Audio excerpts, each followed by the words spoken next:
Okay.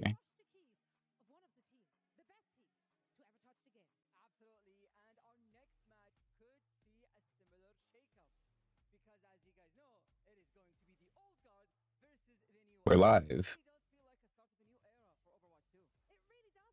All right. Little late today, but we're live with our bingo. Sorry, something stuck in my throat. We're in time for 3 of our 4 matches. We got...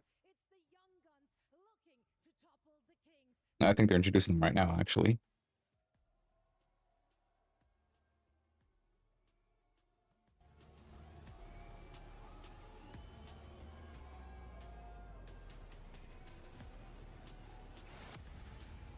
Yeah.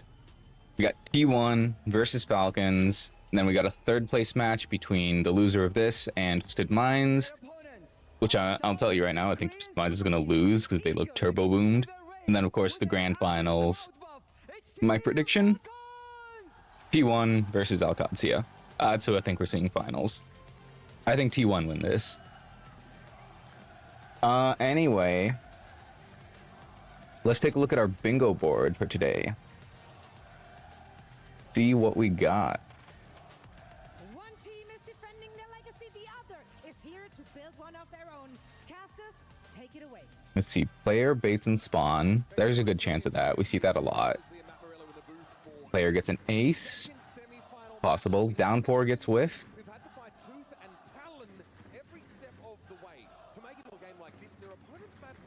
I've whiffed CC ult and Downpour gets whiffed. I would have liked to change that, but oh well. Hey, I mean, if Downpour gets whiffed, do I get both? Nah, probably not. Dive comp on circuit. Possible. Ramatra becomes a meat shield. Almost guaranteed. We've been seeing that so much these past few days. C9, that's always a possibility. Ashe gets a kill. We're not getting any Ashe. This one's gonna be probably impossible. We haven't seen any Ashe these days. Merit is known for his Ashe, but I don't think he's gonna be playing it. Pharah ult getting cancelled. If we get Pharah. Which, I don't know. Zest doesn't play much Pharah, and I don't think we'll see Proper pull it out. Player gets killed by Mercy. We're probably not going to get Mercy played either, to be honest.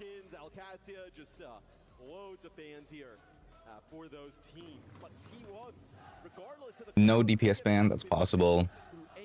Pulse SD, possible. Freya solo ulting, possible. Player using a spray, hopefully possible.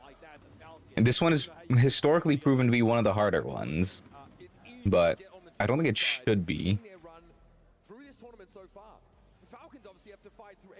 Double hit scan getting played. Yeah, we could see that. Bastion gets played. Probably not a chance. Diva stagger. Player hits an entire clip and whiffs CC ult. So this is just a 1 clip. I have a beautiful voice. Thanks, Jonak. I've been told I have a voice for radio before. Fun fact, my grandpa was actually a radio broadcaster, so maybe that's where I get it from.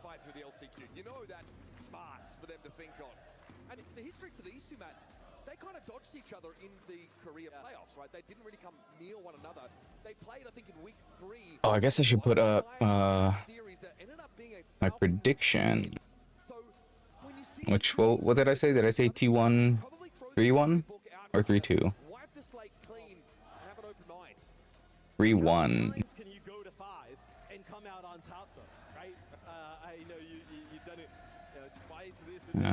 T1 3-1 Falcon. I have a lot of faith in T1. I'm hoping they don't let me down. In fact, these two teams' roads to this game couldn't be any more different. But there's something to be said for being tested, pushed to your limits, and really galvanized over the course of a tough run. Busan is actually our first map in this series We see this one less commonly for sure. I feel like we've only Ooh, seen Busan? Tower and Oasis. We could get... a chance to see some Busan here early on. Now looks like the bands here. Falcons will get rid of the Kuriko and then We T1 could get an Ashe on Busan. right off the rip, getting rid of proper Stracer. These backlines are going to be fun to discuss. It's Geo and Fielder, world champions in their own right. Winners, of course, of EWC last year. Up against Skewed and Vigilante, two players who absolutely drew their fair share of regard but never reached the same kind of heights. Wonder who they're cheering for. Appreciated in a more Surely it's got to be Falcons, right? certain picks. Skewed's, you break, for example, he stepped on the I can't understand what the chants are, but I imagine they're on the side of Falcons. Really got around on some of those teams towards the end of the OWL era. And it feels like between those two and then Donghack, these players are kind of like hitting their T1's jerseys look so cool. Like, we've seen these They players don't on look teams over the last like few years. they're very Like, though, now unidentifiable opportunity as where they esports are jerseys. trending, in the region, Falcons seeing too, to an an extent. opportunity to take down Falcons, and also, I mean, Proud and Zest have been nasty here at this event. Though now that I think about it, that might just be a trend we're seeing among Soul Infernal team. the larger esports teams, right? They're moving away from like the very obvious, this is a gamer jersey, and it's becoming closer to almost like football club jerseys, if anything. And that won't be answered in this kind of game. T1 have to go all the way to finally shake that off their back. But they're in prime position, and someone I'm looking at very closely is going to be Proud. He's the up-and-comer. He's the new blood, the one that's really fighting to prove himself after an extended stint in contenders on the multiple teams, notably Poker Face. He's one that, alongside Zest, are going to have to take it to another level to really try and... T1 is stronger, but Falcons' last chance qualifier. Yeah, it would be. But see, the thing is, the fact that Falcons even ended up in the last chance qualifier in the first place is like ridiculous. 3-2 for Falcons is possible. That's the thing about Falcons. It doesn't matter how bad they look during the regular season. It doesn't matter how many games they lose that make no sense. They'll always find some way to pull it out. They have this uncanny ability to completely lock in when it matters, which arguably is like one of the most important things you can do as a team, right? There were two slots, and they were almost always taken up by Race Raccoons and Falcons. So they finally made it here. Now they really have to make the most of the spotlight. Yeah, and we're just gonna waiting for the teams to get ready on stage. Where you actually get a snapshot there of Fleta, the coach there for T1. Fleta, my goat.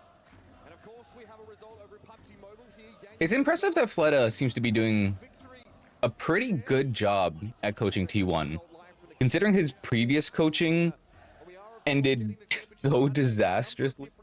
Like when he went to coach, when he became the coach for Shanghai, obviously like that, I mean, maybe there were a lot of problems with Shanghai at that point, but it did kind of tank them.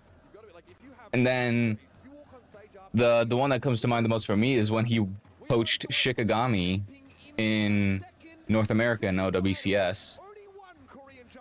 Despite the fact that they had like a stacked roster, they like got 8th, I think. But he's redeeming himself, so good for him. Big issue with T1. Just the idea of them kind of running through everybody in a scenario where they don't drop a Okay. If Donghack doesn't play Junker Queen, I get player baits and spawn already. We never really see anybody deal with Falcons, right? In a Oh, well, is... be able to play the Tracer here early on. Curious what will get comp-wise from the Okay, no. We're gonna get Falcons here with the I thought the Malgo was a bait, but I guess not. Skewed's dead already? Excuse me. build up a railgun now. How is Skewed dead already? Merritt just deletes him right off the rip. It's something we're going to track over the course of this game. Malga That took exactly 5 seconds. What are we doing? Proud here already working the fringes of the map.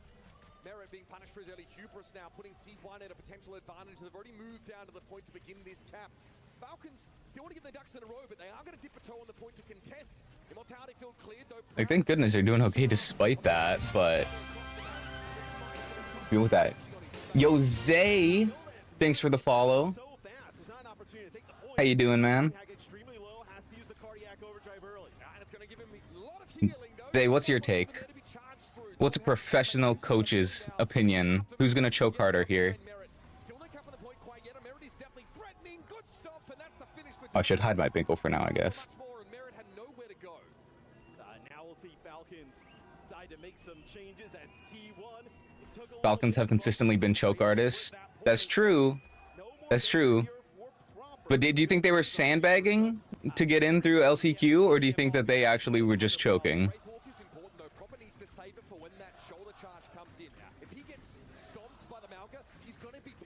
Just has a good angle here.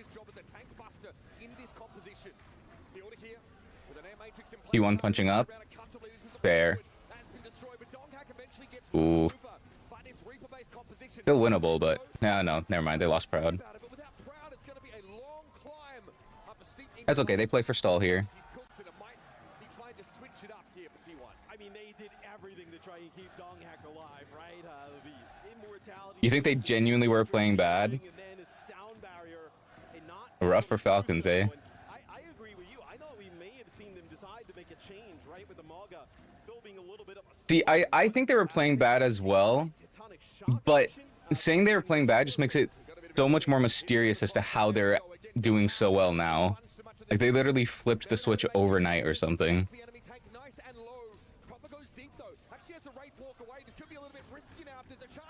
Oh, that's not good. Everything's behind the scenes. True. And that's a tectonic shock. Zess ends up trying to use it there as players are pushing in through that choke. He gets killed right away. Okay, if Donghack gets a massive cage here.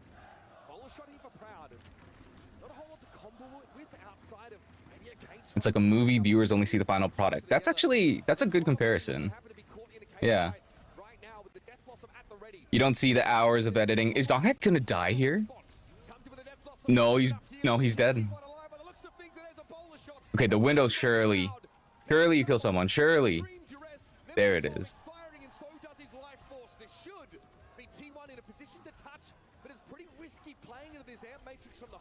But no, yeah, like for every one match that we see them play on broadcast, right? How many hours of work behind the scenes does that equate to? Dong on the ball now. I don't know if this bodes well for T1. They don't seem to have a good idea of what they want to play into this. I'm kind of hoping it's a symptom of them being on mecha base, which I think obviously is going to favor Falcon's playstyle more.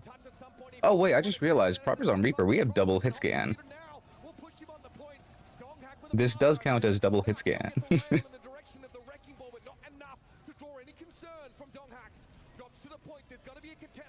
Nice, all right. Good start.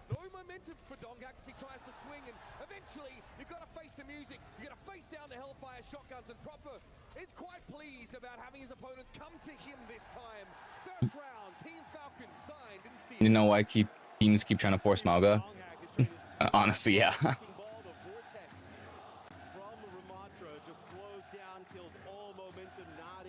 I suppose it's a very surface level take, which is you have Ramatra, who's just going to be there, holding right click, and hopefully you can just shred him in the time he does that, but obviously it's never that straightforward.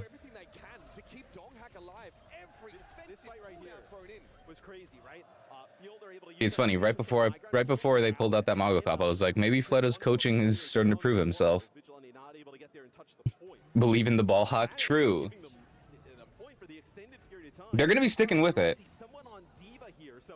And someone's on Diva? Oh, wait. If T1 don't win this, they're frauds. I cannot remember the last time I've seen someone win a game on Diva. He's not as bad as Mag, obviously.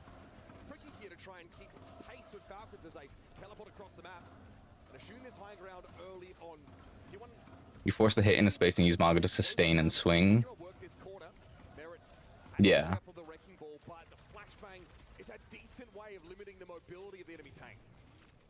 Proud just trying to take this angle here on the Freya. you can find any of these kills from above. A few explosive shots. Oh, he's whiffing his shots. He could have gotten the kill there. Yeah, not enough there from Proud. Not enough pressure put down on Falcons. Needs more of those direct hits, and Donghak lacks the support there. The wrecking ball is dealt with, and Falcons. Uh-oh. The Dong is not getting a lot of value right now.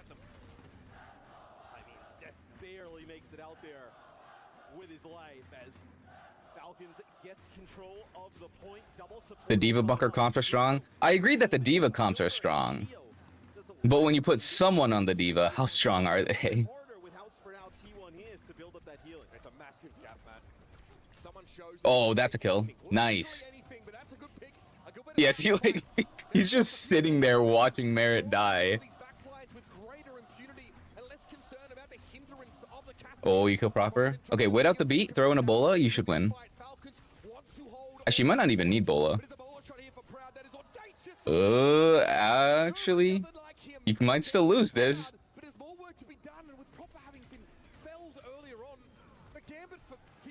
Are they still gonna lose this? No. They got the DMAC. It's taking so long!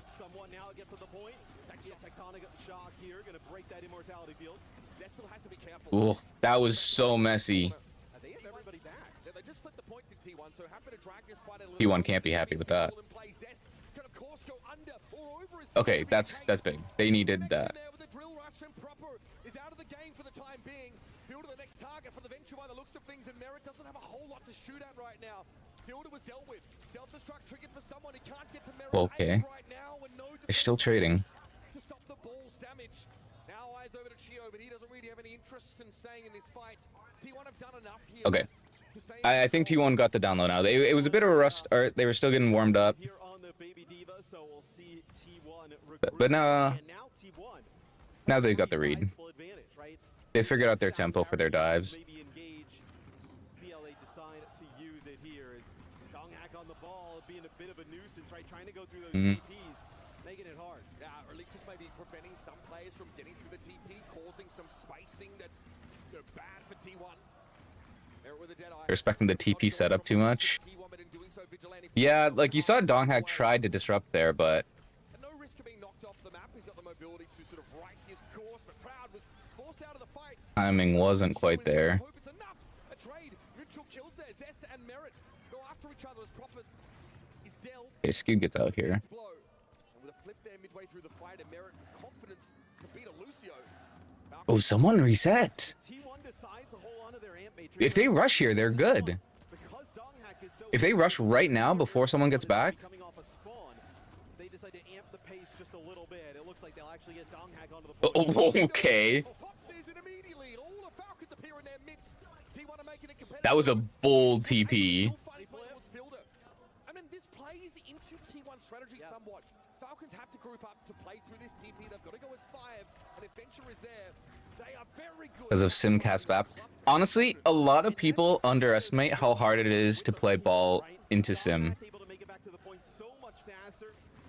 The turrets, like, slowing you down, it messes up with a lot of rollouts if you have, like, specific routes kind of set up and memorized, which obviously at this level they definitely do. If you're relying on a certain speed,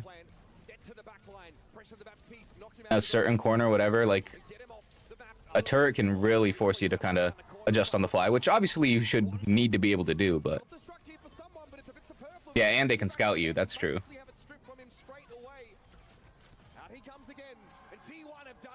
The bowler there from Proud. I'm surprised he got it past the Diva Matrix, honestly. I think that ball comp definitely gives him some trouble, right? You're trying to get everybody through these TPs. From that far corner right into that clump. Put some damage down, right? A slam as they come out of it. Donghak just making their lives very difficult on that wrecking ball. And I think one of the bigger things was that one fight where someone gets... Yeah, you were right, Jonak. We believe in the ball hawk. It is Falcons who win it. He has to reset, get a new mech. Because you're playing the ball, you can flip it rather quickly. Now, we talked about someone's flexibility a lot over the course of this game, just how we can kind of do it all. The asterisk on that is the wrecking ball. Now, yeah, it'll be interesting to see how it goes here, though. Who can play that role? Donghak, Junbin, The map with 0 high ground. Not a lot at this level anyway, so that just might not be an avenue open to Falcons. We're going to go with the Cassidy sim and Diva once more, though. A sim that's to turn around is a sim that loses the fight. Interesting. Well, I think Donghack's about to get caught out here. Oh my gosh. That was a turbo feed. It's not a tank, I think, would be like a requirement for somebody to be able to play. It's a very nice. That's an L. Still a specialist. Kind of how players like Infected put themselves on the map as well. Listen, sometimes that happens, you know. Sometimes you just get hit by the flashbang, or sorry, the hinder grenade. This map especially favorable for the Wrecking Ball, and it sort of stands to reason why. Sometimes you get hit by the hinder grenade and you just die. It's uncommon. It's immortality field out already, though. Oh. Not to try and knock anyone out of You the got so close. try and just play around the fringes of it, but still fire plays. Okay, Donghack, he's kind of speed running his deaths for 10 stat here. They are able to get back. He's working with Dong. He needs to chill a little bit. Out of it there, but not able to finish off proper. It'll be the point in favor of Falcons here. It's all right. He needs time to warm up on every point. From range here across. Yeah, Doom He's on Doom now? Oh boy. haven't seen much Doom here in the games that we casted. Really just Arguably a fine. better Painkiller, so pick for this map. tank hero that can struggle with the hindrance of the Oh, Zest is dead already. but obviously very effective at displacing the Diva, making it hard for her to get what she needs to be. I do feel like this is a bit of a risk that Donghack is taking. Ball's death better on this map. The first fight for the Doom doesn't bode well for them, but that's I was thinking like, also the Dong- because it is such a flat map, you're not it maybe gives you more freedom to use your punch, right? combination with the Venture and the Doom. That's what you're looking to do here. Nice route here from But yeah, I guess in general, Ball is just a stronger hero, more consistent, reliable. Bowler shot in the hands of Proud, but Diva, of course, can mitigate that ultimate. Proud is now aware of the setup here on the Yeah. left side of the map. There's an air matrix in play. Fielder staking You can try to go for a Bola, right, into the TP. trying to close it on Proud, but he's able to Oh, he's not going to go for it. only just Soundberry now for T1. It's time to go, they say. Same from Falcons. Later beat should be better. The bowler shot thrown. Bola shot gets nothing. Oh boy. Really just T1 might be cooked. T1, and they cannot connect with their win conditions. Falcons here have had a cruisy round. Yeah, without the ball and the verticality of the last point, T1 is definitely Zest is out of sync. Yeah. Point on Busan. T1 does end up holding on to their amp matrix, so you're really just looking at Vigilante and Should the Venture be playing more with the core here? To like kind of just To do so much with these off angles. get massive AoE damage the moment the TP comes through? In many of these cases. And it's on him to secure some of these final blows. A little bit of damage. I feel like you could just pop up on TP, get a ton of damage, and then immediately just kind of burrow out if you need to. Venture plays into his own angle. So he's just not really doing either. Oh, surely he gets the kill on someone. Are they not gonna kill Baby Diva? There it is. On the point, loud and proud. T1 able to shut Falcons back and finally get some traction here. But it's still 2 DPS to worry Dead, he's dead, he's dead. Oh my goodness. Guns Zest down as he stood proudly in front of the window. Now eyes over towards Donghack. They can't clean up the fight. And he knocks proper into the wall. Skewed there for the finish off, and T1 at least get on the board. Yeah, and I think Falcons saw potentially it was winnable because Proper is just ramping on that sim throughout the entire time. They use the amp matrix. Yeah, Zest is getting a little creative. I mean, that's kind of what I was worried about just after the mecha base. I was like, do T1 or yeah, do T1 have like a proper game plan into the sim comp? Though they're not on the sim anymore. I feel like this might actually work better To the Doomfisters if you mix it up. for T1. Eventually, Falcons have had to concede that they need to answer that threat of the Doom. Seems just a little too squishy, a little too immobile. Yeah, Donghack had a really good read there. And there it is. Someone has to play second fiddle. He's gonna chase Oh, he's hacked. He's dead. No, they got enough fights, or they got enough kills. They should win. Zest and Proud combined, and they claim the backline of Team Falcons. And T1 have decided to make this a proper game. And dude, T1 gets quite fortunate. Yeah, no, I think The first 2 kills. I genuinely think this comps they were looking better on the sim. I think the sim would have Which is one of just sticking to that. They got to 99 off their sim comp. I don't know why they swap it up at the last minute. those early first Proper is gonna have to go like ends up taking prime now an opportunity lip levels of Sombra. But Vigilante's gonna have the window and Like, very quickly Someone might even die there. Proper gets no beat. They have a bola. Bola shot at the ready for Proud, but he holds off on it as Merit will clear the room with his Deadeye. Nowhere to be seen. Zest has to drill rush away from that line of sight. The Cassidy. Their comp is strong on the defense side. Is the Sombra the pick here, though? 94% and counting here for T1. And on the Oh. is where the fight is He happening. d- And Merit comes to the rescue of Fielder. Geo falls, but there's an air matrix in play. That's very bad. Steps up. He's hacked. He's down. Proper deals with him with 35 points of health left. He's done enough yet again. The bola didn't even get the kill. Try and work the fringes. Oh my goodness. For T1. And the gauntlet is thrown early in the The Sombra's close to the Tracer that isn't Genji. here to play. Would a Venture Mirror not have... Like, obviously, it's kind of a moot point now, considering they did win off that, but... We did get Freya solo walled someone, but I didn't even get the kill. So it's...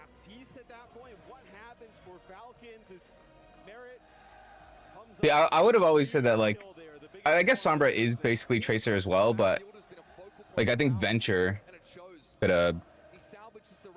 Oh, because of the CC? Yeah, that's true. It's so easy for Doom to punch you out of your burrow.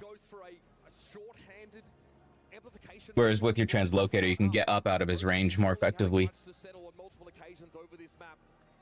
With the presence of mind of Merit to turn around and peel as Cassidy for his teammate may have secured that map for Falcons. It's also wild as we take a look at the coaches getting ready for map number 2. Oh man, if Proud hadn't died there, if he'd gotten the kill onto Fielder, Coaches for a team. maybe T1 wins that. The legendary players in their own right. This game is as close as can be. That is T1's first map loss here. We'll see where they decide to take us, right? This is the kill. Oh, that's so sad. This game is From Merit, I mean, that puts him away. so rich in history, isn't it? Flash Sparks versus Element Mystic, Soul Dynasty versus Dallas Fuel, now T1 versus Falcons. It's okay. I assumed Falcons would take at least one map. Start team out of South Korea. This is still falling within my prediction. I'm not worried yet. Give themselves a spot at the table in these international tournaments. As soon as they secure it, they breeze through the groups. Incredible stuff. We're going to hear from, I said hello to him earlier actually in the hallway. Chris Chung is Uh-oh. sitting down on the stage for an interview with Soul. I've just... Yeah, I was... Right as you said that in chat, I just saw that as well. Someone put a message in Discord saying BP said T1 would win. I was about to comment on that. We're cooked. To get to the grand finals, actually, not semifinals. I mean, we talked about it all the way even through LCQ that we're so excited to play in front of our home fans. I mean, you can just tell they're so energetic. You know, this is like one of a lifetime experience for all our players, so it's been wonderful. Yeah, you just mentioned it, the LCQ. That is something we didn't. Just once, man. Just once. I want him to spread the favorites. How did you prepare for this event specifically after the LCQ? Yeah, I mean, Actually, our Falcons, I mean, fan base wise, they're definitely the favorites. Obviously, we had some mishaps for stage. But like, when you consider historical strength, Let them stop them for, you know, are T1 still considered underdogs here? You know, we just kind of go from here on out. Right on. Now, if we're looking at the other side of the stage, we call them the young blood, you know, the next gen of Korean esports elite in Overwatch. Is that in the back of the mind of all these veterans from Team Falcons? You know, they could probably think that way, but they also know that T1's very talented. I think Oh, we got the Diva gameplay there on you know, our Falcon players are very experienced. They've been downtown. I was gonna say city center, but that's Oasis, not Busan. you know, We got Diva gameplay, but we didn't get a stagger, so we can't mark that on the card. Motivational coach right there, and I know you're not just in charge of these guys. You're covering all things Team Falcons in APAC, and we have. Didn't see a spray come out. OWCS as well. Club championship on the line, and as of Ooh, yet, support wins duel against DPS. Falcons still need to qualify for those. How much Did work Fielder- do you have to do to, Did like, Fielders play their count? well, you know, it's I don't a know. effort. I mean, we have a lot of people in our leadership. No, because that was all Merit. Fielder didn't do anything. That gold medal yet? He lived it, Still but waiting for that, and we're through really hungry through and no we power of his own. capitalize on that today. Well, this team is so close to getting one step closer. Chris, thank you so much for joining us, and we are heading back to our castles, Mitch and Matt. The It takes a village to take a team from LCQ, the champions here at a mid-season championship. So far, not so shabby for Team Falcons. First map secured. It's a competitive one. It's a frothy affair between both these teams as Donghack's Wrecking Ball causes some disruption, sows some discord. But as we got to Oh, I like the little desk fan they have set up there. I need me one of those. Looks sublime. Proper flexing a little bit, showing us the venture after coming off the sim. They had to deal with Wrecking Ball and then Doomfist. And like Chris Chung said, this Falcons team have been in basically every conceivable situation possible as far as an Overwatch competitor is concerned. These things come second nature to them. Wait, is Hanbin swapping in? T1 up front with aplomb. Do my eyes deceive?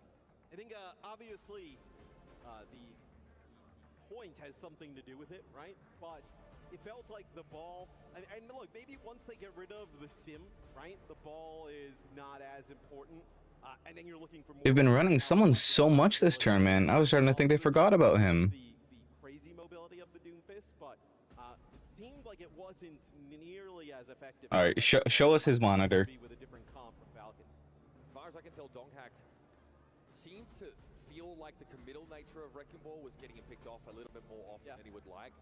Doomfist is still subject to that hindrance from casting Flashbang, but, you know, has a pretty easy way to get out. Like, has this mobility that doesn't force him to be all in. And Doomfist used to be like that. Obviously, back when, remember when he was DPS hero, he obviously can get out of these situations and could also outpace.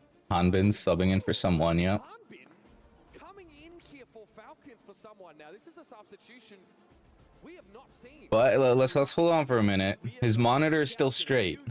That means he's not taking it seriously yet. At all times, it has been someone. So here, a little bit of a curveball, bringing in Hanbin. So obviously, the map has something to do with it. Oh, he's messing with his monitor. On our screens, I saw a peek from He's asking the staff to turn it 90 degrees. The selection here for T1. T1 also gets rid of Diva here, so we saw someone pilot the Diva, but Hanbin, a very good Diva. Okay, well, I guess we're not getting Diva Stagger. Falcons has gotten rid of Ilari here, so no DPS ban. Backline, don't want to give it as an option to T1. In this part of his career, Hanbin has become much more of the Perfect. pinch hitter, a specialist that comes in to really fill particular maps. In the past, he was not that, right? We're going to circuit. He was the go-to. Ooh, do we get Hanbin Sigma? Team, he was alongside Smurf, the two of them sort of juggling duties. Yeah. You know, Hanbin, I think one of his most legendary moments was probably in 2023, like the Junker Queen play that we saw in Toronto. Can you argue that them not being able to kill someone on the last point was a stagger? I mean, maybe.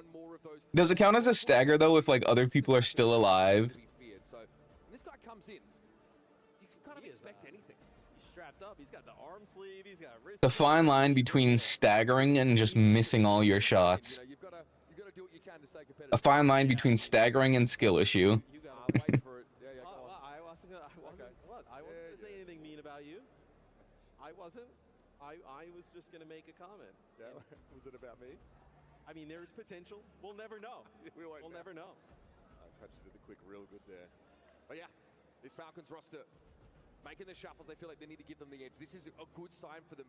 T1 obviously coming into this matchup. See, them putting in Hanbin that first battleground makes me think we're gonna get Sigma. The win away there is massive. Now they only have to win on their map picks. I mean, T1 we haven't seen pick a map all tournament, right? This is their first one, so Outside of being the top seed, right? Oh yeah, that's the first map that T1 have lost. Scenario, after control, have not seen them. So if you're Falcons, right, with Hanbin coming in, what is it that you would see him potentially play, right? We've seen someone play a lot of Ramatra for this team, right? We've seen someone play Arisa, yeah. Sigma, I don't think is like meta per se. I don't know if that's something that Falcons, maybe there's some type of comp they think they can fall back on. I think the May is too threatening to Sigma on this map. To What is that? Punisher Falcons. Once May is able to get that major perk that allows her to freeze the enemy target briefly. Falcons, but make it look like a Hell's Angels flag. Really punishing. Now Ramatra, obviously, we've seen in a lot of those matchups because when he's perked up, so to speak, that vortex becomes much more dangerous to step into. Just that slowing effect is extremely annoying and hard to counter. So both of those heroes aforementioned have that powerful crowd control. Slows in Overwatch are extremely. Is that a beanbag or a hand warmer? Moving game where heroes like Lucio are so often prioritized. I would assume it's a hand warmer, but given that there's a fan on the desk, I was under the impression that it's already pretty hot in there. But I feel like on that last round, he was not able to do enough as that Freya. Is this person just sleeping? Even when he gets close, when he goes after Fielder, he gets shut down midway through. It feels like that was the round over then and there. And I think that's what's They just put a person napping on the broadcast. I mean, Merit and Proper. When was the last time you could say one of them, like, you've been like, oh, they had a terrible game? Like, it feels like they're just kind of always locked in. And then everybody else on the team, right, from the tanks to supports, are so consistent that you're going to need on your side the same level of consistency out of your tank and supports, but then your damage dealers... The one T1 fan. And at minimum, match the output of Merit and Proper. Yep. A lot to ask for. That is a prerequisite. That's the entry fee. Dude, those T1 fans are going to need to be careful. If T1 wins this, they're going to be in the middle of a mob. They will be deep in enemy lines. Favor that specialist approach. Want to get it out of the way early. Legend of your game on the screen there. Fleta presiding in the coach's post. Hoping somebody is influenced by the Admiral Lifeweaver. Yesterday, that was just next level. If you guys missed that game, I mean, you got to go check out Admiral's play on the Lifeweaver. I mean... Yes. I don't know if that's quite a communicable disease as it would need to be to make its way to this game. Weaver has viability. Yeah, Weaver fever is not spreading around, you would say. Give it time. Yeah, pretty good. That Tree of Life obviously really hit the mark when it came down. All right, T1 on the defense. Some of that later on in the tournament. Regardless, Hanbin... There's no way Hanbin is playing Hazard.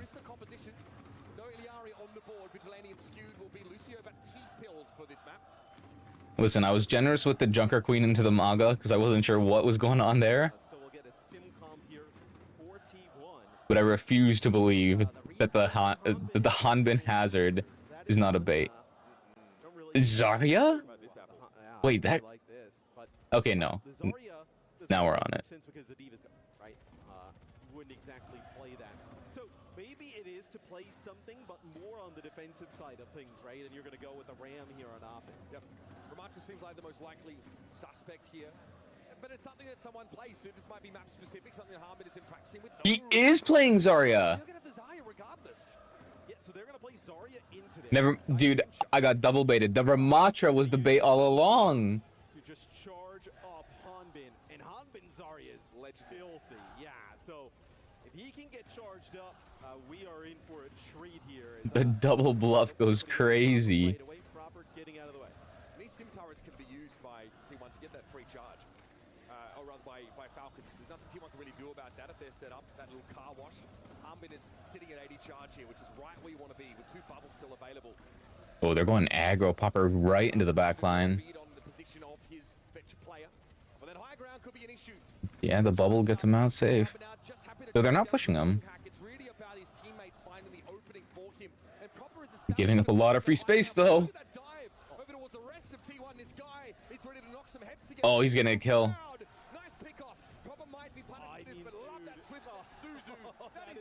Okay. I'm on board with the Zarya Venture comp. I want T1 to win. But this looks like a really good read from Falcons. I can't even be mad.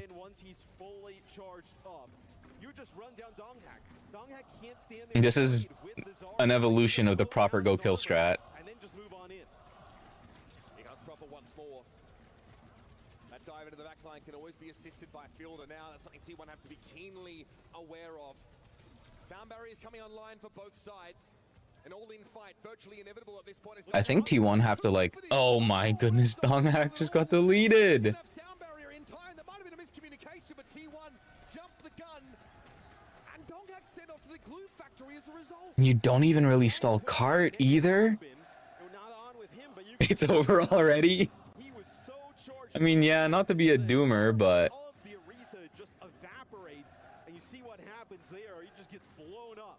VP needs to become a sports bettor. That's what I've been saying, honestly.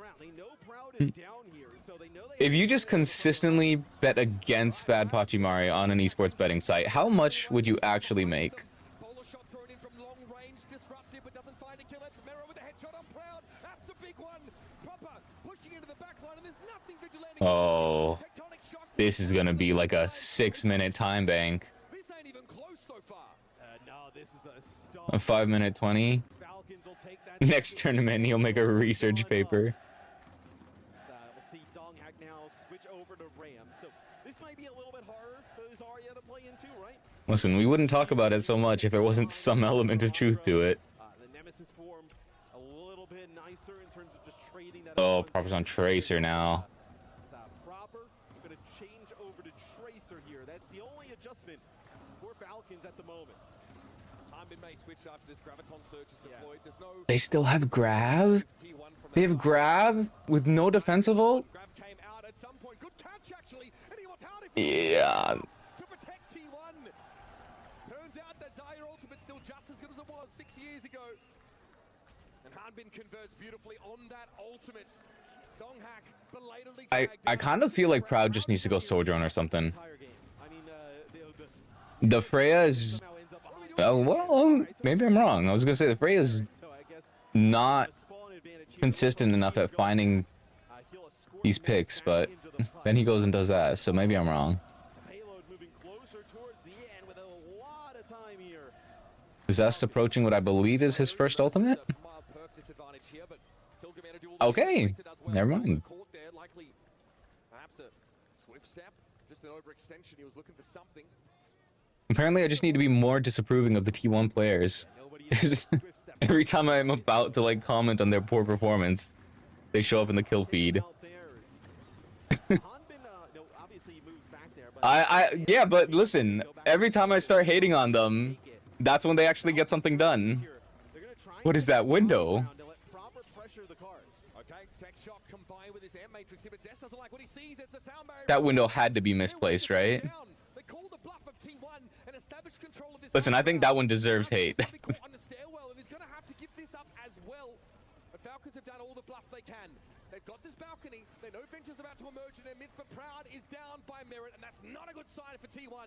They can't keep your eyes on it. No one pushing it right now. Oh, they're cooked. Skewed isn't gonna get beat. Close to the goal. And Kitsune rush on the high ground now, and eventually Donghak is brought to his knees. Merritt ain't going anywhere, folks. He is gonna Vigilante with the worst window of all time into a massively lost fight. Circuit Royal. Just an absolute drubbing there by Falcons. I really love what they did. So they're working around that outside towards that high ground, towards the end. You just have Proper on the Tracer. Yeah, like, what do you even do there? He's got bubble. In the time it takes you to break bubble, he is already killed Proud. And allows him to just bully the members of T1 off that high ground. And then, I mean, they're just it's a shooting game. Unless you just like full 5-man turnaround. Grab here, of course, Immortality field a pretty good answer to it. But Harmon knows exactly Grand how finals to are 2 play Saudi orgs. Play this on defense, though, right? Unlikely. The way they set it up almost guaranteed Saudi orgs, to be honest. Defending. Attackers can disengage or deny you that value just a little easier. Won't be a hog out the gates for Donghak, but we can only hope. Been over to something a bit more standard here. A hero very much still, though, within his wheelhouse is the Ramatra. Like in the top 8, Or Falcons, so we don't see Or- a lot of teams sorry, not the top 8, but kind of, no hit scan per se anymore. Some teams we see will play you with had Alonso on this Alcatia, Twisted Minds, Falcons, Freya we've seen mixed in a and little. I've GK. seen Falcons run that, the Soj with a Freya, but It's never really it's never really hit the mark for me. no, All mixed in never throughout the seen it there. We're bracket. Like, oh, that looks great. But So, see for T1, see if half this of is the up top to 8 Widow or is Saudi Widow orgs. shot here off the Almost edge. guaranteed. She'll take a body shot. Proud will go back. It'll be Freya here for Proud. So Merritt unironically playing the Widowmaker. Merritt Widow on the I didn't even realize. First and foremost, you've got to take that high ground. Force Hanbin off there. All of T1 just shove forward. Merritt doesn't expect those bolts coming in Ah, from the buildings. Proud had hit a headshot there. Proud is still on the Freya.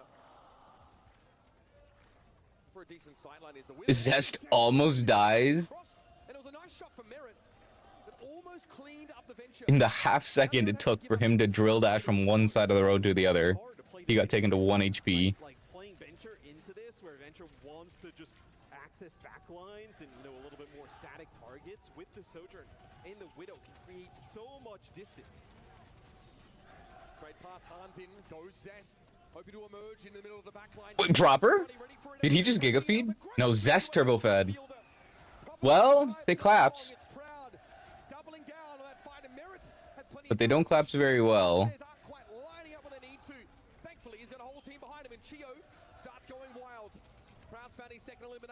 Wait. Fielder dies here. But they didn't get the kill. Merit's sticking. He died and had the chance to swap, but he's sticking with it. Throughout this tournament, been one of the best looks we've seen. Is Hanbin getting dangerously low? Looks like he has a hot Nemesis. Actually, yeah. Wait out the Nemesis and then rush. Winnable.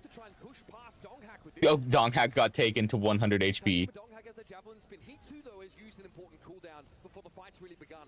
This is going to slow things down for T1. Oh, and Vigilante's dead. Chio goes down. Falcons, and they're going to try and follow up on it. Skewed picked up by Hanbin, but he went deep. Come on, hit the shot, hit the shot, hit the shot. Oh, this is so messy. Most of this fight. Yeah, and it's interesting because Falcons, like, you haven't really gotten much. Yo, am I crazy or have Alcadzia just won? Many picks, like putting down some damage, right? This is so messy. In a scenario like this, T1 could get it moving. Is a headshot there not enough to finish the play? Like, to be quite frank, I have faith in neither of these teams to be Alcadzia at this point. Does buy some time for Falcons. This is slow going by any metric for T1. They're trying to put together maybe like a fast speed forward play with a Terror Surge. And Matrix to follow up, and here we go. Okay, where was Proper even playing? He just died? Mitty wants to surge forward. And Falcons have been able to disengage, but they don't have much rope, man. The card is very close to the checkpoint. Zest looking over his right shoulder. Knows Merit's going to be peeking, trying to find the kill, and out of nowhere, Donghak hits him with the RKO. Brother, how do you let Donghak walk on you as Widow? You lose Donghak, and then it's going to have Hanbin inside of the Kitsune rush with that Annihilation just playing that corner. I don't think you're going to be able to push this. Yeah, these ults are being staggered out. It's a You want Alcadzia to win because of Kellex? No, that's valid. Kellex has been snubbed for too long. Like, I don't know what more he needs to do to be considered like one of the best EU players. I mean, that's horrible. Like, yeah, he had a rough few seasons in Overwatch League, but he pounded in contenders, and now with Overwatch League dying, he was on Ents when they were like in top form. Now he's on Alcadzia and turned them into like by far the best. Well, maybe not by far. TM is like up there, right? But compared to like Virtus Pro, who were previously the best, Alcadzia is like miles above them.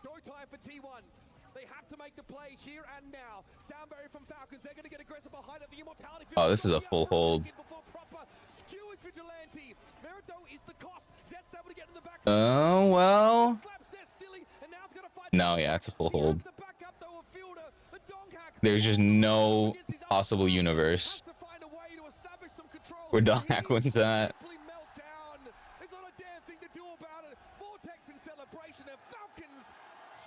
Oh, T1 are so cooked. Sparkle giving Hanbin all types of love as he comes in, plays. Dude, I think Merit got 0 final blows on that defense round. I'm 90% sure he got 0 final blows.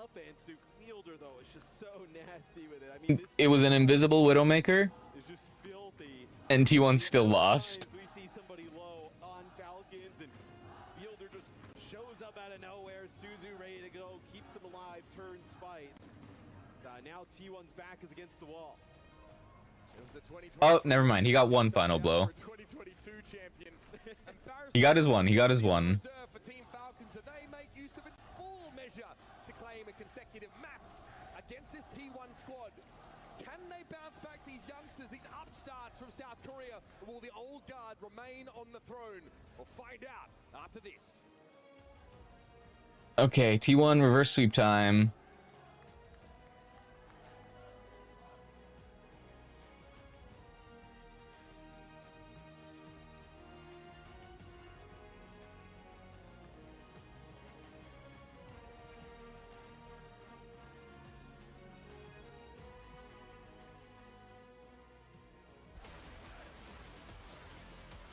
And see, I was kind of talking about this early, but I'm starting to really believe in my theory that Falcons went to the LCQ purposefully in order to get that Jafonso award or whatever.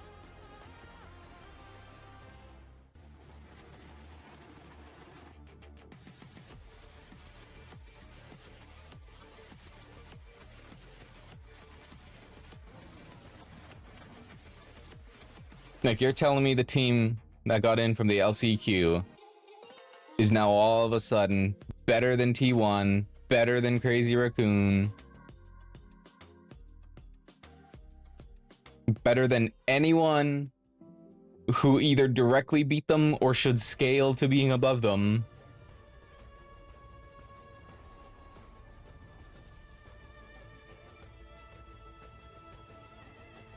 This land is calling.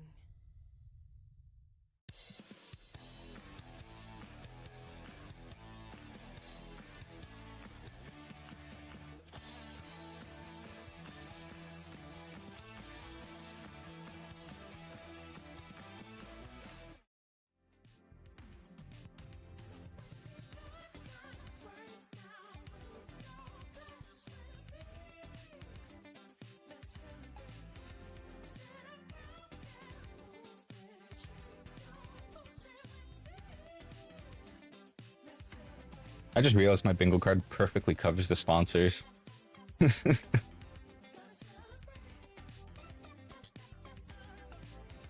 too bad for them. No one got an ace.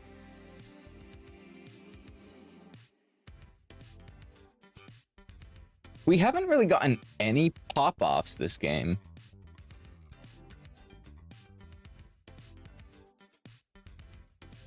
T1 is losing, and T1 is losing pretty badly, to be honest. They just got full held on circuit.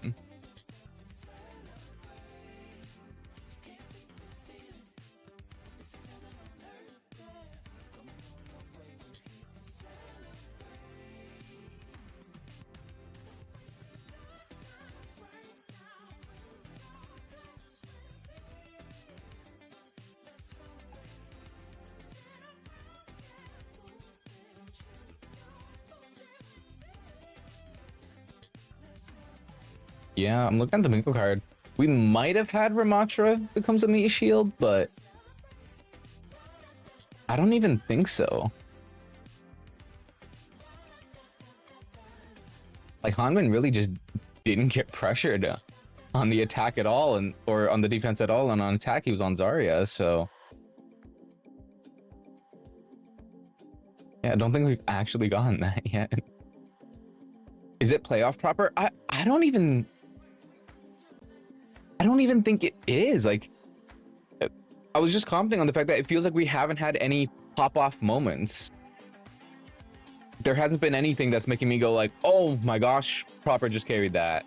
Oh my gosh, Hanbin just went insane. Like, none of that is really happening so far. It's just like random picks coming out, people randomly dying early.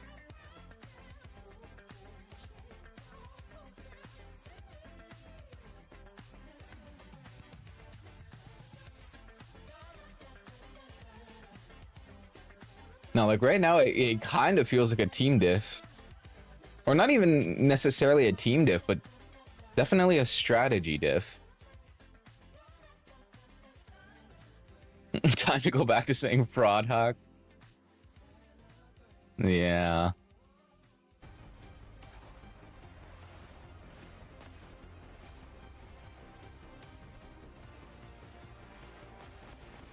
No, like on the defense there, Merritt was on Widowmaker. He, I think, scored a total of 1 final blow on the Widow. He wasn't popping off. He wasn't hitting crazy shots. But T1 still just did not make anything happen with it. And that's a further distance than this game encapsulates. 2-0 is the series score, and T1 have one more chance. And dude, of all the games this weekend, against their veteran upper class. That could end up being a 3-0. This would be the most surprising. Who thought they, hey, you know, I've been at the gym. I'm ready to challenge my big brother. They get slept instantly.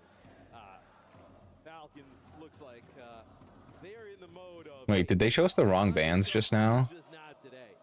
They have just. I swear they just showed us Diva and Oyari, which was the circuit bands.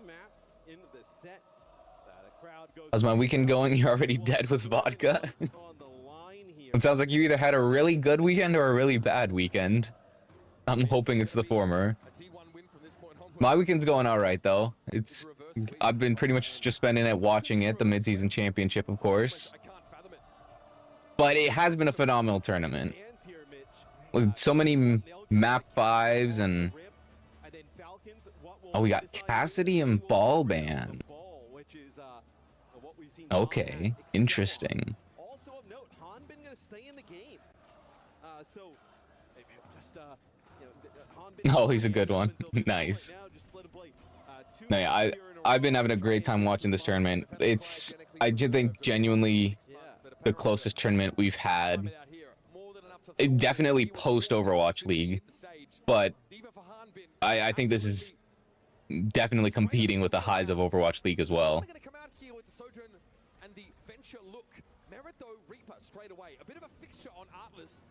Like, I don't think we've ever had such a close and competitive tournament, so it's made me feel alive, honestly.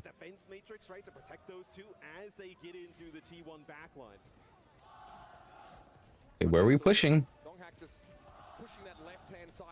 Okay, Zest. Falcons at bay. Mera down on the point there. Zest sees an opportunity to dive here. Mera just gets out. Both teams very entangled here. T1's like kind of getting. Oh, Zest. Careful. They're gonna get collapsed on. Yeah, they are again. Nice, Proud. Okay, Proud is finally back on the Sojourn. This is what I was saying. The Freya is just not doing it for him. Deadly embrace for so much of that fight. Mera still hasn't been able to draw blood in a considerable way. Stick to what you know. Home about for the Reaper yet. That kill by Proud is pretty huge, right? I mean, she has a lot of the speed, just kind of, you know, moving these players around the map. And I was a little bit worried because T1 drops to the point and they're giving up just flanking angles everywhere from Falcons, but that kill comes in, changes things. To the rush now, Falcons know they've got a brief window here to exploit that advantage. They're hit with a Suzu and Zonghag eventually will be dismantled, sold for scrap. Hanbin now heads upstairs. He knows there's more of a job to do. But the rest of Falcons want to control this point, and Zest tries to touch. It's not going to Zest is on the fraud watch list. Yeah, they will lose Hanbin, but we'll get him back in the fight quite quickly. As The thing is, rush, nothing to really as inconsistent as Zest can be, and then potentially just there's not a lot of people better than him. Speed boost used there by T1 to try and chase Fielder, who just disappears.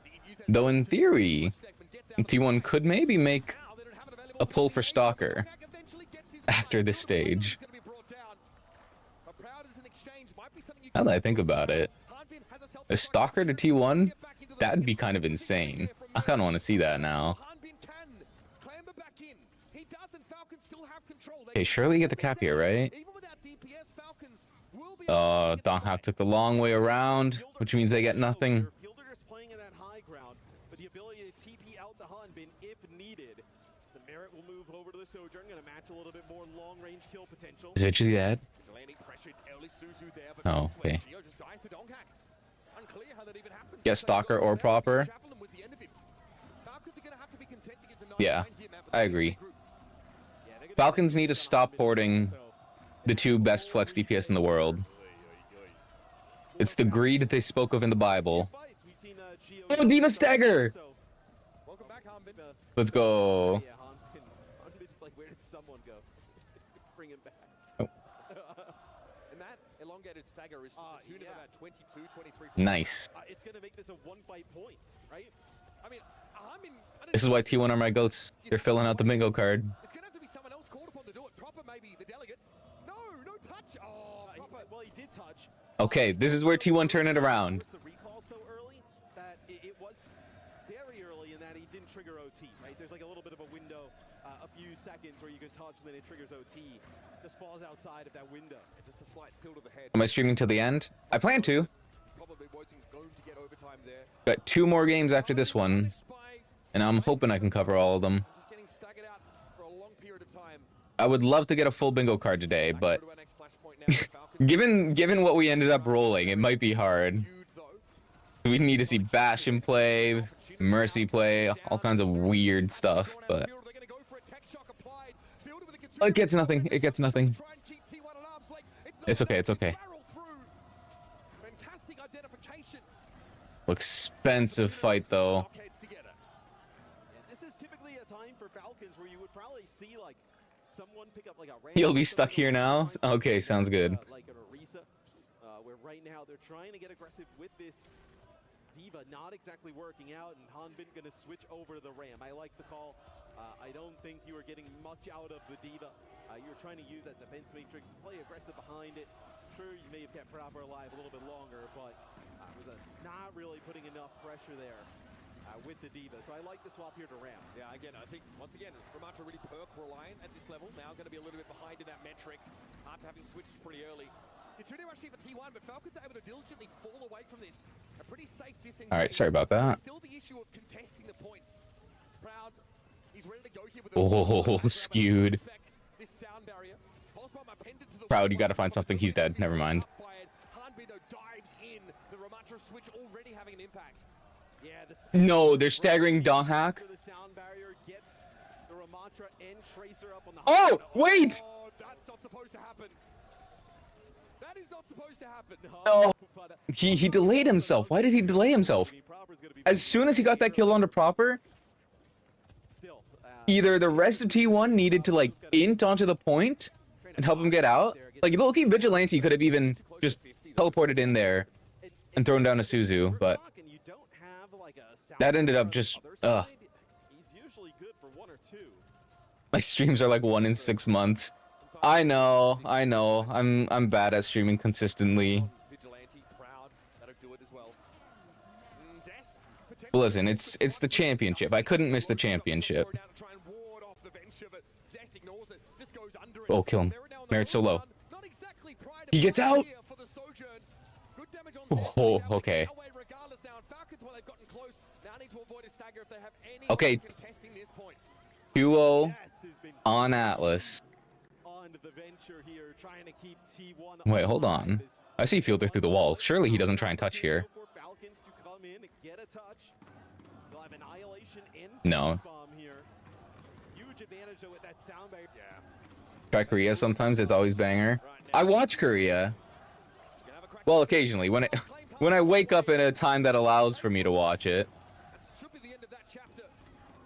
Was drawn out, still done with a And see, back in the old days, I used to get up at like 5 a.m. to watch OG and Apex Yeah, so they will when that was the go down. premier Overwatch Zero tournament. here to T1 on Atlas.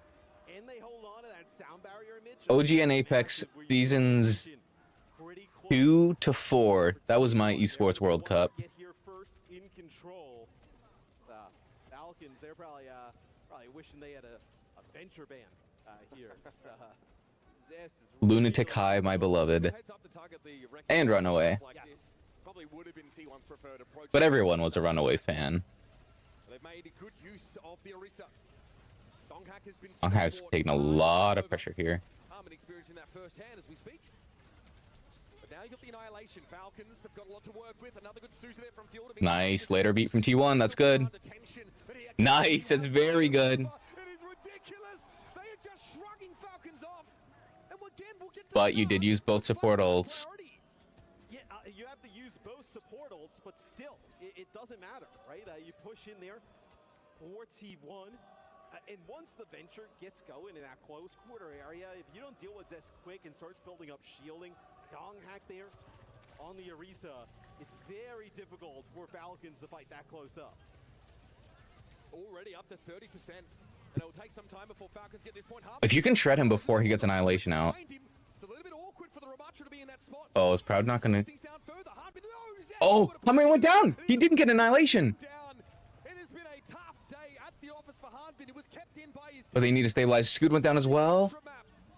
Proper on Scoot is good. Terrace Oh, no. back now and see Zest. How do you whiff your win condition like that? It's off to a weird start in that fight, but short-handed, they still look to be able to win it out. This still the problem of the Soj, but that is rectified by Proper. We'll clean up the fight. The biggest Oh, they got Hanman down. If Proud had just hit a shot there, if Proud gets a kill there, T1 maybe cap, maybe finish it out. Team Falcons might have had like one more fight, but it would have been a rushed one. I know in a 99 scenario here for T1, but just like that, the game is flipped. Now things are rough. I mean, it's not dire straits yet. They're up 2 points, so if you give up one, not a big deal. Chio. Zest shouldn't be getting scared of Chio that easily. See, this is what Proud need to be doing. Why was Proud not moving like this? Why was Proud not moving like that, huh?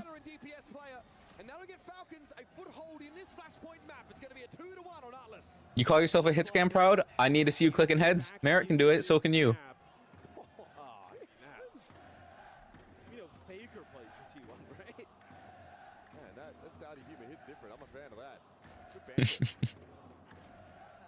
So both teams going to get here about the same time. You're going to have Rush and Beat here for T1. I'm curious how they Okay, don't layer your support ults. Low key, play slow here until you get beat. Really up the ante, go for it all. Or use Rush to try and force their beat. Or just do that. Hello? Okay, Zest. My goat. My absolute goat. So far this map, they will start in control of this fourth flashpoint. And he makes it look so easy. Tectonic Shock shoots one shot low, burrows, drill rush up to the high ground. Right, that was actually, that was the kind of play that T1 needed. Sign Esports there hanging out. Looks like they're cheering for T1. We got some T1 Sign Esports are T1 fans. Let's go. This weekend doing it a proud, might I say. Javelin's been there for Jonghack, turns in Merritt's direction. Okay, you gotta shred Merritt here, right? Skew died! No beat! You know what, though? If you can stall effectively here...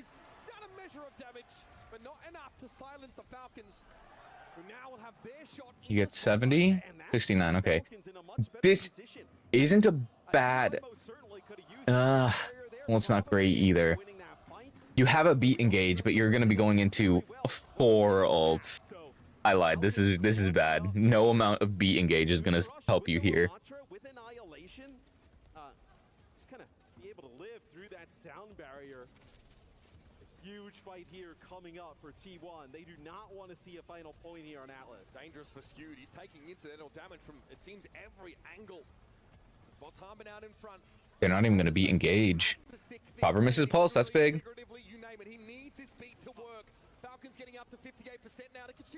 Oh, and they're about to tie it. T1 need to do something. Oh, Falcons are just taking every engage. The beat comes out, but it only hits 3. Oh boy.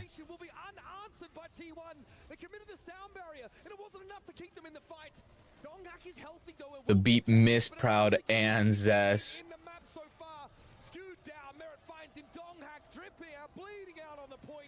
It's okay. One more point. One more point. Dude, they got one fight. That was really poorly done from T1.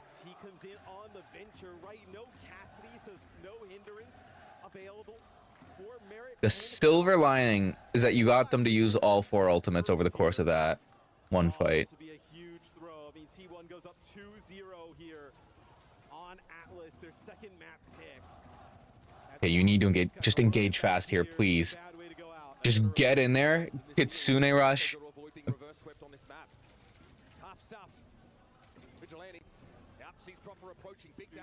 Dude, you gotta do something here.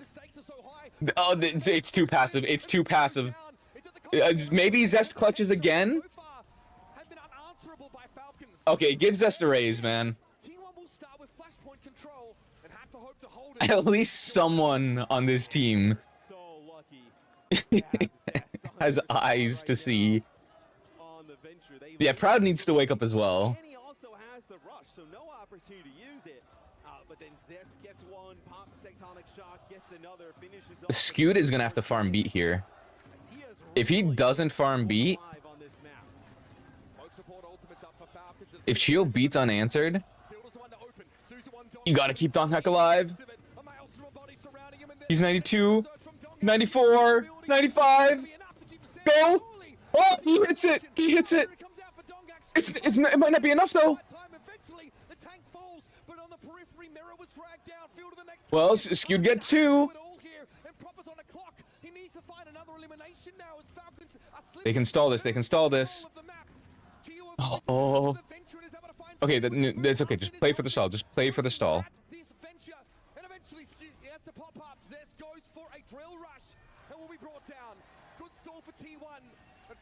Okay.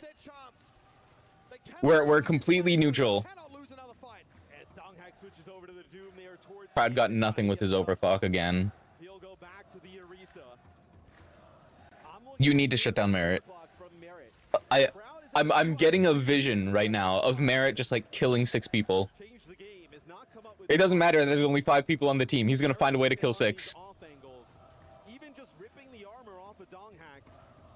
He's gonna pop overclock and kill everyone. Oh, I can feel it.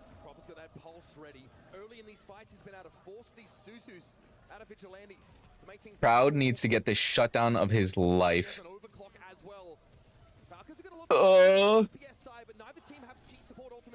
No, they're cooked. They're not. They might be. The health bars are so low. Oh, okay. They're gonna be even on support ults again. But Zest almost has an ultimate. Every ultimate he's had, low-key, has actually been spot on. Zest needs to do it again. Zest does it again! He takes Shiro with the beat! My absolute goat, Zest! Give him a raise. I've seen enough. Promote this guy to MVP. I don't know what I was talking about. I don't want Stalker. Zest is all I need in my life.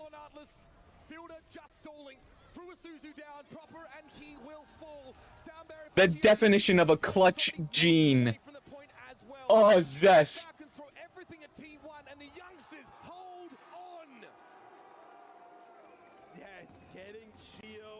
Every time T1 won the point, it was off the back of Zest. Holy smokes. But Zest is not done just yet. I mean, you gotta think about that venture base. Yeah, it turns out Proud was the issue all along, apparently. Oh. Like it took a superhuman effort from Zest to bail them out of multiple compromising scenarios on Atlas. Zest might be the best venture I've ever seen, honestly.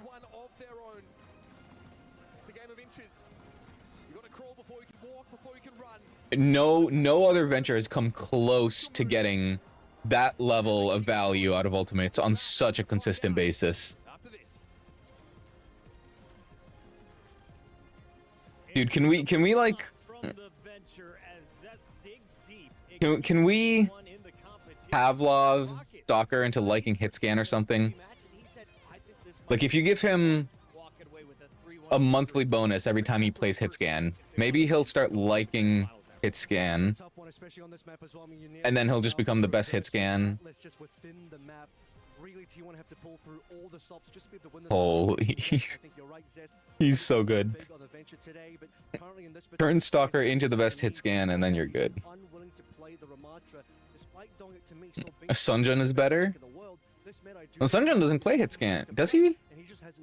Jake, I've heard it from the casters a few times, but for those that are new to Overwatch, because Sunjun is playing the flex to AIDS hit scan on all gamers. So, you know, this T1 squad brings a lot of players that haven't quite found their footing in terms of really reaching that consistent champion status, whereas Falcons, they're mainstays. They've been in the grand finals or the eventual. But see, now things become scary because you go to Falcons map pick. Last couple of years in global Overwatch play. So T1, in order to maybe seize their spot as potentially the best finisher out of Korea, they need to win this. Oh, Sunjun is better at venture. I see. Yeah, maybe. But 2 back-to-back Falcons map picks. I ain't never seen Sunjun pull 3 clutches in a row like that. Absolutely. I was a little surprised to see Hanbin coming in after all the celebrations from someone on the stage for the Falcons. Let's take a look, though, at some of the highlights, because a lot to celebrate for the Falcons early in this matchup. Jake, Oh, someone's coming back in. Number 1. You know, I think it was really a team effort from the Falcons on map 1, but for me, actually, Fielder was kind of my MVP, man. The Baptiste was electric. He is just finding so many pickoffs, so many clutch plays, and against a team like T1, that is not Proud better not go back to the Freya, though. Pressure on flex support players, and Fielder just shrugged it off. Like, he hasn't been popping off on Freya or Sojourn, but I think the Sojourn gives you a bit more consistent damage, if nothing else. Not in the current meta, so Dwyer taking a bit of a risk, got a little bit farmed up by Reaper and on the Soj. You then go to the second round, you go to this third round, and Merit on this cast, lots of team play coming through, proper than showing the Sim1 scan, so a bit of a callback when, in our earlier games, talking about Falcons, talking about the fact that they're one of the Symmetra teams. Lately, they seem to have been shying away from Symmetra, now they bring it back in again. After winning 2 rounds in a row, you saw a map number 2 also going to the Falcons. Merit was hitting every shot possible, but yeah, I think Q1 can still win this game. We just need to see Proud and Zest lock in at the same time. I don't think we're gonna see a game 5 unless Proud can wake up and deliver a generational performance. Yeah, see, even Jake is saying it. How many clock kills does Proud have in the last game? I think it is 0. Unironically, I think it is 0.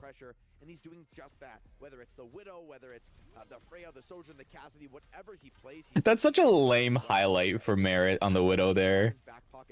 He hit a body shot on a player trapped in the health pack room. In front of us, remember, this is going to be Falcons now in the driver's seat. After losing that, they will get to choose. That was his best play on the Widow. You're on the coaching staff for the Falcons. Where are you taking me? Well, they've actually chosen Coliseum already, but I was going to say one of the push maps could be really good. Back on the Tracer is exactly what Proper wants to be able to do. When you look over towards Proud, which you mentioned, Puckett, Proud may need to start to look towards the cast. It actually may end up being, I can't remember if it's been banned or not, but if it hasn't been banned, that may end up being a bit of a target here. It was banned, but he's one of the players on that. Who was the one who banned it? Proper is that Tracer I player. think. Make no mistake, he's going to run the show on this Tracer. I think Falcon banned it. I feel like we watched Proper pop off on the Venture map 2, but then Zest was kind of solo carrying in map 3. Will we see a Venture unpush? You know, this to me seems like a pretty bad Venture map. Honestly, I think Tracer's a lot better here. I think that's part of the reason that Falcons chose it. I think they want to push that flex DPS role towards the Tracer. I think they also want to ensure the prime. Yeah, Zest has his work cut out for him now. We're asking him to mirror the proper Tracer. Of the available maps in the pool, it's one where Sojourn in particular can really pop off, can really be crucial to the game. And I think Falcons just want to take that gamble on their DPS. We'll see where our teams decide to play off at the next map. Before we get to that, though, we first have to give a big shout out to our friends over on the PUBG Mobile stage, where we just PUBG Mobile. We'll jump over to that in just a second. Avril, did you see a team from Myanmar walking away? T1 use Tracer ban? For the club championship? I think so. I can't remember. Taking home PUBG Mobile, a 2-week I think it was T1 who banned Tracer first map. Yeah, big surprise. I'm sure I had a chat with the PUBG talent as they walked out. They're all done for this event, but you know what? Big smiles on the faces of this young team. Yango Galacticos Myanmar. Shout out to their esports. I mean, Myanmar maybe popping off in esports. Look out for them. Yeah, an incredible performance. Great to see another frame here coming into the totem. And, you know, the Esports World Cup really does come together over the weeks. We get champion after champion, each building towards, of course, that eventual club championship. All right, we are 15 seconds back to game, though, on the Overwatch 2 stage. Remember, it's EWC. Download the app, watch it all, because we got to get back into the STC arena for game number 4. For all there, we were a little bit worried that Team Falcons might simply take T1 to the cleaners and be done with it in 3. What are you gonna ban, T1? Very volatile Artless map. Sees them stay in the series and begin what would have to be a reverse sweep against our previous EW. Have we had a Ramatra ban yet? I don't think so. Jake, where we're gonna have to see Proud hop off here a little bit if T1 Low-key, T1 could pull out a Ramatra ban. Someone will come in for Hanbin, but you don't have to ban the Venture here on Colosseo because it's not really great, right? There's like really long sightlines. You don't exactly want to play Venture here. I think Donghak should be able to diff someone if it comes to an Orisa mirror. Get the map selection and the Venture ban here for Falcons. Falcons have the privilege, of course, of just winning straight up those first two maps. They really get to control a lot of conditions surrounding each subsequent map, like Matt said, including the pick and that first ban. Heading into Colosseo, though, something they might want to target is, Donghak. What do you really bring into this map? Like, we know that like those sort of dive-based heroes are not quite. This isn't a good ball map. No. Winston's out of the question. Maybe you could try the hazard, but I've seen that. I don't know about that. Matt just said that Colosseo isn't a ball map. Donghak plays a lot of ball on Colosseo. And T1 can say, okay, well, He loves to go over the roofs and go on flanks and stuff. someone comes back into the lineup. They're going to be going up And Proud gets stiffed every time. If he can lock in, he just needs to lock in. Ramatra's going to be a great pick from him. Someone has shown us a little bit of Diva, shown us a little bit of Ramatra himself. The Orisa is able to be banned here, though. We have seen some crazy That we could see go. aim moments from Proud before. I mean, that would feel kind of. I think he's always been a bit of an aim-reliant player. Also, that looks AI generated. What is that Falcons logo? That looks so AI generated. Falcons, right? I think that's exactly where you'd like to be. The T1, if they want to get out of that condition, break outside that box. Maybe it was just bad resolution on camera. Which, again, is the kind of tank that can leave the Ramatra behind if you can strike quickly. But against the more mobile backlines, it'd be pretty hard to secure these kills. Hazard on. I mean, I guess you could play Hazard on Colosseo as well. It's just the long sight line is nasty where the bots spawn. So looks like the ban. Yeah, Trash might have been. I'll withhold judgment just because like camera artifacting and resolution could maybe make it look off, and I don't want to disparage someone's artwork if that is real art. But Cassidy head-to-head. It's not choice. I think it was talked about by the guys on the desk. I think Aphro brought it up. Proud maybe going over towards the Cassidy, trying to emulate what we saw, from Quartz in the past. Could be the way you want to go. I'd rather see him play the Freya. The Cassidy and the Sojourn over the Freya. yeah, don't play the Freya. I am not impressed by Proud's Freya at all. OWCS, they are waiting for the winner here. I mean, when we were doing EMEA, we were like, man, this team, could they like do something at EWC? And I think we kind of thought like, it's possible, but no, that they've had an incredible last few months in terms of their gameplay. And honestly, the teams kind of had it nailed down pretty well coming into this event. Many of the South Korean teams. I just realized we have player misses an entire clip and player hits an entire clip on our bingo board. And we think it's either We have a one clip or a complete whiff. They weren't in the conversation there. Well, it's Both are possibilities. style right now that is trending in the Okay, they banned Orisa instead. EMEA. The last time we had like an EMEA, The women holding those images are there for PR. was still It's possible, but I mean, I think there is a pretty decent fan base. Mental stuff. yeah. Even there in Saudi Arabia, like, cause the Saudi E-League has, Overwatch has really been I don't know if like a sister tournament or if it's like a women's division, the Overwatch League era. Well, I think now with more consistent regional play, right? but despite the fact that they have many And the rise, and I'm just gonna say it, Matt. Also, the unique views when it comes to like women's rights and stuff, I don't like. they do seem to support their interest in esports, if nothing else. Top EMEA teams and many of them have star Saudi players in their lineups. So they're gonna go Malga. How much of it is performative? Who can say? So we I was not expecting Proper to lock the legs. is actually Soldier here. Okay, we have some Mickey Mouse comps going on here. Donghak on Malga, Proper on Soldier. What are we doing? Damage can really Oh, he fed. What? enough for Donghak to stay alive against that He lived? combo. They vomit damage No, he on him, didn't. And Proper's able to take that first kill. But in the meantime, Why is Proper playing Soldier taking over nicely. at brawl distance? And why is it almost working? Anywhere to go here. and Proud gets an early pick, right? So I would like to see him kind of go with Never gonna watch Saudi League ever? Yeah. I don't watch it either, but I just know of its existence from You can see how much following certain players that have participated even in like in calling all heroes and stuff, and then also been picked up to the Saudi women's teams. And Proud's dead. It's over. Proud is asleep, man. Someone needs to get up on stage and give this guy a shot of adrenaline or something. And Falcons pushing up here, wants to take control of the bridge. Donghak will go ball. So Now he's balling. Okay. With Venture on Coliseo, not something you would Oh, but he's getting marked. Was that a messed up grapple? Dive is very good. A lot harder here. Falcons don't have anything built into their comp to answer this though. They kind of can't. It might have been. Not quite obvious enough though. As best as they can. Okay, Proud gets a kill, but it's not not an impressive shot or anything. It's just neutral damage from the disruptor shot. He's gonna die. He's gonna die. No, he gets saved. Okay. Regain control. And fortunate for T1, they don't actually give up checkpoint. So the checkpoint becomes All right. once you get that, We trust the ball hack here. that and put together, some extra meter. All our eggs are going in the Donghak ball basket. Falcons looking to play defense here from this high ground. Good disruption. Gets out Suzu. Suzu there from field are trying to prevent the knock-up. But you can already tell Chio's gonna be annoying. It's a beat engage. Beat response. And Proud. Well, okay, he gets stuck. I can't be mad at him for that. Oh, Zest is continuing to do it.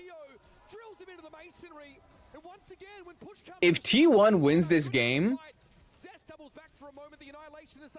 Zest will have... I cannot express enough how much respect this guy will deserve. He was able to just use the annihilation, get power block, move back. Like, this is an absolutely legendary performance from him. From T1, so although it doesn't result in a kill, getting that space back is so important. Oh. Merit whiffed it? Oh, okay, no. He didn't whiff that one.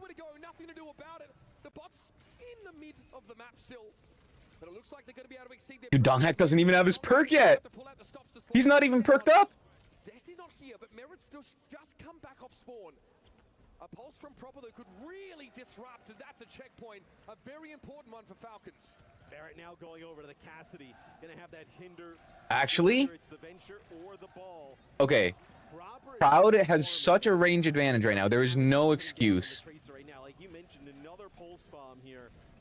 Just he is in a zone right now. Okay, good. Proud got a kill.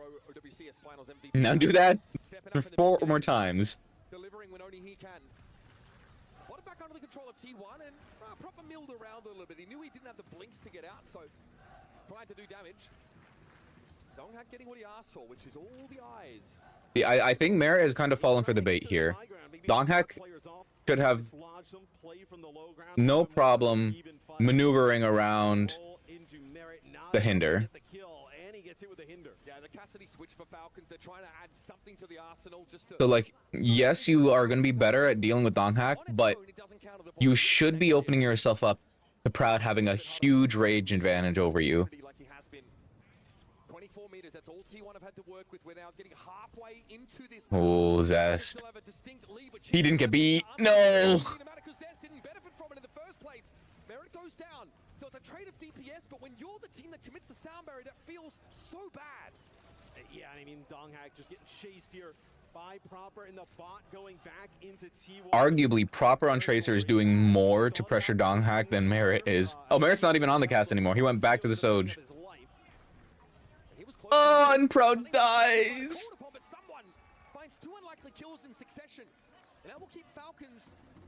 Okay, Proud needs to show up so big with this overclock.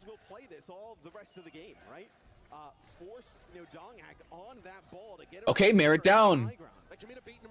Zest stays alive. No, he just barely got caught by that pulse bomb.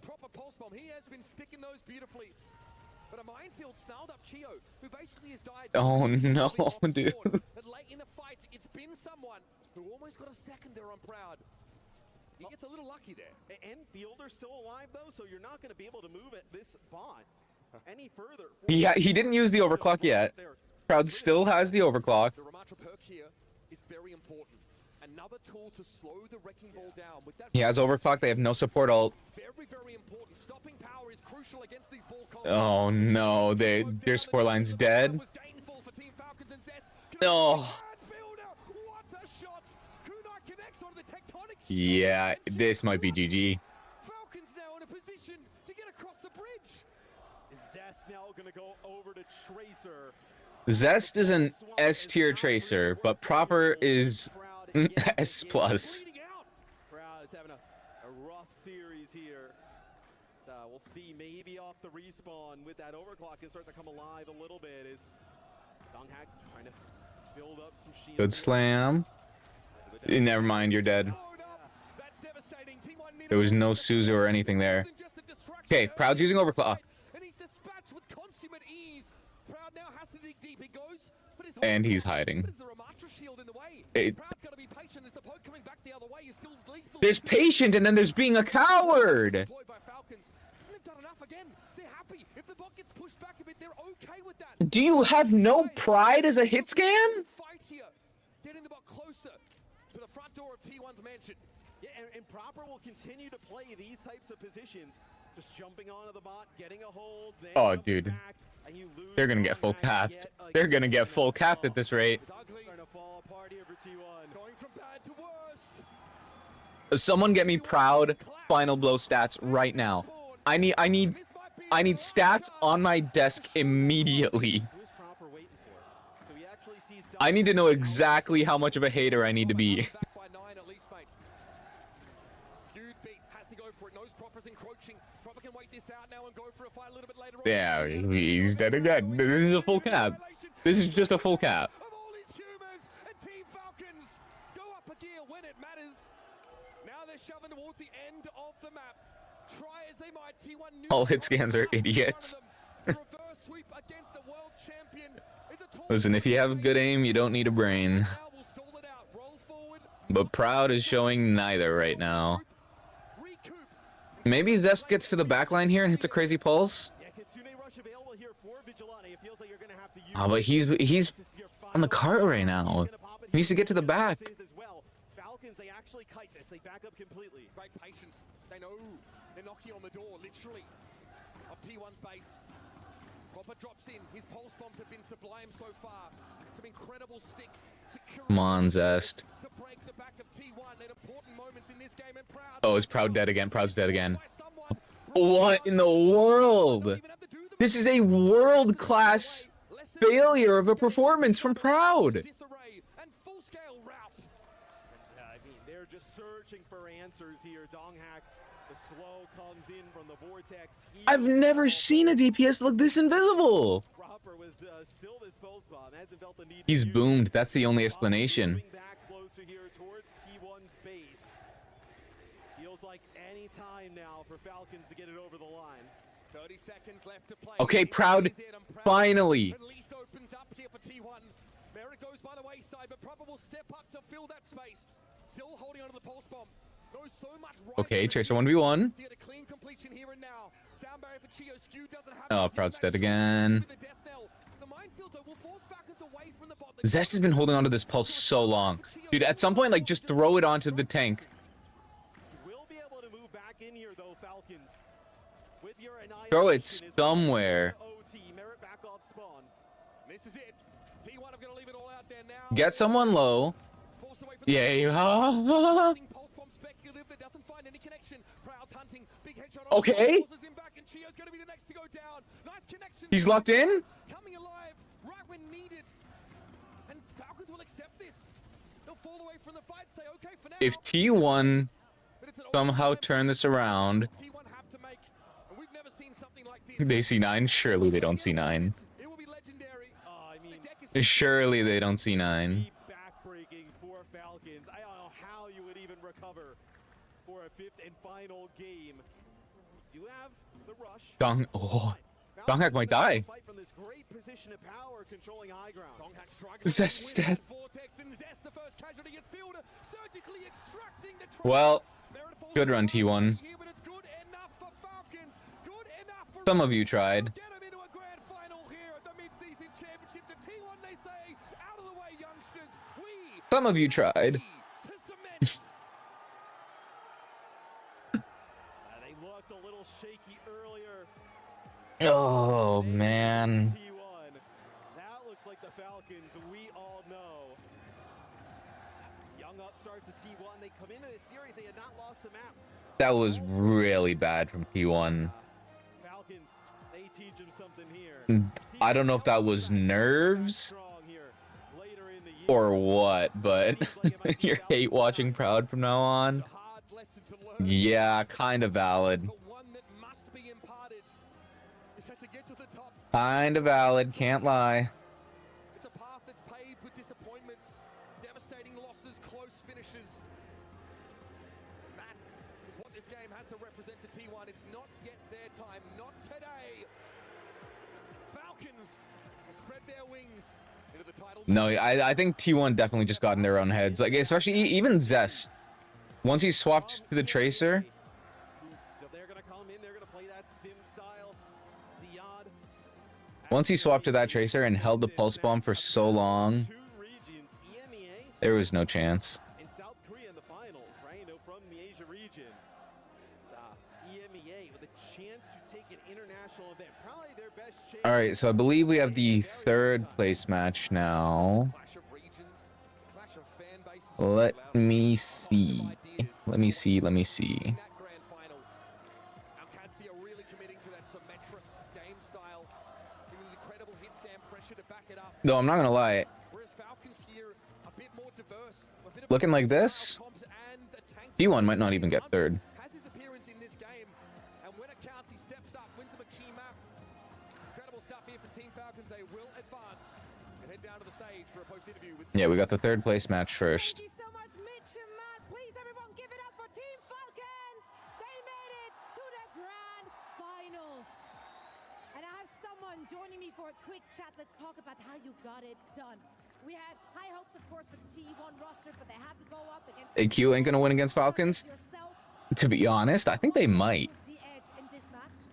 일단 서먼 선수 승리 축하드리고요. 일단 첫 번째 질문은 어떻게 보면은 패기의 T1을 상대로 관록의 Alcadzia versus Falcons, I think will come down 100% to how Proper performs. 어떤 부분에서 좀 승리의 요인이 되셨는지 궁금합니다. If we get 일단은 Prime Proper 굉장히 저희 편이라 생각했고 on Tracer, 그리고 저희가 좀 더 자신감이 Falcons win. 그 이유가 이 But if Proper doesn't carry on Tracer, I think Alcadzia will win. The energy is on top of us because all the crowd Yeah, we will need D1 playoff Proper knew it.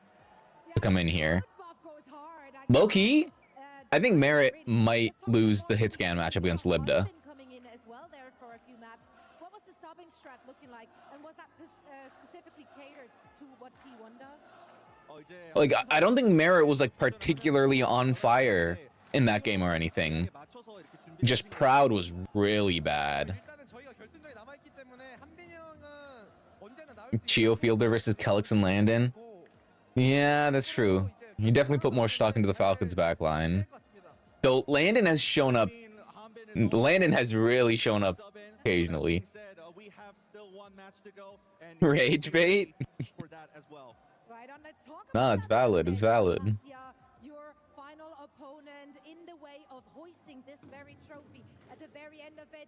How do you think you're going to match up against them? What are your thoughts, considering that there might be a bit of a compositional clash here?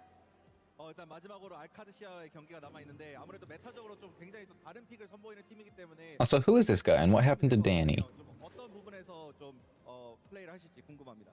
일단 알카드시아도 지금 결승전 온 만큼 굉장히 잘하는 팀이라 생각하고 방심하면 절대 안 된다고 생각하지만 그래도 저희가 지금 이 기세를 타고 열심히 한다면 우승할 것 같습니다.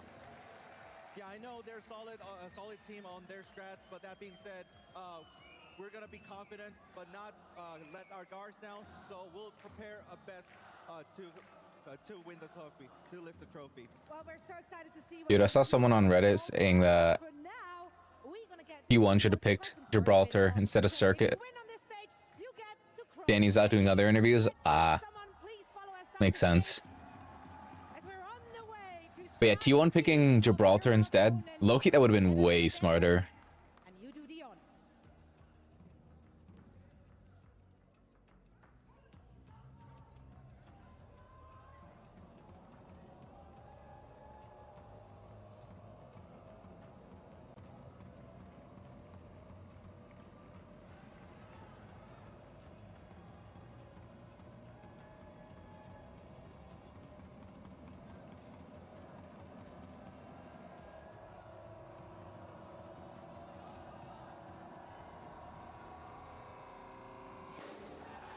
Ooh, Huzzah!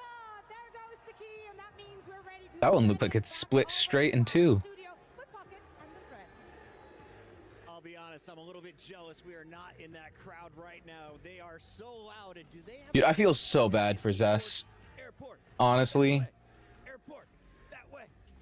I love it, Puckett. It's just great to see it here at the SDC Arena, man. How many people have come out to support these teams here at the Esports World Cup. And we've not just seen Saudi fans, we've seen fans from all around the world here. Hunbins didn't need to remind them. Cool to see the Japanese fans cheering on Vero, all the Chinese fans who came out. Listen, can you imagine we see Donghak lock in on Winston for the semifinals? The Elders taking another dub on the main stage. I know he would have shown up. Listen, he beat someone at the Winston parkour, okay? Someone has gotten a little bit too white recently. He can't compete with the true Korean Winstons. Time to get Stalker and Shoot proud. There's a... It seems like there's a weird drought of top hit scan talent in Korea right now. I just think on the tank side, in the compositions that T1 played, Like Zess, or sorry, not Zess, Proud, apparently just a giga choker.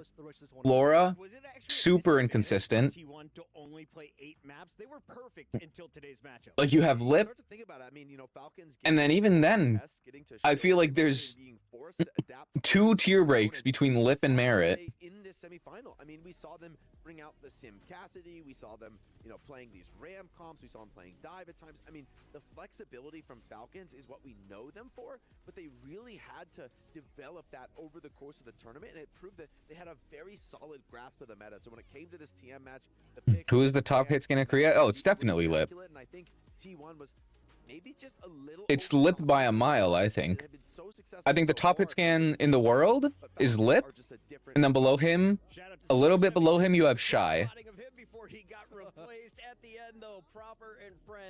And then below them, arguably you have Proper and Stalker.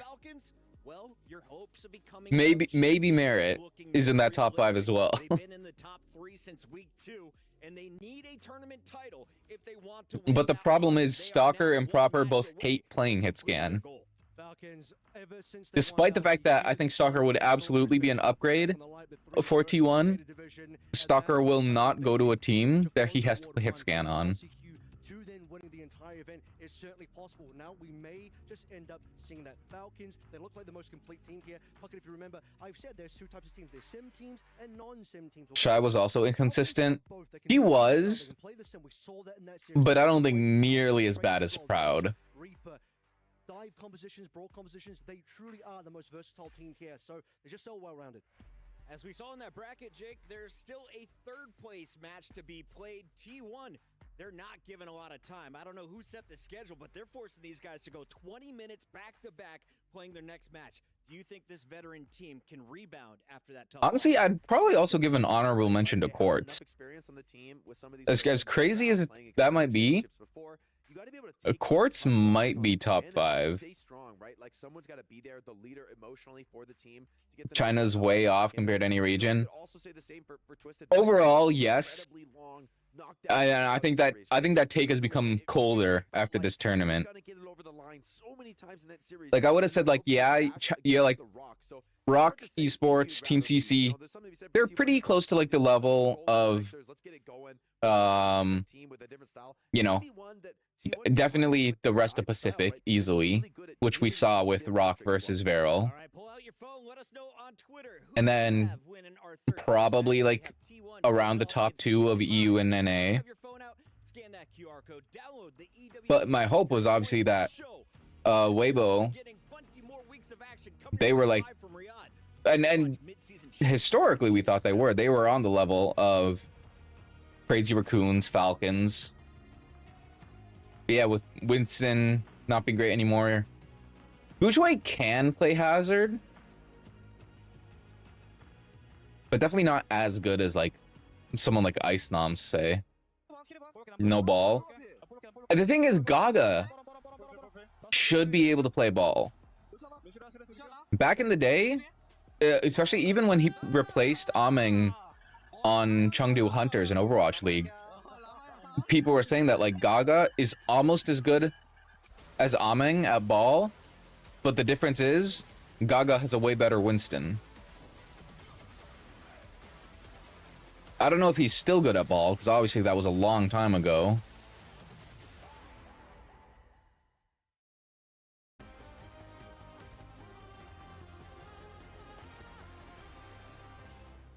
But like if anyone in China is gonna show up and turn out to be a baller, it should be Gaga. An escape room. I don't know how this one's gonna go. Let's go inside. Whoa, what's up, fellas? It's the Gatos Guapos. We got Punk, Aki, and also Color Hex as well. I haven't done an escape room yet. Look, fellas, we are a long way from home. We got 2 Kiwis, 2 Aussies. Gaga's not. No, he's not playing ball. Here we go. But if anyone could, I think it'd be him. Which arguably, maybe he should, right? Maybe he should start leaning into it. It would definitely give Team CC more of their own identity. What do you guys have on your side? I think we might plug. I think we might plug. Is there like a pattern? Is there something in there with dots on it? Yes, there is.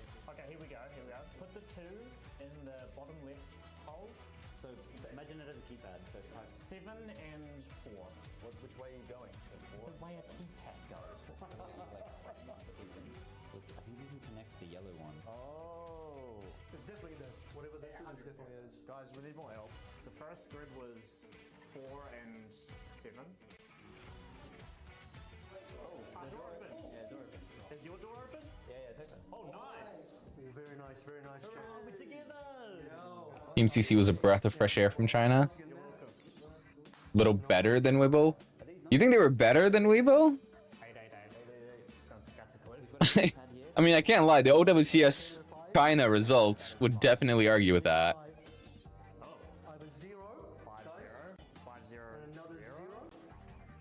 Weibo was really not even touched throughout the entire regular season. You're a genius, Kev. Oh my goodness. Oh dear. Anything in the eyes? I'm just playing with the eyes. This is such a weird clip. Like, there's this goofy vlog music playing in the background, but then they have like disembodied bloody babies. The Mew Ajax, dude. Mew is not beating the map 5 allegation. When what game was it? Was it against? No, it was against Falcons, where they decided to lock in Mercy on map 5 overtime. I would have crashed out. I would have had the greatest breakdown imaginable if I'm in map 5 overtime and I see my main support play Mercy.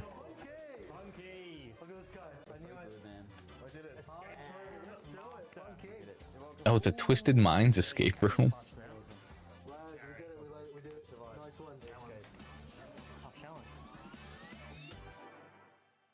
Many question?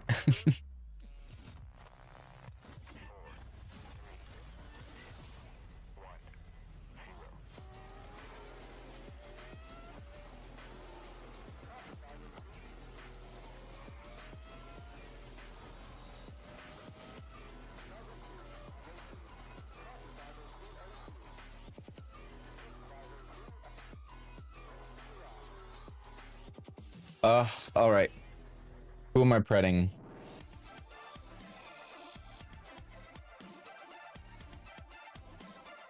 TM got this? I kind of think they do. Honestly.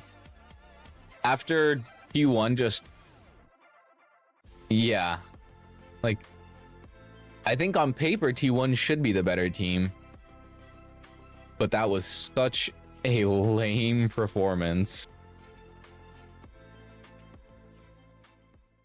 that I just don't see how they do I'm it. sure you guys are all confused. Why does it look so dark? Why are there so many screens? Well, you're in the control room. This, ladies and gentlemen, is where the magic happens. Producers, directors, engineers, everyone. Look at all those working on the cameras. show, they work day and night tirelessly to bring you guys a great show. And yes, don't worry, they're not paid actors. They're actual employees. They actually work here. Can you guys all say wave for me, please? Just wave. Yeah, see, they're too busy. I got 3 people. Working. So I just wanted to show you guys how the control room looks like. Yep, a lot of screens. Honestly, I don't. If I'm being honest, I don't think T1 even take a map. They look so utterly boomed. We have our producer here, who is busy. Yes. Hi. Do you have a moment to chat? Yeah. Okay. Hi. Name, please. Jeremiah James. And what is your role here? I'm the stage producer for the STC Esports Arena. Okay. Can you give me a little bit more description? What does that mean? Yeah, sure. The best part about my job is that I get to take credit as a producer for all the wonderful work that our artists, designers, and engineers put together. I don't actually have to design anything. I just tell, hey, I want more red, I want more blue, and then people do that, and it's great. The best is OBS don't have to look at crowd. Loki, you could tell. You could tell by the end of that map. I think that like they realized there's no point in spectating this guy. He's not gonna be lighting up the kill feed. But in the STC Esports Arena, there's light bars all around the arena. The light bars will tell the story of the progress in a team's progress in the escort mission, for example. Oh, like how far they pushed over the payload. Oh, that's kind of cool. Okay, I didn't notice. Yeah. And in every game mode, for every game title, there's something special that the stage is doing that maybe you're not be aware. There's a little Easter egg sprinkled out throughout the stage. That's actually pretty cool. Guys, I can't that's lie. Thing to look out for. I mean, I personally didn't know about that, and I think that's very, very interesting. Jeremiah, any last words? Anything you want to say? Just enjoy the show. True. Enjoy the show, guys.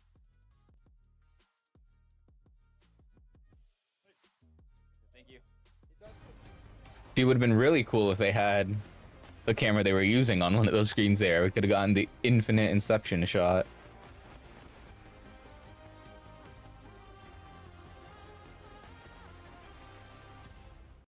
Welcome back to the Midseason Championship. It has been a grueler out here in Riyadh as 4 days of action. Show any crowd, but Korean crowd is pure aura.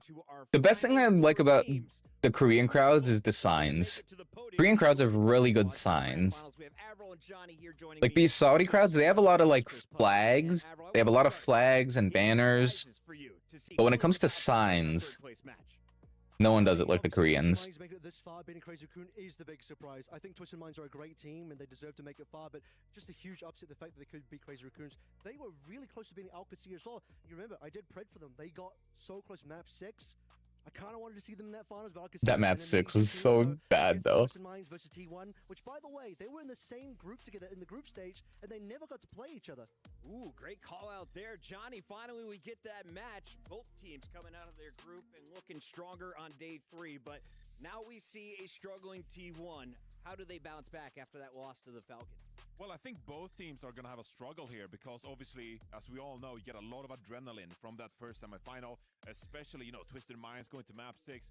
Yeah, the drawings and stuff, they're super cool. Loss against Falcons, that's a heartbreaking loss. See, a lot of the signs I can't even read, right? Obviously, because they're in Korean. But I can still see and appreciate the work that went into them. Energy, right? Like, it's going to be really tough for T1. In these kind of scenarios, I need someone on the team not to step up just when it comes to mechanics, but also leadership, right? Communication, energy. Hey guys, we're out of the running for winning the entire thing, but we gotta step up for T1 and get those points for the club championship. I'm just gonna say, everyone pull up your bank account. Let's look at what is on the line because winning here in Riyadh earns you some serious cash, not to mention a lot of respect. $100,000. That's a big difference between first and second. Finish on the podium. You're guaranteed some decent money, but you're Second place gets less than half. That's actually a crazy difference. I mean, $100,000 here, if you get third place, that's no small feat. And obviously, a lot of these gamers, they play all year long. They grind out these hours. Wait, I want to look at that graph more. Just to get a lot of these games. Let's see, how much do our other teams make? Crazy Raccoons, Virtus, Liquid, and GK all made 35K. That's not bad. They're all making 20K. They gotta be happy with that, right?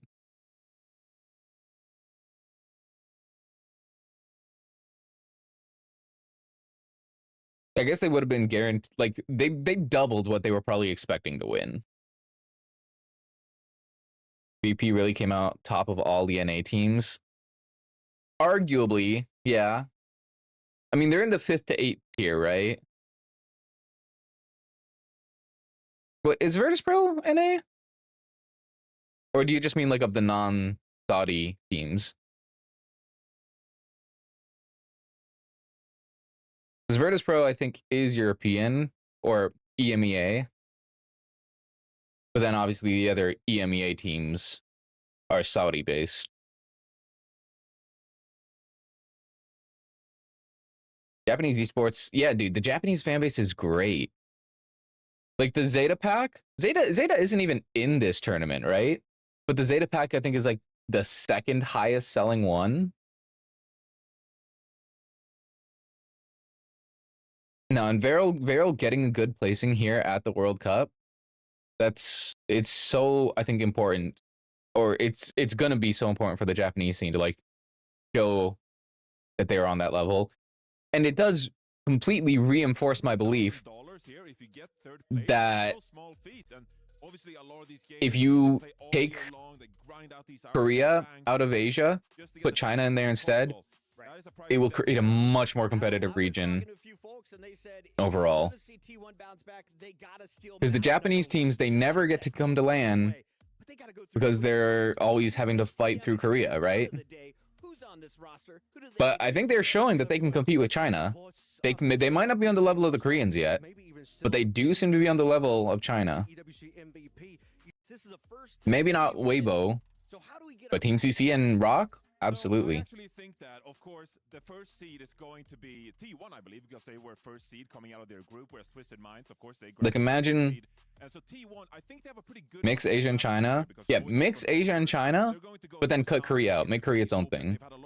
Because then you can create a tournament system where we get 2 Korean teams, and then based on the level of strength we're seeing, a good chance that we get 1 Chinese team and 1 Japanese team. Unless someone from China or someone from Japan like really pops off. Obviously, ideally, I'd like to see just a complete expansion of the teams we have. For each of these players, who do you want to see for our first control game? Yeah, it's probably going to be Freya coming through more. Because 8 teams for a major has always felt a little small. But I mean, I get that you can't. Like, resources are limited, right? Varel could beat Weibo. Maybe. If Varel play really good and Weibo choke a bit, I could see it. But on a neutral day, I don't know if I'm convinced Varel's that strong yet. Because, like, yes, they beat Rock, but Rock Esports has never come close to beating Varel. Or, sorry, to beating Weibo. He was really quiet in that Falcons match against Twisted Minds, especially if you're going to play a lot of Freya, a lot of counter Symmetra. You need to land those Ebolas. Like, that's going to be very critical from Proud. And without Proud, I really don't think T1 stands a chance. It'll be interesting to see how the next stage for China goes. Twisted Minds playing 6 games in a best of 5 basically. Never mind. You see them go in the Hold on. distance in all their group stages. I'm looking at this sign again.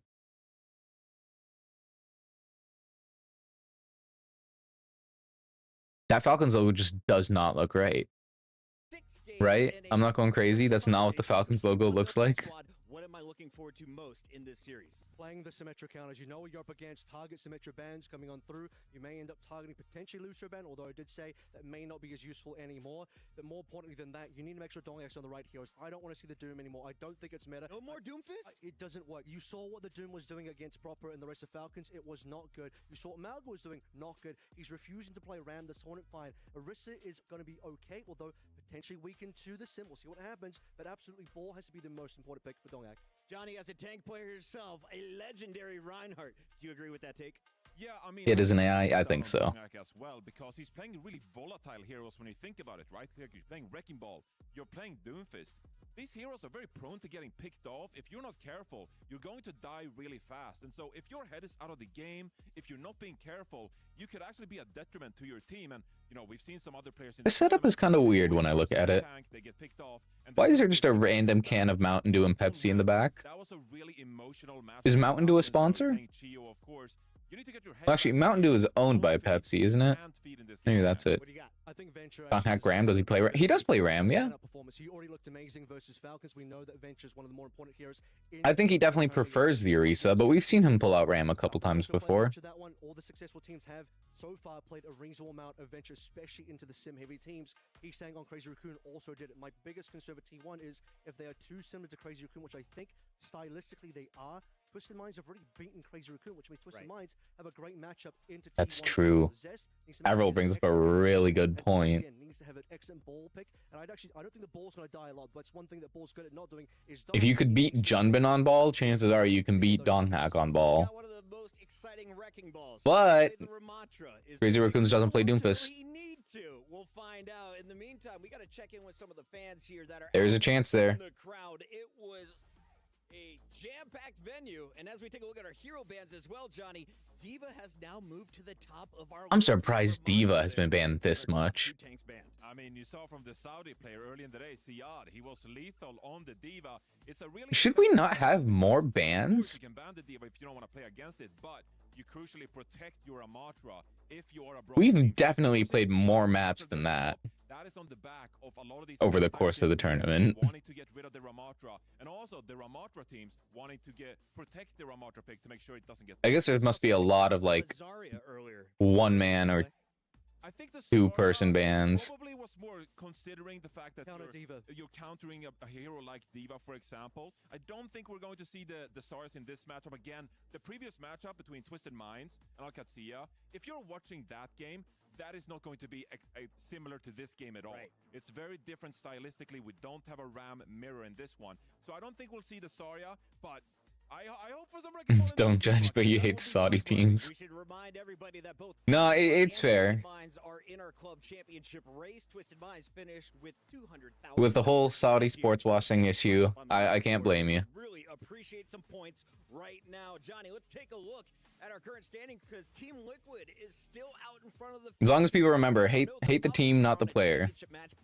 Yeah, and crucially, I mean, Falcons, they need to win a Because really, the players aren't that different from us. They're just a bunch of guys playing video games, living out their passions. But like these organizations and stuff that are like funded by oil money, yeah, we hate the big corpos. Falcons, they haven't won an esport yet, so it's almost critical for the organization that the roster steps up in the grand final here today. Avril, there are 7 teams tied there in 9th place at 1,000 points. Can you guess where T1 is? In the tie? They're at 800 points. Okay. If you win this match, guess how many points you get? 200? That's right. You would move in and make it 8 teams tied for 9th place if they are able to pull this one off. So with 45 seconds before we go to the stage, let's make our predictions official. Does T1 tie Twisted Minds in our club championship? I've been all about the hyperbole today, Pocket. I said Falcons 3-0 backstage, and this time I'm going with Twisted Minds. Libda. I think this one's gonna be I like Libda too, honestly. I think it's super cool how he went from this Pharaoh 1 trick to being one of the best hit scans in the region. Like, I can't think of anything like that we've ever seen. We've seen role swaps from like DPS to support, DPS to tank, tank to support, whatever. Let's go the distance on the STC Arena stage. But I don't think we've ever had a case where we go from like the most projectile hero in the game. Pharah is the definitive projectile hero. Maybe Junkrat. Maybe second to Junkrat. But to go from that to playing Sojourn, even like Cassidy. Yeah, exactly. Like at this point, we just need to see Libda pull out a Widowmaker. Pull out an Ashe. And he's just straight up a hit scan player at this point. I would love to see though like, just for one game, I'd love to see him pull out the Pharah to see if he still got it. Or did playing hit scan make him forget how to play projectile? I'd be very curious to find out.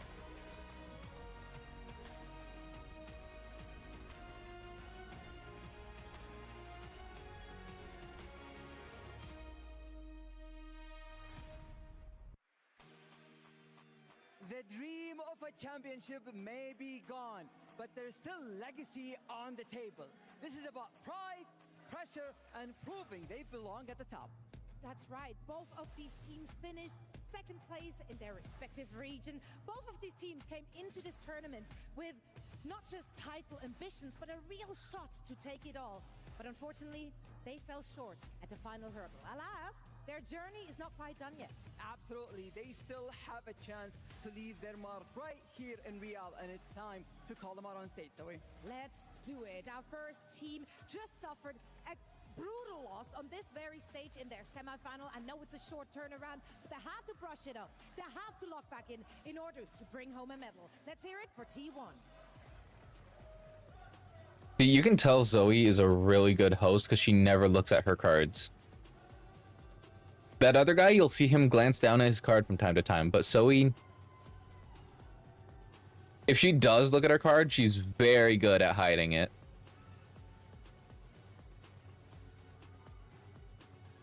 And their opponents, they pushed through heartbreak, picked up their pieces, and are ready. Shout out to observers. True. It's Twisted Minds.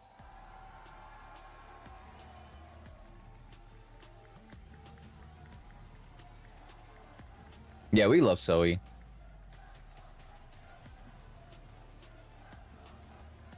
Dude, I still remember her speech at the end of the Overwatch League, the end of the 2023 Grand Finals. I don't know if she rehearsed that or if that was just like her speaking from the heart, but like it was really well done. Place in contention here. Twisted Minds and T1 face off. A whole lot of extra prize money on the line, as well as those club points. Yeah, no pressure. Just a $40,000 difference of a best of 5, 200 extra club champions. He got me in tears. No, I don't blame you. Remember the standings, Twisted Minds were standing at about 1,000 points. The leading pack are at a couple thousand. The best chance Twisted Minds have is their I was there in person because it was in Toronto, obviously, right? So I was there, and it was very moving for a lot of people. Was making on the desk too about Twisted Minds facing Crazy Raccoon yesterday, and look, Twisted Minds, they came out on top. 5-map. Was the end of an era for sure. The sim versus more of the counter comping. But I don't hate what we have now. I think Zest has been playing this rock paper scissors match of instead of mirroring being the pseudo counter with the venture, and it's really worked out. But is this also a game of mental, in my opinion, where Twisted Minds went OWCS doesn't quite replicate the same feeling that Overwatch League evoked, but T1 was done, and then T1 are just fresh off of that loss, so now you have to bounce back. I think the big thing about Overwatch League was it really did create this sense of like connectivity, right?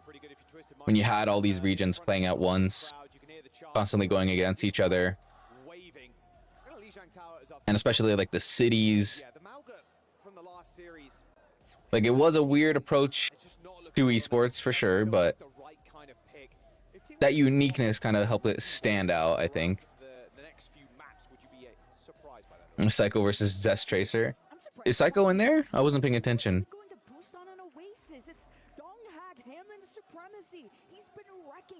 If Psycho is in, you just know it's because UV is having the most legendary crash out. And actually, I think Avril hates the Doomfist. I love the Doomfist. We were kind of saying it's his... UV has tilted off the face of the earth. Were flawless up until that point, but Lijiang Tower was T1's choice, and this is stronger, I think, for Twisted Minds, who are the Wait, best at the Ram Symmetricon. What's with their medal?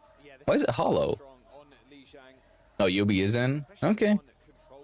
He didn't tilt as hard as I thought. Oh yeah, there's Psycho in the back. I see him now in the jacket. Coach Psycho, let's go. carry on. That Shambali Monastery is a very fun map for Donghak to play. The Doom on did exceptionally well with it as well.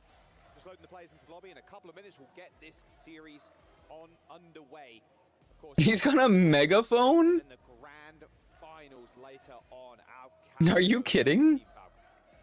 Just loading in the bands as well. T1 Symmetra right out the gates. And That's weird, right? how long does it take for a team to eliminate the Symmetra from Twisted Minds?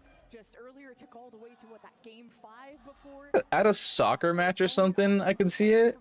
When if you're like at an open air field, for sure. Force him to something like the Tracer or maybe some other mirror where UBS At an indoor esports game though, do you really need a megaphone? for Lijiang Tower. How is that allowed? Yeah, like Coming in already is T1 banned the Sim. that has to be disruptive to the players. Only banned the Sim one time. Is this the best play? Unless it's just like maybe the fans are just so loud naturally that the megaphone really makes no difference. They were just really worried about that, but UB is happy to fall back to the May. I think they had success on that, and wondering what T1 have up their sleeve while the Kiriko from Twisted Minds. I mean, I guess I'm not really hearing it Now you're opting for maybe a more loose specifically on camera, so it can't be that loud. I don't know. Yeah, it feels like a BAP angle for T1. Every team's got their cheerleaders, I guess. Yeah, Zess has really impressed me on the venture. I'm loving the venture. It's not too much of a hard counter to these sim comps. We were kind of talking about it in the green room. More of a soft one. I think with how That's an insane close-up. I can count the pores on his nose. Why does their camera crew keep doing this? I keep noticing this. They're getting so close to these players. ones they are used to facing. Yeah, why are these keys hollow? None of the other keys were hollow. Did they give them special keys for being top 4? You're going to go to maps that are more sim focused, maybe even a kind of a circuit royale. Yeah. Actually, wait, how's this even gonna work now? If T1 wins, does Twisted Minds key get crushed? But T1 get to keep their key? They're okay playing from a comeback scenario. And if T1 get to keep, or if the winner of this third place match gets to keep, wait a second. Then let me put a pin in what I was saying for a moment. This is someone printed out a Commander X thumbnail.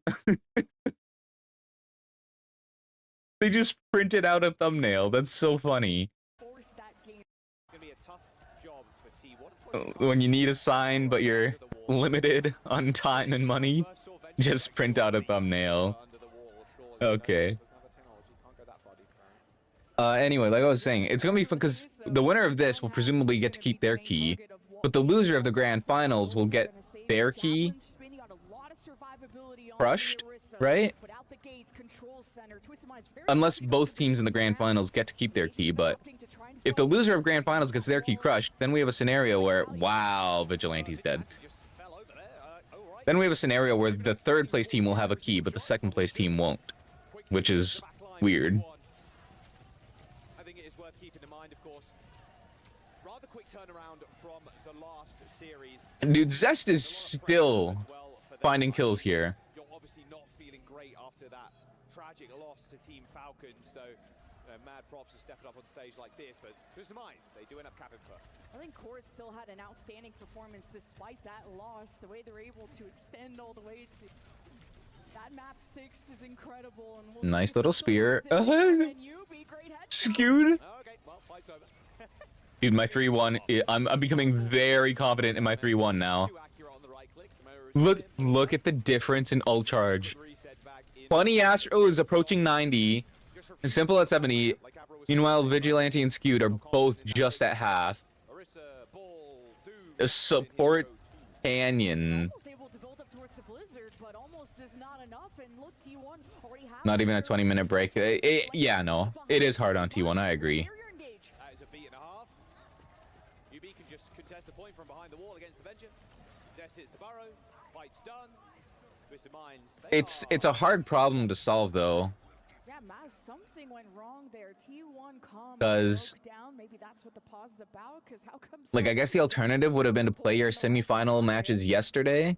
What really worried Twisted Minds, or wait, when you pop the Astral Barrier, T1 went scattering in all different directions. Or either, like, play the semifinal games yesterday, or you have, like, an hour break on broadcast, which people obviously don't like, right? It's all right, he's chilling.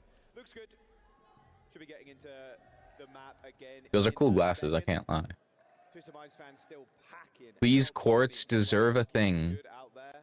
Here we go. Back in it already. What does that mean? See you later. Cheap fight win. Like, just off the barrier, you got Blizzard, you got Maywall, you got, is that Quartz, like, taking an angle? Not yet, but Twisted Minds just full dominating right now. Yeah, straight up. See how aggressive this off angle here for Zest is going to be. See, in theory, what you should have done is you force Twisted Minds to, like, play a scrim or something while the T1 match is happening. Oh, Zest is still... My goodness.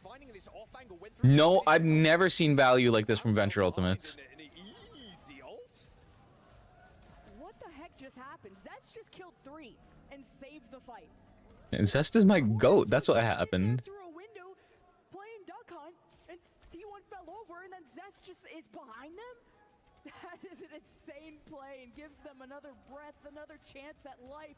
But a 0 to 100 Yeah, the most fair thing to do would have been to have T1 and the T1 Falcons match and the Twisted Alcadia match happen at the same time.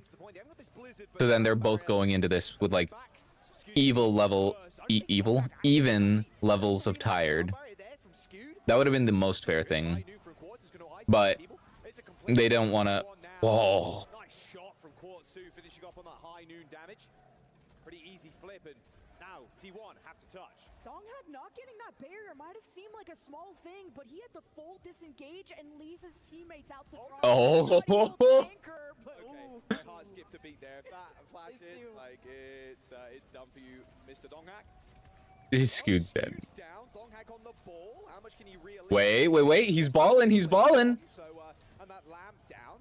They're balling. Control of the point just this moment, but Donghak's doing enough to. Oh, he's dead. He got chased, but they got point flip. Towards the Mega, and they actually lose the gap. It is proud on the point with the help of Vigilante. Nice, Vigilante. Fade from KSA. Now the damage can just Okay. This is an incredible turnaround from T1. Signs of life here. How T1 keep coming back from these deficits? The clutch got the solo window from Vigilante, the 3K earlier on, the Donghak stall. Wait a minute, this is not over, and Proud has an overclock. He can lock in. Wait, Donghak's dead? Yeah, Donghak's dead. He's AFK. He just AFK'd. I just watched him AFK. Oh, but it's okay. We still have Zest. It's never a lost fight as long as you have Zest. Of course, not even Zest can do anything about block slop Ramatra.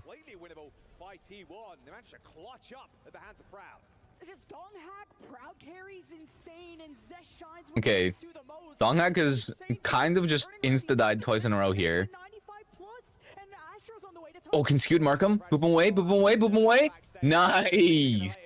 Oh, there it is. Beautiful stuff there from the supports. Boop, being Astra away. Good first round from T1. That should have been a Twisted Minds win. I'm not. Arguably, yeah, it should have been. They had these main advantages every single time. They played the main. Proud lost it. To perfection, it's what it seems. You'll be with these first picks at the beginning. Listen, it doesn't matter what Proud does because we have Zest. Away with this 100 to 0, and Zest getting that 3K was the turning point.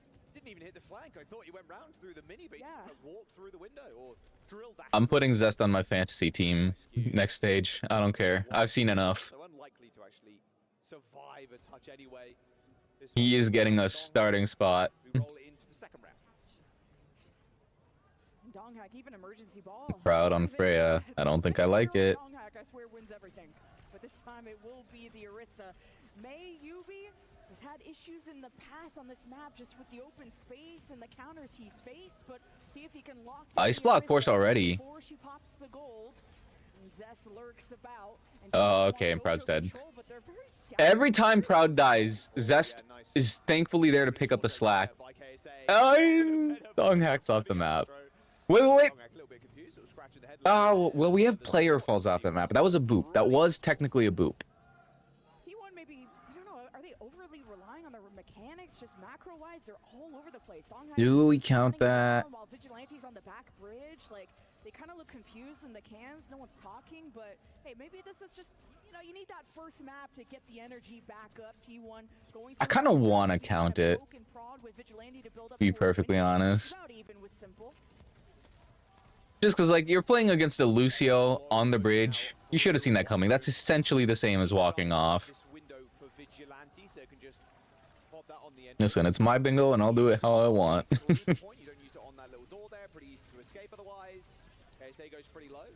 No, we're not counting it? Okay, fine.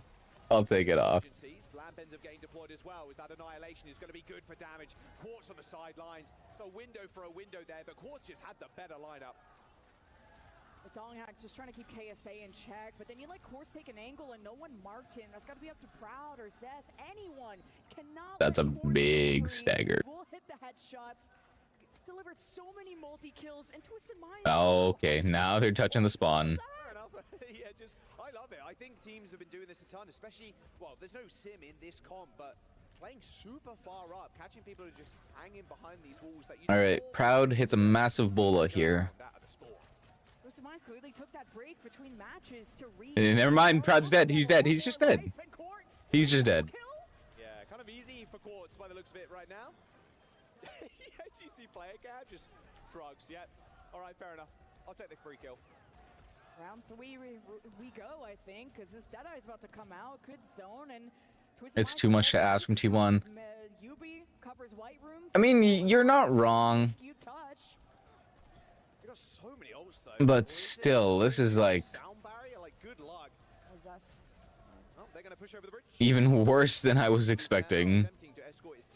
And especially after that first point, I was like, oh, okay, you know, T1, they're looking like they can still do it.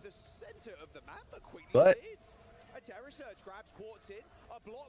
okay, Proud gets a kill. Proud gets another one. Proud remembered he's on a DPS.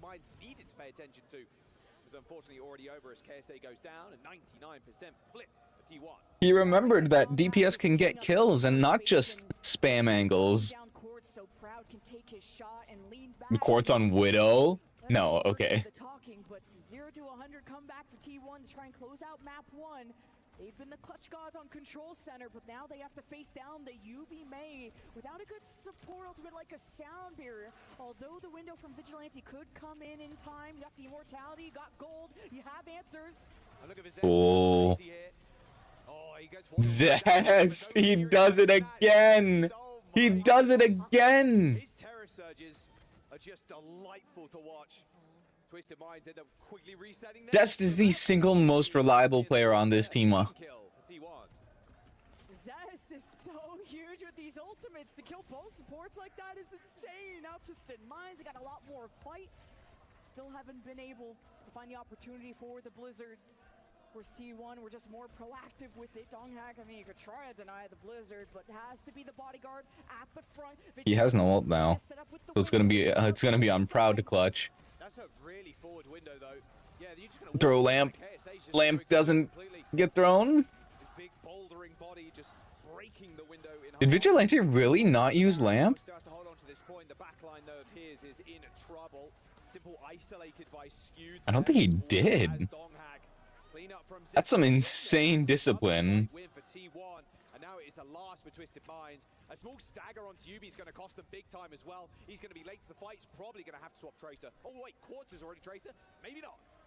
Man, just T1 keep coming back from the brink of defeat. Incest is on God mode. I haven't seen a carry performance like this from anyone. Like, to put a team on your back to this extent, I've never seen anyone do it except like Quartz. Ironically enough. be the first map under their belt as well.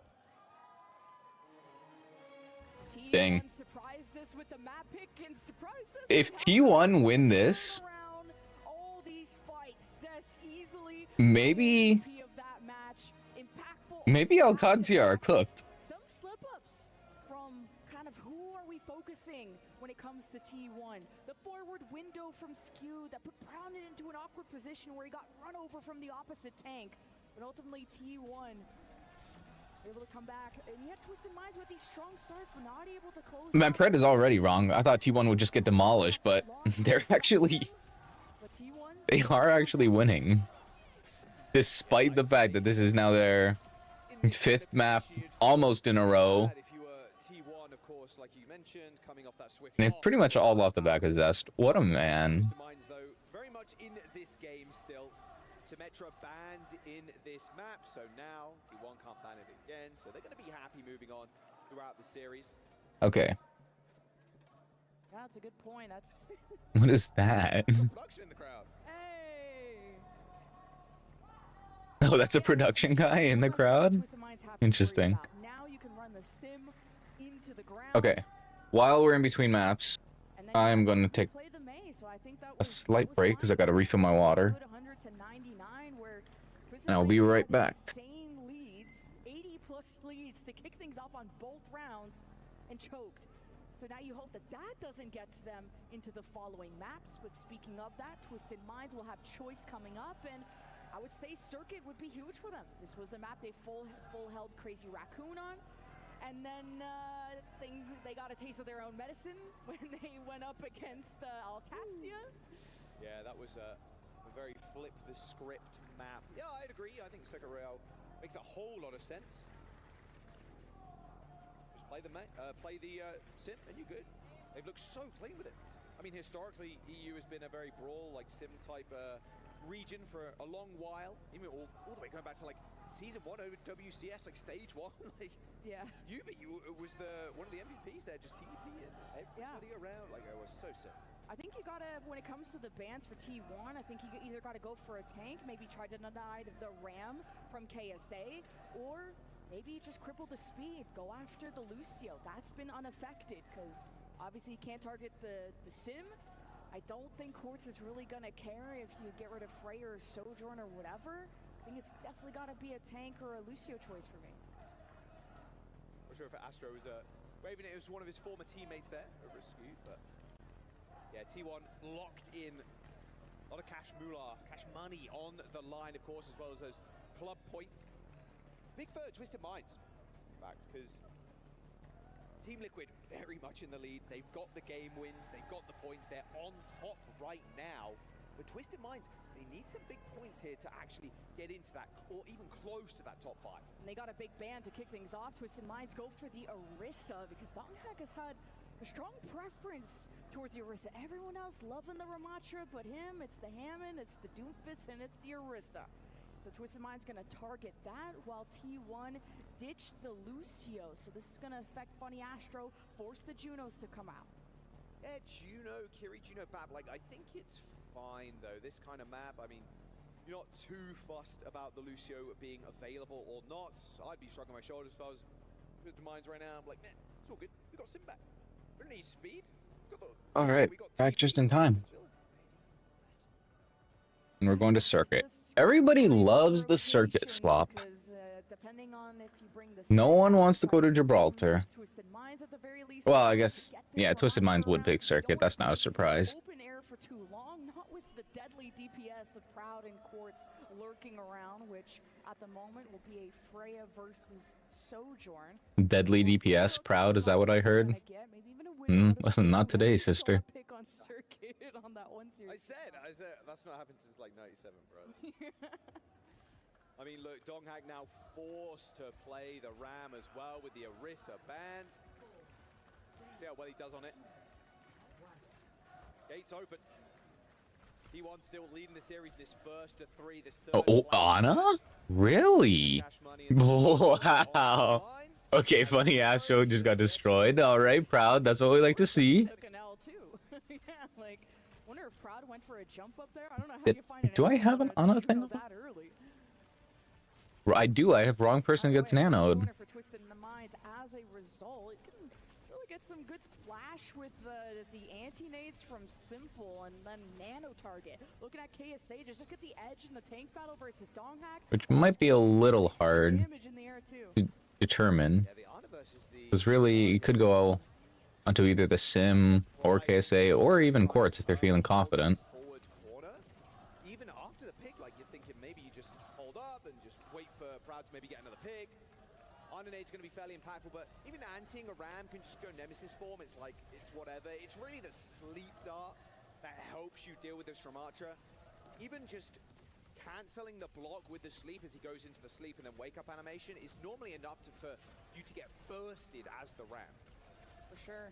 Twisted Minds are going too crazy with the TP, but wait. Early bullet shot completely misses.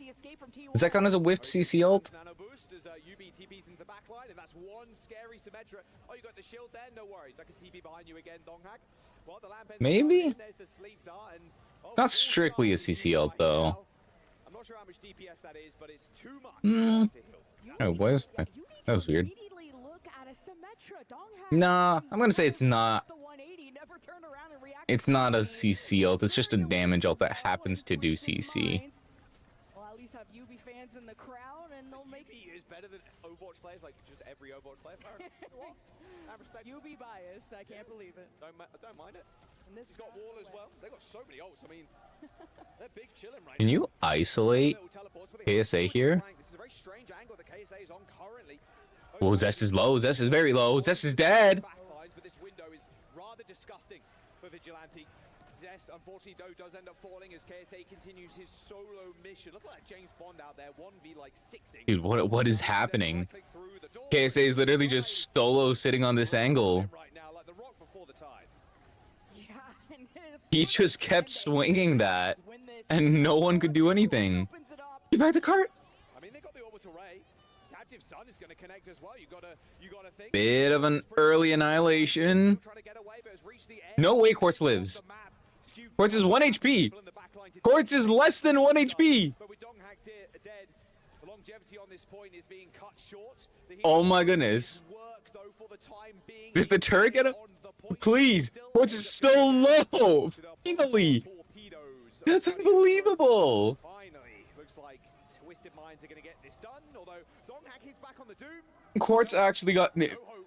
It's like T1 forgot that entire part of the map existed. Watch this though. Donghack goes Doomfist, starts winning. I can't believe he lived there. At least Zest now he's off. Now he loses. But Zest is going to the Tracer, one of his signature heroes, and Twisted Minds almost have a 5-minute timing. It's nasty. Simple is hitting sleeps and antis on Donghack, ruining his day, making it so Vigilante can't even use his own window. He has to tend Donghack. Has the nano even come through yet? I don't think it has. Nano UB in. Send him into the back line. Not again. Proud, don't die there. Nano him in. Do it, Simple. They're going to try and take height, at least on these stairs. Looks like maybe Simple's in the line for a nano onto KSA. Pretty deadly, in fact, with the Annihilation or just with that Nemesis form. Nade. Nano, you're going to need to pop it in. Did the nade even hit? I don't think it did. Self nano as well for Simple, so he's doing a lot of extra damage now. Donghack way out of position as the terror in KSA just continues through the back line of T1. I'm not sure you're going to escape this one, Vigi. I don't think you're getting out alive. I mean, skewed. He's desperately like, I got right-click heals, maybe. Vigilante gets out of there, but unfortunately, SA lives as well. The rest of T1 who are forced to reset. Zest held back a storm though, playing solo on the card. He won his 1v1 against Quartz and denied a lot of progress out of Twisted Minds. So this could have been a lot worse. But Oh, he gets nothing. 3.5 minutes left for Twisted Minds. Putting a lot of pressure on backline. Oh, okay. Never mind. Scoot got support diff. Zest finds a kill. If Zest kills Quartz here, he's my GOAT! Unbelievable! Zest is simply the best player in this lobby. I have seen enough. A mild nuisance, but it looks like everybody's just going to kind of ignore him. Knows Funny Astro is below, hits one bolt, but that's about it. Now jumps on it though.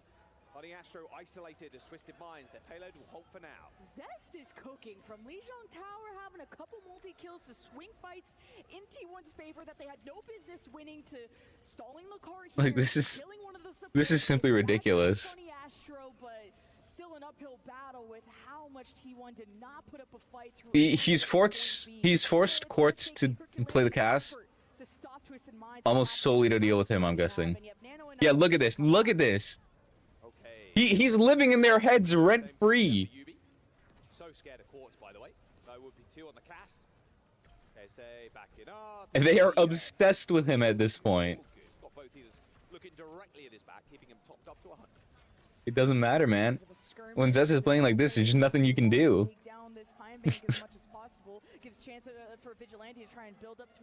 He's in your walls. He's behind you. He's about to kill Simple. He's gonna. He's so good. He is so good. A Tracer versus an Honor and a Cash. You don't expect Zest to win that, but of course he does. If Proud does 25% of what Zest does, honestly, you're not wrong. Exactly what you need out of this Tracer. Twisted Minds have to be reset time and time again. Momentum is really dwindling. They haven't been able to execute on these ults because they're so worried about where Zest is. Oh, that nade was sick. They're just gonna TP away. But dude, see, like, isn't it crazy that Zest is this good and he was still getting diffed by Proper? Quartz is gonna go down first, but Zest is traded. Proud looking below him, looking for a bolus target in his. Oh, that's a good bolo, actually. Yeah, it takes down KSA. Two players purple, and now the front line of Twisted Minds is. You could actually kind of stagger. No, okay, just get the kill. Wait. Was that a Proud ace? Hold on, I have to go back. Was that a Proud ace? 1, 2, 3. Another large nade by Vigilante sends two players purple, and now the Proud. Yeah. is waning. Oh, Quartz was already dead, but yeah, Zest killed Quartz. Ah, not quite an ace. We didn't see it. Not skewed, out. No out. Okay, why was skewed there? Wouldn't even matter anyway. Get him, Zest, get him. 1v1, he's got nade, should be good. Yeah. My God. Quartz survives. The flashbang came online. Doesn't have a Suzu for this. There is going to be a sleeping KSA and Proud once again behind. Oh no, Proud. You missed. There's no way you missed those. And just push the tempo to the max. Teleports onto Vigilante. Oh. Completely denied. Suzu cleanses the sunburst as Oh no. They get overtime. ends in a team kill.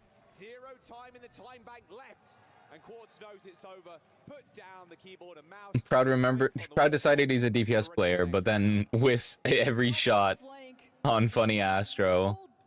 Completely unaware that he's there, by the way. Playmakers, but Quartz turns around and deals with the problem. Twisted Minds obviously made quick work of this entire map and got stalled for several minutes, all thanks to the effort of Zest. Hey, why couldn't you just do that again, man? Just hit your shots, man. Sometimes it's not a strategy diff, not a comp diff. It's just a hit your shots diff. Like he did that. He did great there. Yeah, you take it back. No, that was a rough little clip there. Missed 3 shots on Funny Astro, and then proceeds to watch his team get decimated. Not his best moment. Simple on the Alari, Astro, of course, on the Juno. I like the Alari setup on this map, especially with the sim. Hold this top right, put the pylon right above you, have the little turret in the mega health. Okay, Zest is back on the venture. He's been carrying on Tracer too, though, so I can't even be mad. Out on Widow.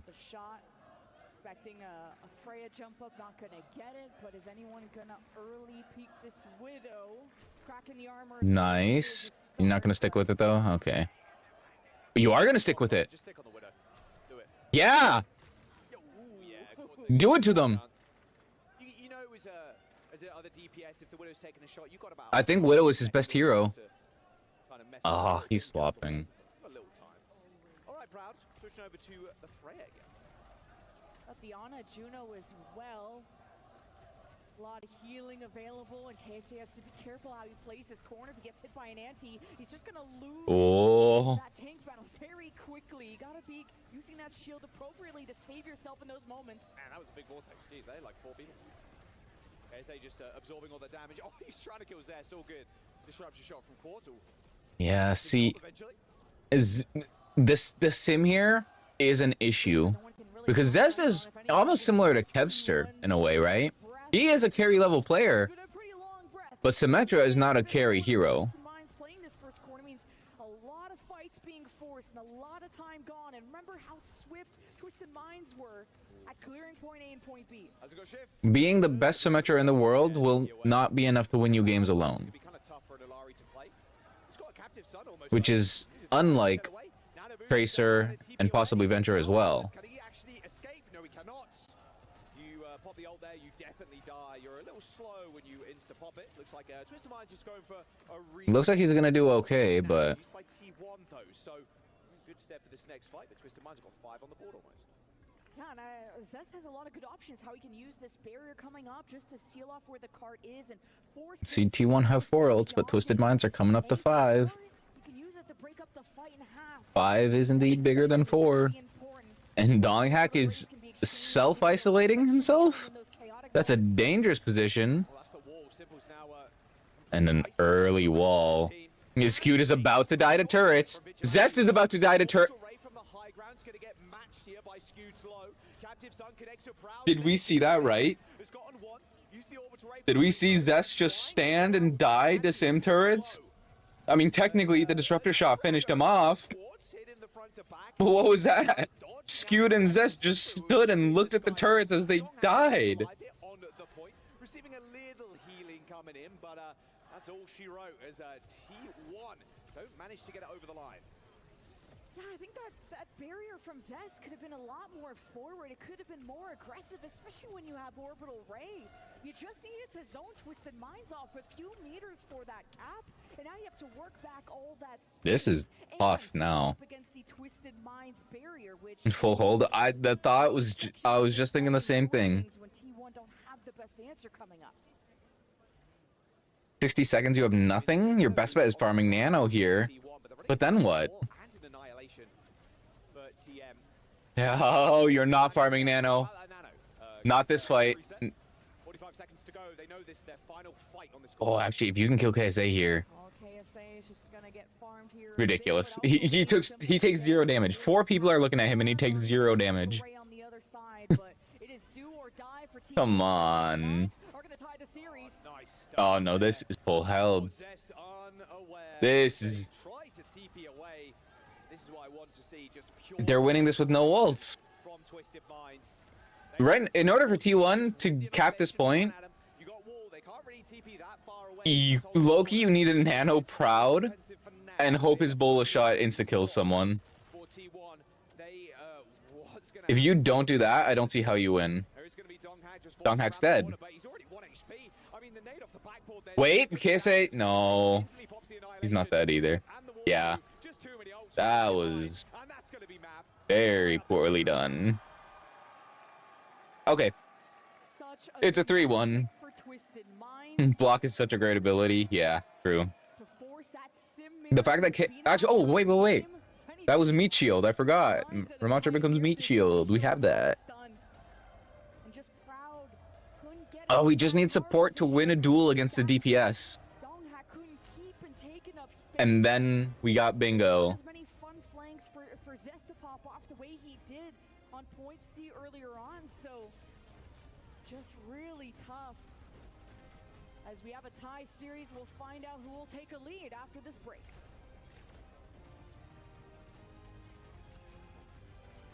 Yeah, my 3-0 was slightly off, but I'm once again confident that Twisted Minds will be the winners. It's gonna be a 3-1 probably.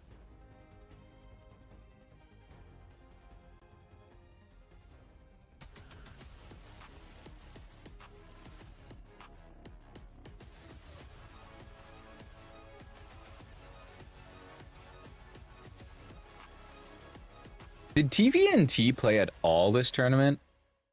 I mean, he's not even in the group shot at the end. That's so mean. You have him in like the flashing clips, but then you don't put him in the group shot?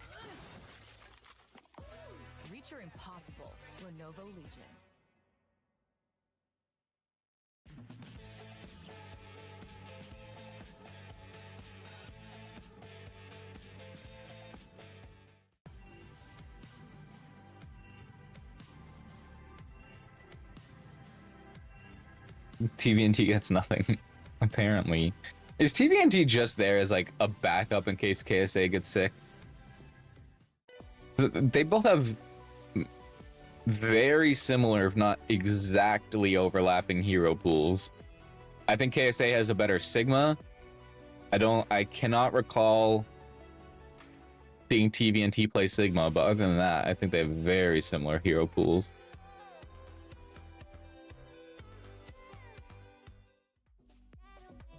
Those STC ads are so confusing because I have no clue what STC is. From the logo alone, I'm guessing some kind of crypto.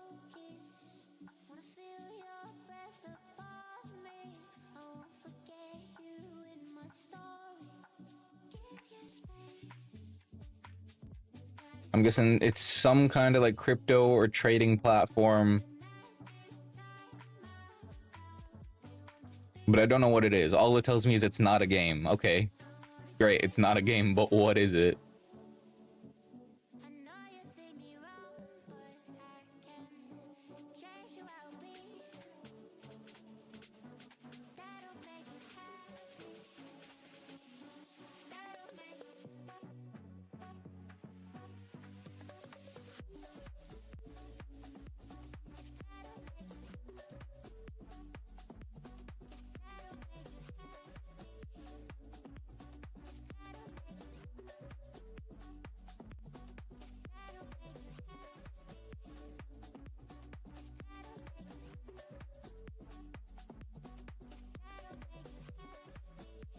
Newbie's the best sim in the world.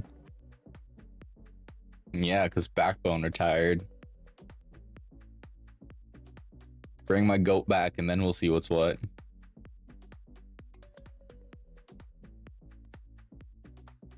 Or Sparker. Remember the London Spitfires May sim comps? Then you'd put Backbone on the May and have Sparker play the sim. And Sparker was good at it. I don't even know if he was particularly good at it, but he slotted into the hive mind perfectly.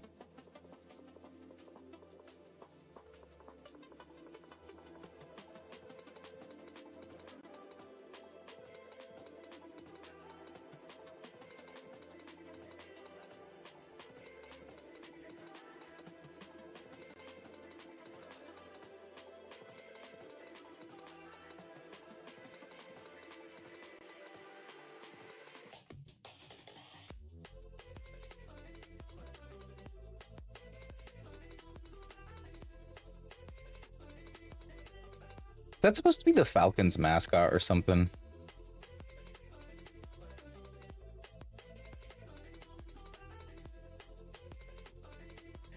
If it is, it raises the question, why is Falcons mascot not a falcon?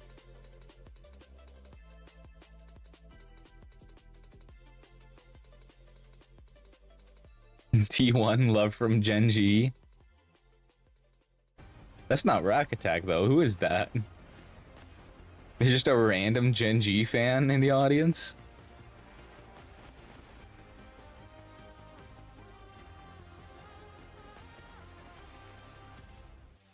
A tied series so far between T1 and Twisted Minds. A spot on the podium on the line. We are going to Atlas as our next map. It's going to be a flashpoint with T1 banning the Cass and a Wrecking Ball banned by Twisted Minds.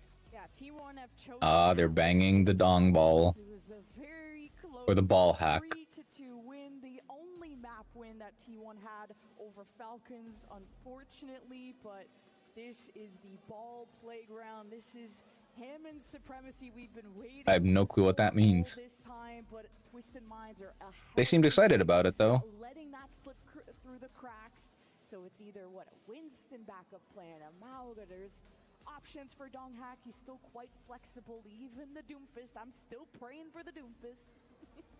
It might happen. We saw a little bit of this, but hey, T1 getting rid of the Cassidy means they don't want a good deterrent to the dive, so we'll see. I would love to see just full dive. I mean, look, Okay, there's no way Zest is coming out on the Freya, right? Arissa's not banned anymore and can't be banned. Wait, so good for that. I think Zest too can play the Venture here. Very impressed with the Venture from Zest. We'll see Twisted Minds basically run this comp throughout the Surely. Maybe Donghack, don't go back to the Malga. No, please. Please, no. No, this has not worked a single time. He's gonna have a big frown on his face in the green room. Seeing that. Yeah, once in a blue moon, you see Donghack on this. He's just kind of gonna treat it like a Reinhardt with guns. Just Has nobody ever told this guy the definition of insanity? Do they have that expression in Korea? nearby. He can also try and duel against him. It's not a bad choice for this map. Ooh, crowd super low. Playing a little tricky there with that little bit of cover. Court just waiting for one of them to fire their shots. Squad's going pretty low. Disruption shot taking a lot of people there, but Is his goal to just like stomp the teleporters or something? Like, I guess that might work. But surely Twisted Minds just have the awareness to not teleport within range of the Malga. Like, he's dead already, and now you have no tank. And he's swapped. He's tilting me. He's rage baiting me. Why would you come out on the Malga? There we go. There's the Doomfist. Finally, we're back in it. We're so back. Yeah, good luck against this ram though. You do end up canceling the block for like half a second or so. There's just no reason why you should have come out on that. Every game, he, except for that one map on Busan, or sorry, the 1 point on Busan, he comes out, dies, and swaps. Trying to intercept people from taking the teleport as well. I don't know. Hey, gatos! Hey! Oh, the observers say hi too. Hey! And there's going to be a big problem now as double DPS, double support up in Port T1 can be thrown out, of course. Okay, there should be a win here, surely. They're all so low. Okay. They're going to extend this for quite a considerable amount of time, though. Twisted Minds. It's a good 90% on the board. Yeah, that got chaotic, but Proud's on fire, and he'll have the overclock now to go up against Quartz. Quartz has been so good at canceling these. All right, let's see if Proud can find kills. Face of other Sojourns, and we'll Eagle duel that every day of the week. Come on, lock in, buddy, lock in. Come out early as soon as you hear the overclock. If you're worried, pop the barrier. It's better to be safe than to be sorry. Unsure, yeah, he was faking it there. Ends up just 180 and punching away. Oh, misses Right. that one though, sadly. Okay, Proud pops it. Proud, and there's the wall in response. Proud having to find it. Oh, okay, this is so many ults. Too many ults. One-man sound barrier though from Skewed, yeah. The wall from UB just basically deleted 3 ults. Why would you stack that many ults onto the sim wall? That was foolish. Shot thrown towards Vigilante. That's a cap, and that's a point for Twisted Minds. You should have used the Sojourn ult, have them pop sim wall, back out, rotate, wait for them to push out of the sim wall, and then you can look to get more stuff done. Instead of just full sending it into their advantage. On Circuit Royale, they seem to be the ones in charge. They're just TPing away from Donghack. Every time he uses slam, they were just using the TP to get out of the way from him. It does end up going in again, but yeah, it's tough. Okay, block gets nothing. To be right by your side, get a neutral punch onto 2, slam away. Ooh, that was a weird slam. I don't think he wanted to do that. That's a big slam, though. It's just not enough. You don't have enough damage as just the Oh, he lives? Support required, however, as the entirety of Twisted Minds trying to deal it with Donghack, basically just inting into them over and over again. Oh, Proud. Win a 1v1. Still doing a lot of damage and surviving despite the whole team looking at him. And T1 get the cap off of that, so I would say mission accomplished. This is still contestable. Donghack against KSA on the point. Yeah, I mean, they've got sound barrier to fight into and this annihilation. Oh no. Zest got caught by the burst damage. Shot by a Quartz and punched by KSA at the same time. You don't even have time to react or burrow. Yeah, good sim team will take care of Venture, no problem. And Twisted Minds have been good at marking where Zest is coming from and shutting that down before he gets ramped up, because Zest is a real threat on this hero. You saw it back on Lijiang Tower. I think that was a huge... Yeah, this is the same map where Zest pulled off like 3 back-to-back clutches. But Donghak was not on Doomfist at that time. Now Skewed has one as well. Proud on an awkward angle on the low ground, even on some stairs, and now has to deal with this wall. You maybe kill KSA there. No. Oh no. Oh no. Wait. And then he does it again. He does it again. How does he do it? Venture ultimate is not that good. KSA, but he's just so healthy. Those shields you get for using abilities just sustain you in the fight for so long. Twisted Minds get OT. But T1. There is not a single Venture player in this tournament who is getting value from ultimates. Now, if they could pull off the 0 to 100, this would be even more deja vu from Lijiang Tower, where T1 have no... Give me a tectonic shock kills per ultimate stat, and I guarantee you, Zest is like more than double whoever is next closest. If you're Twisted Minds, like, you just pop the rush down here. You got to deal with this meteor strike, sure, but Oh, power-up punch is the one true thing you have to be really... that was a really good Suzu. Oh, nice. But now, without many cooldowns left, it's going to be a big... Another Suzu, of course. Perfectly timed Suzu there from Simple to... Wait, the point. Is this winnable? It's winnable. It's winnable. Oh, no, never mind. He's gonna die here. Yeah. It's crazy how, like, the difference between Quartz and Proud is, like, when Quartz starts looking at someone, you're like, oh, he's looking at them, they're gonna die. But, like, if that had been Proud and Funny Astro, it would have been like, oh, no, Funny Astro's gonna get the kill. Just on an instinctual level, I have so much more faith in Quartz than I do in Proud.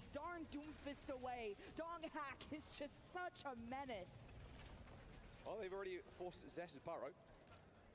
Teleporter. Okay, they're thinking about it. They're just getting another look at the angle. Maybe forcing T1 to reposition slightly. Point has unlocked at this point, so Twisted Minds are going to try and force their way in. Okay, Oh, Donghak at the very least got the block out of him and the burrow too. Dong taking a lot of pressure there. Sound barrier connects with 3 for Twisted Minds. Does Doomfist absorbing block Spear as well? I presume it would. Considering Spear can be eaten by Defense Matrix and stuff. Oh, they're not looking hot right now. Maybe still rather dejected after that map loss and series loss against Team Falcons earlier. Yeah, 20% diff on the barrier made the whole difference. All right, Zest almost has another ultimate. He has not failed us yet. All right, it's on the point.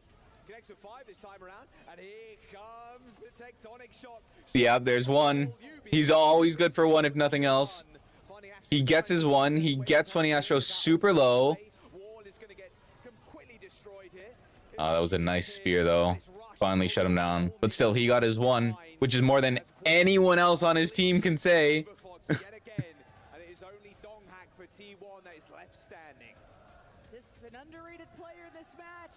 Is the damage from Funny Astro. He's just so aggressive. Oh, that's it. You're going into this fight with no Kiri? You're done. You have no ult.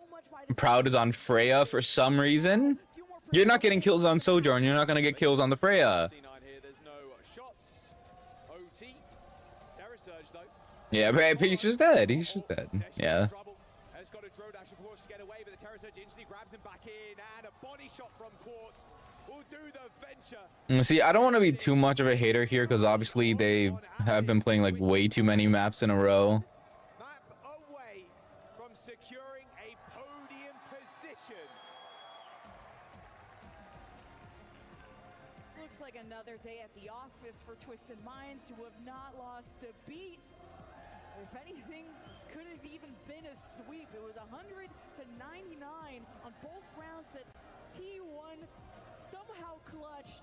Have we seen anyone use a spray yet? After this many maps, you'd think we would have seen one spray, at least. Twisted Minds want to put T1 soon. I need one more map to do it as well. We have not seen a support win a duel against a DPS yet. We have not seen a C9 or a back cap. As the end of EWC kind of draws near, kind of desperate to get up there. You want as much as you possibly can. Liquid a little bit out of reach at this point, but Twisted Minds are on a good straight to reach that third spot on the podium. We're gonna throw. Yeah, like maybe that might have been close, but I wouldn't call that a duel. Excellent stuff from Twisted Minds after dropping the initial control. If like Skewed had gone in and killed Proud, that would have been like a proper duel. 3-0. Johnny, our tank woes are really coming into play for Donghack. Yeah, tank woes are indeed. I mean, it's a difficult matchup. We talked about the magic of Donghack making it work, but proving really difficult here against Twisted Minds. You know, Bucket, it's been a story of composition so far. And when I said 3-0 initially for Twisted Minds, well, I did kind of forget about the Symmetra ban, which proved really critical on the control map. But since then, it's been all Twisted Minds, and they're looking dominant on these closer maps. Coaches are going to be selecting our next map as you heard. Dude, what if we put in Viper instead? Let's take a look at some of these highlights. I think we're pretty convinced at this point that Proud isn't really doing it. Let's put in Viper. You know, let's just try it out.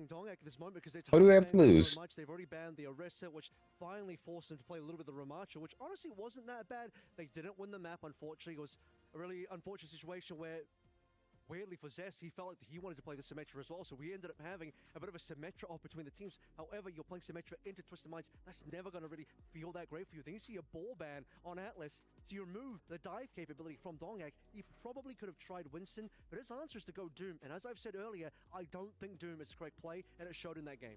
The fans not running. Yeah, Loki, he probably should have tried to just mirror the Orisa over the Doom. Just one map away from securing an additional $40,000 and the third place title. If they do that, Johnny, it's another 200 points to their squad. Yeah, I mean, that's brilliant. That's what all the club championship is about. It's about racking up these points, and that's going to be crucial for Twisted Minds. But they're up 2-1 in this series.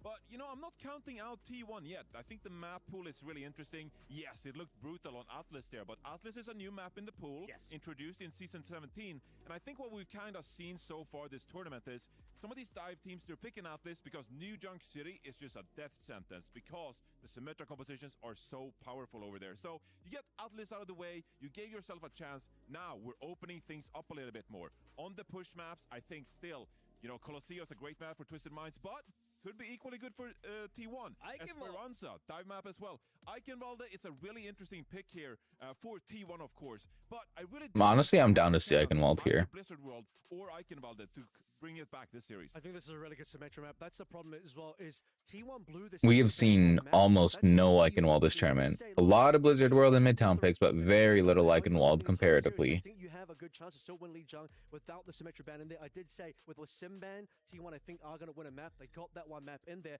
but if you looked at how Alcocia played, they waited until map 5 to deploy the Sim ban against UB, and then they won, or at least put themselves in position to push to map 6 and onwards and then win the series eventually.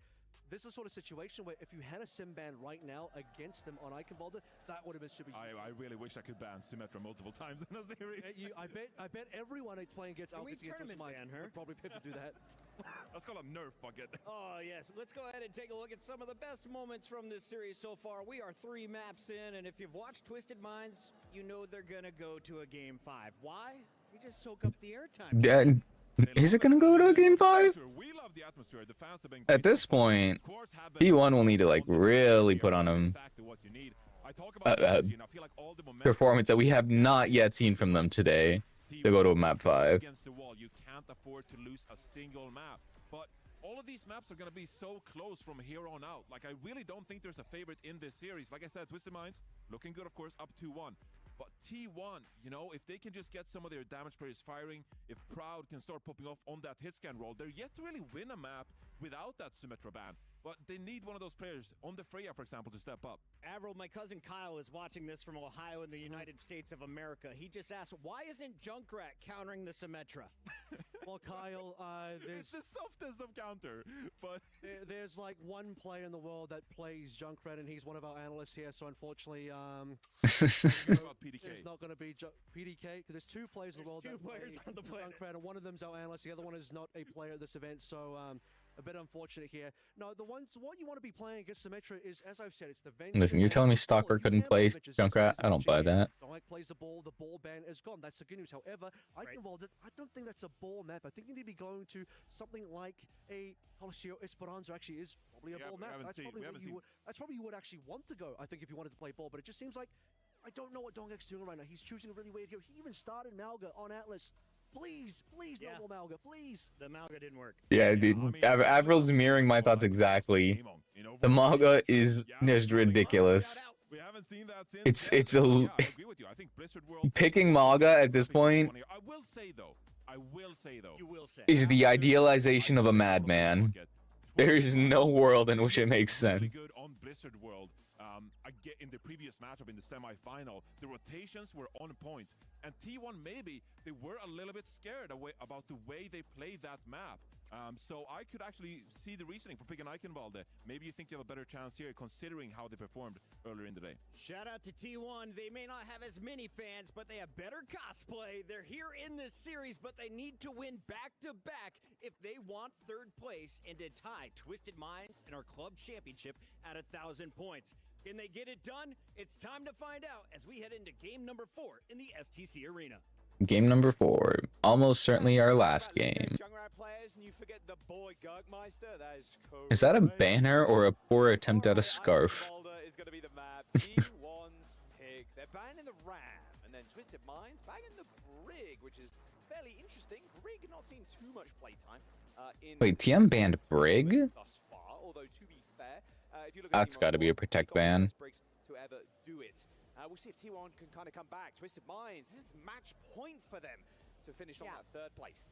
Twisted Minds are on a roll. The full hold on circuit, this 3-0 sweep on Atlas. T1 not all firing on all cylinders. I think Donghack and Zest are putting in a lot of effort, and like the desk mentioned, Donghack is getting target banned, but you won't be able to take his Hammond away again. I think this is a solid one. The first point more. How legendary would it be if Twisted Minds ends up losing 2 maps in a row to Donghack on ball?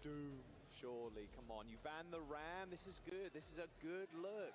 Or maybe just trying to force the Orisa matchup. The Doom visit would be kind of fun. Old school Doom rollouts out of spawn to the right hand. Like Donghack just lock in ball for the next 2 maps and run wild. That would be pretty. That'd be pretty sick. Minds, I think. Look, Avril had it right as well. Yeah, you go to control. You have your Simband away. You're like, okay, that's fine. You take that map. Cool. How we enjoying the block slop? Listen, it's not been the most engaging. There've been several times where we've seen a survival that should never have happened happen, but Ramacho's banned now. Finally. I don't know why it's taken this long. I don't know why Ramacha, especially for a team like T1, you don't like playing Ramacha. Just ban that every chance you get. I don't even know if they used a ban in their game against Falcons. On the beach around Eichenwalde. Not that there's beaches there, but actually, I actually want to check now. To have a pop-off moment, and he needs to, or T1 are going to end in 4th. Yeah, no, T1 didn't ban Ramatra. Club at points right now as well as that sweet cash. We'll see how Quartz ends up doing against Proud here as well. It's been a fun series, I think, for both Sojourns, but Quartz has, and it feels like this is the case 99% of the time. Like, why? The upper hand. Zest's venture, though, continues to there must be some hidden information I don't have. I lack the critical information.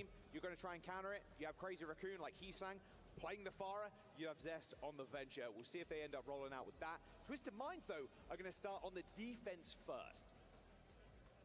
And now we have to live in a world forever wondering what may have happened if T1 decided to ban Ramatra. Secret weapon, the ace up the sleeve, but will be Twisted Minds defending first. So either way, this should be a good map. I'm expecting some banger dive coming out from T1. I'm expecting Wrecking Ball, maybe Winston on second point. We were sort of questioning the bans and even the map picks from just not taking Donghack to Busan or Oasis already. Zest Genji would be pretty fire too. I think this makes a lot more sense for T1, but this is the last hurrah. We look at the Twisted Minds comp, but they got KSA on the good old Diva.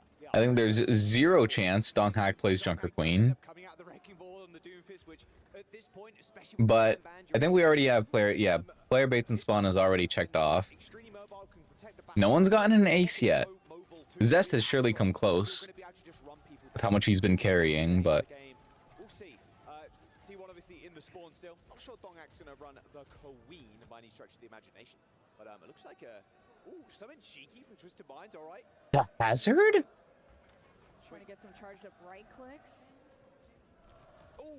Yeah, how do you almost die there? How did you get outranged that badly by a Cass? Okay! I'm going to be honest, but honestly, if you're feeling yourself, you're feeling yourself. Donghack got the Hazard as well. Some good proper dive! In the Zest Genji in quite a while, but he is the flanker specialist. He'll be able to harass. Remember, it's about getting those dash resets. You're going to be a sitting duck and wait. No block slop, just honest dive. Well, I mean, Hazard is there, but... Hazard might be dead. He's just standing in there. Okay. I forgot, he's blocking. Of course he doesn't die.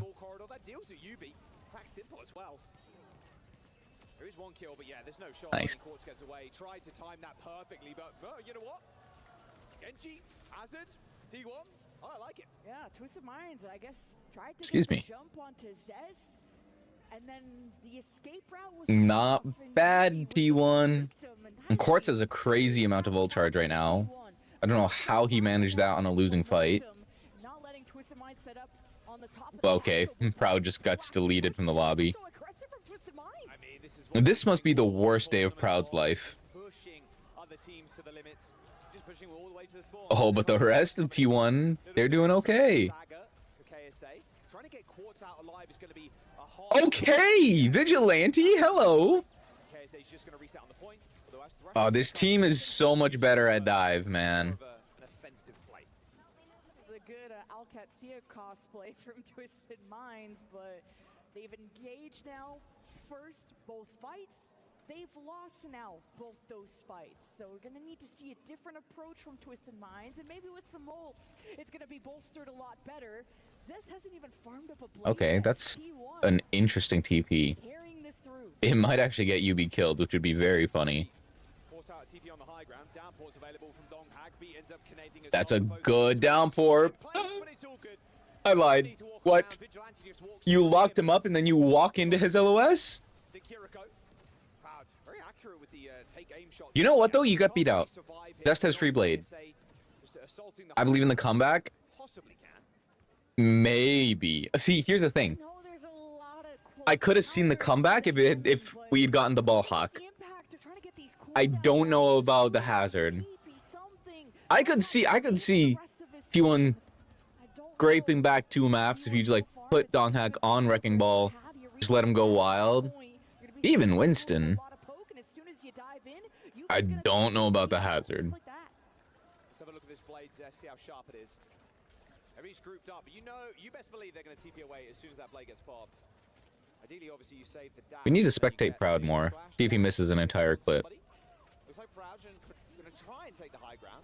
Or it's going to be frustrating to fight into. They do end up laying the road down on the points. Low-key, player misses an entire clip is hard. So maybe that should be changed to like player reloads after missing all shots taken. That's a Genji blade in 2025, that's for sure. The social distancing blade, but just a good teleport from UB, knowing what. Nice. Lot of people low. Lot of people low. Oh, KSA ate the bola.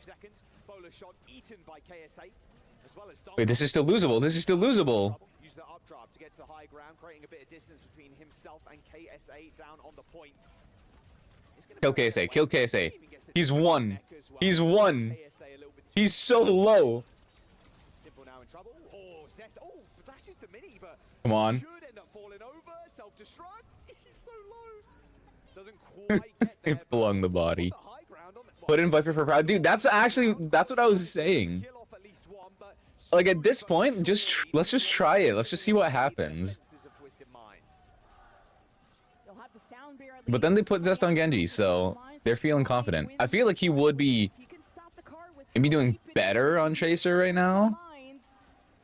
He's been a little silent. Uh-oh.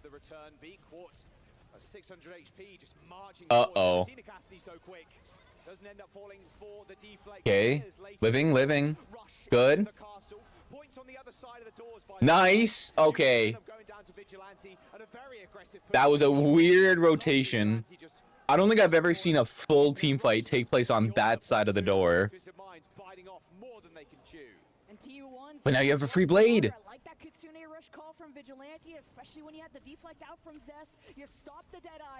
Okay, no. Here's what you do. You use blade and downpour on the sim wall. And you don't even need to take an aggressive fight. You can just push the card around about halfway through. But that means Twisted Minds will have simple with Kitsune Rush to try and withstand T1. Downpour for Donghag here. Very easy stretch to kind of wait for the sim wall. Wait for the sim wall. The sim wall can't stop the downpour. There it is. Oh, it got cleansed. Okay. Blade. He's good. He's good for it. Hit the T-Mac. No. Suzu is the worst, man. The fact that Kiriko denied a downpour and a blade thanks to Suzu. Horrible. Nasty ability. This is going to be a chess match between the two with 2 minutes left. Second only to Life Grip in terms of brainless abilities that get way more value than they should for their effort.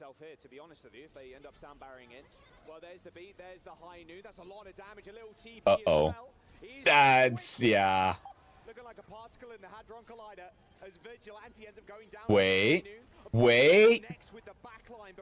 Proud. Hit the shot. KSA ends up killing Scoot and gets their remake with that self-destruct, but the baby Come on. killed off.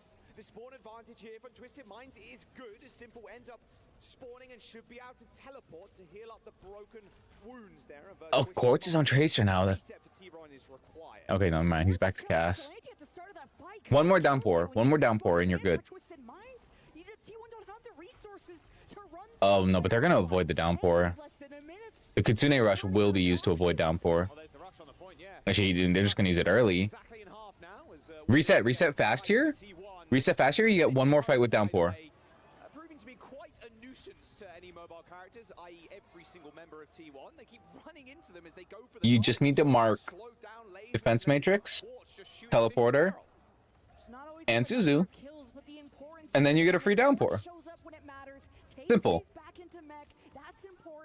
Didn't get punished while stepping up, so Zest close to Barry got the downpour. Can T1 line the Ducks up and not sacrifice their supports? They cannot make a mistake here.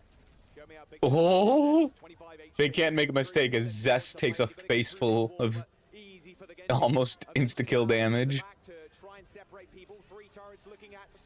It's good. Oh, but he got the beat. He was able to build up beat in time. That's where the cart stops.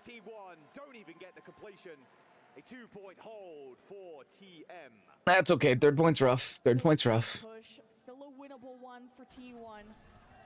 Even not on their signature comp like this. Benji, you don't see very often from Zest. You know it's in his pool. Even Donghag, we were expecting other dive choices, and they still make it work. And they're pulling themselves. Letting go of the deflect there is so wild. Twisted Minds now will have to attack around the Symmetra. T1 have to keep their head on a swivel to keep up with UB and what mastermind. See, Vigilante kind of messed up there. He used Suzu as soon as he saw Quartz teleport behind him, but the sound barrier was still active, so he actually didn't need the Suzu yet. Obviously, it's a tough call to make in the moment, though. So you can't blame him too much. Oh, T1 on their defense. They are just going to keep Zest on the venture. Sort of venture at the very Oh, Donghak's on a reset. No Wrecking Ball. I feel like if you're gonna play Wrecking Ball anywhere, this is such a good map to do it. There's so many rooftops, so many pillars, so many things you can grapple onto and swing around. But if you're not doing it here, when are you gonna do it? Series is turnable. Twisted Minds out the gates. The Diva better at the close to mid-range, so you gotta be careful of the poke and how they're gonna decide to collapse onto T1 using Yubi. But Donghack's around the corner on the Orisa, looking for an early javelin. Yeah, they're just waiting for TPs here. Just get across safe. Oh no, Proud. He's dead.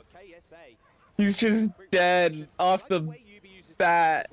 TPs his team into a position. They're not afraid to use it again. And Donghack's dead too. Oh, this is okay. 3-1. 3-1. All right, let's start writing the eulogy for T1.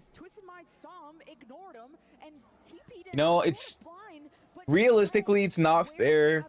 It's not fair of us to expect some groundbreaking performance from them. They didn't really get much of a break, right? Wait. He's on ball. Hold. Go.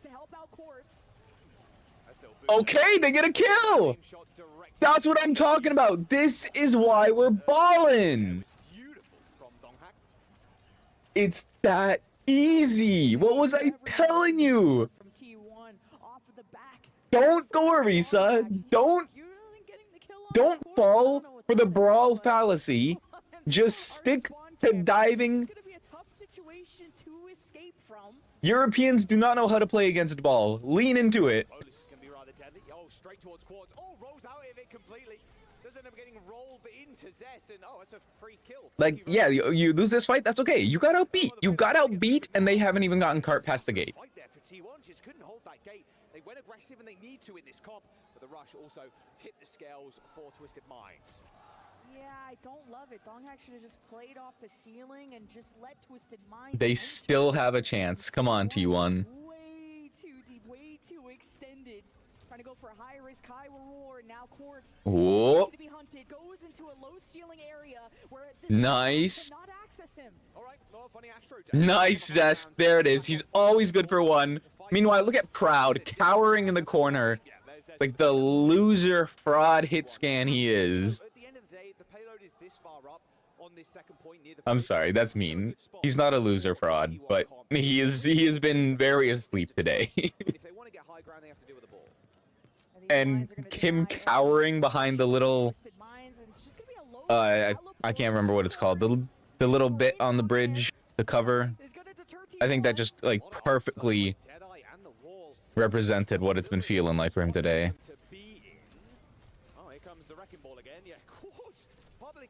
Very split, very split. Take advantage of this. The Diva should be dead. What? What? Nice, okay. There's one shot, and okay, you win this, surely. You win this. Oh my gosh, you're not gonna win this. You're not gonna win this. Your health bars are lower than theirs. What is happening? There it is. Ooh. You just needed the dong to come back. Look what happens when T1 are on their best comp. It's as smooth as butter. And to invest that It's such a difference. This comp is such a difference for them. Play this comp, win this map, and then just do the same thing on next map. I don't care where they bring you to. You play this comp, no matter what, you will have a better chance than anything else you have been showing. Oh, you be in trouble. Nice Suzu timing again from Simple. Oh, Proud's dead already. Zest is always good for one. Zest is always good for one. No. Not this time. Proud's on Tracer now. Of course he is. Winnable? Yeah, mines are going to be good for some stall. The spawn point, of course, very close.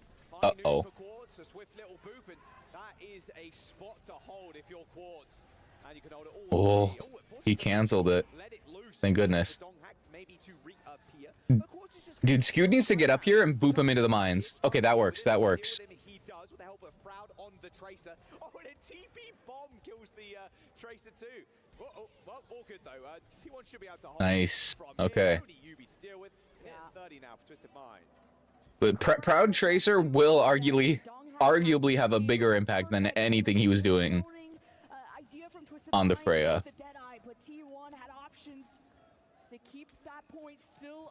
I can think of like 2 fights for the entirety of today where I was like, oh wow, he's popping off. Yeah, 4 minutes to go. They're all good, at least for the time. Skewed, I swear, was just going to go down there. 5 players looked at him and escaped with his life somehow. If you keep him boxed up here, you're gonna rush them? This seems...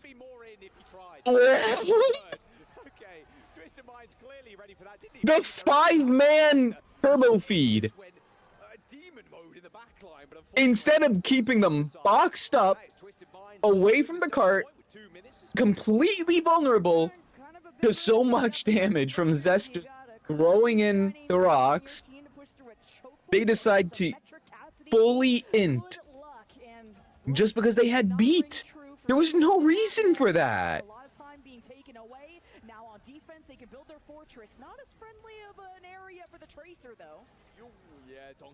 Uh-oh, this gets a...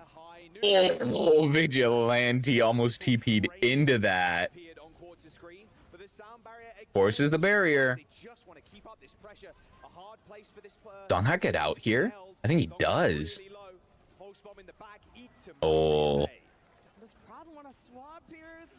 Zest! That's an Excavajax. He's just rolling around this payload right now, but this final push, there's no ults for T1. And T1, yeah, they have Vigilante, and he's already low. Twisted Minds are heading for the win. I'm not... This is very bad now. Like, I was fully relying... Yeah, no, they're cooked. Zest has been consistently clutching up with those ultimates. For it to be canceled, it's over. That was the one thing you could rely on. He's on Reinhardt, okay. No, Quartz is clicking heads now. Oh, and the Ajax to finish it off. Oh man, T1 could have won that if they had the Venture ultimate. That's so painful.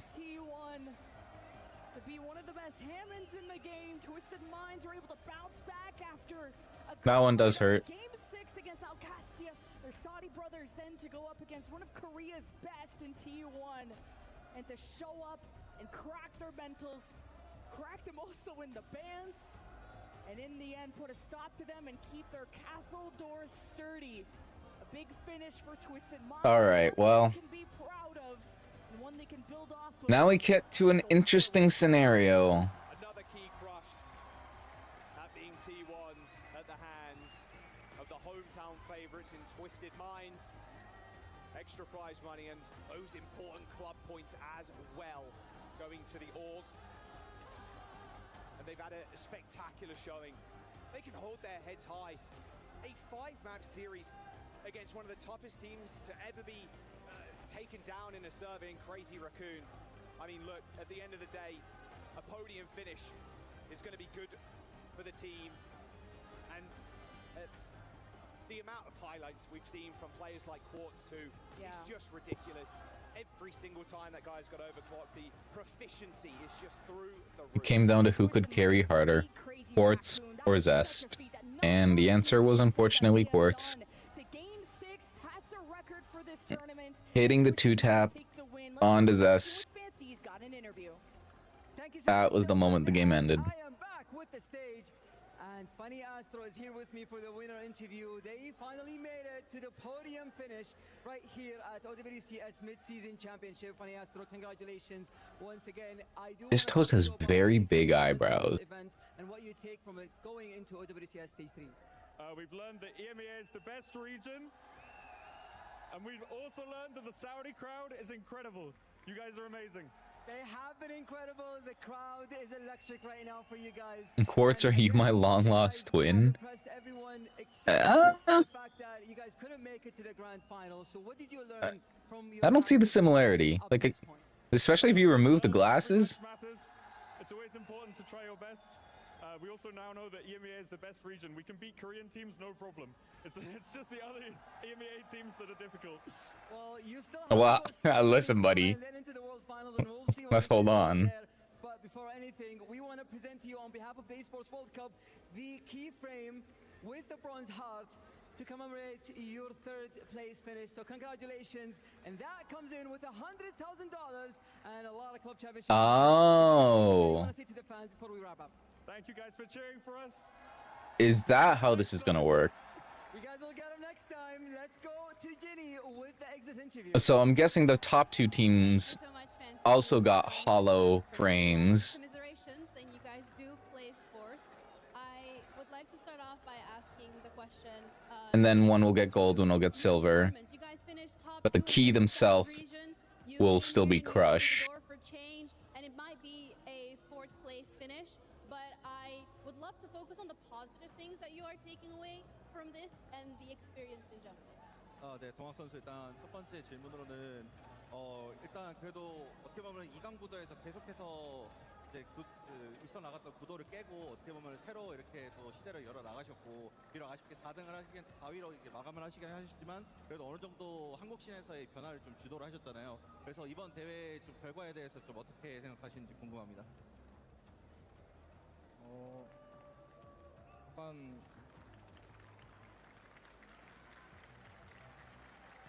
약간 저희 조합이 난이도 엄청 높은 조합을 좀 많이 연습했는데 오늘 잘 좀 삐끗하기 시작하면서 잘 안 풀려가지고 많이 아쉬운 것 같습니다. Yeah, I mean it's very difficult that we kind of lost it because we prepared a lot of comp that we requires a lot of skill. But that being said, we couldn't bring it, so that's a kind of a bummer for us. Is he Loki throwing shade? We prepared a lot of comps that require a lot of skill. As opposed to like the sim comps, the brawl comps. We were prepping honest dive comps. We were prepping the stuff that's actually hard. We didn't think we should just lean into the slop. When it comes to the fans that are watching you in the crowd or that are watching you at home, is there a message that you have for them? 그래도 어떻게 보면은 변화의 메시지를 남겨주신 만큼 팬분들께 또 남겨드릴 메시지가 좀 있을 것 같은데 지금까지 또 경기를 봐주신 팬분들께 마지막으로 말씀 한번 해주신다면요. 사우디 팬분들 엄청 유쾌하고 재밌는 것 같고 소리 크게 질러주면서 응원해주셔서 감사합니다. Yeah, I mean Saudi crowds, they're all very cheerful, and thank you so much for cheering for us. And Fleta, your jacket, please. Energetic for us. Thank you so much. Is he asking Fleta to give him his jacket? When it comes to the future of T1? T1의 미래에 대해서 저 앞으로는 좀 이렇게 돌아오겠다라고 한번 말씀해 주실 수 있으실까요? 앞으로 더 합 잘 맞춰서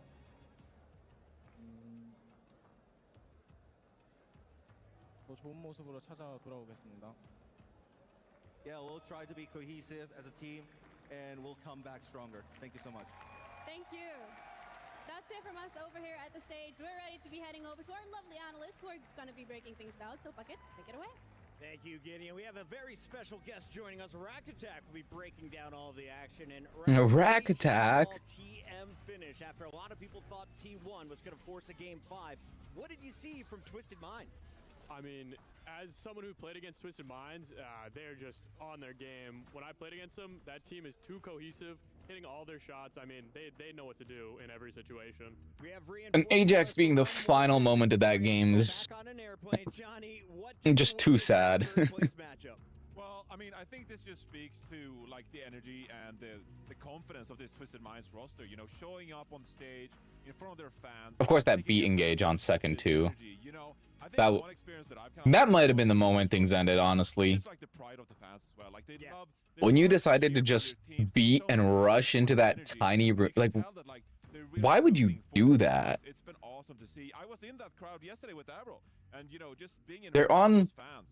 It was amazing. Symmetra and Arisa. The football kind of energy. Why would you It's been awesome, and I think ever want to go straight into that? inspired by that. Going into a third You got to be tricky. You got to be smart. match matters. Absolutely, and Avril, it was loud in there. Our grand final is going to be even louder. Alcatia facing off against Falcons, but let's talk about Twisted Minds in T1. I feel like these youngsters aren't done on the season. Yeah, I mean, we still got a World Finals coming up, T1. They're still going to be a strong team, strong favorite potential going through Korea Stage 3. I watched them go through Korea Stage 2. They grew so much as a team over the course of this year. They improved so much, so I think there's still so much left to play for T1. I think they got a lot of talent. And Donghack was the first person to tell Rack Attack happy birthday. He's my favorite Doomfist, your favorite tag. Just kidding. But real talk, what do you see when you look at T1? I mean, I see a very like flexible roster, especially when it comes to like Well- metas. I mean, him on Doom and Ball is just unbelievably scary. I hope to see him Flexible? playing in Stockholm in person. I don't know. I don't know about flexible. Very, very good within the kind of dive umbrella.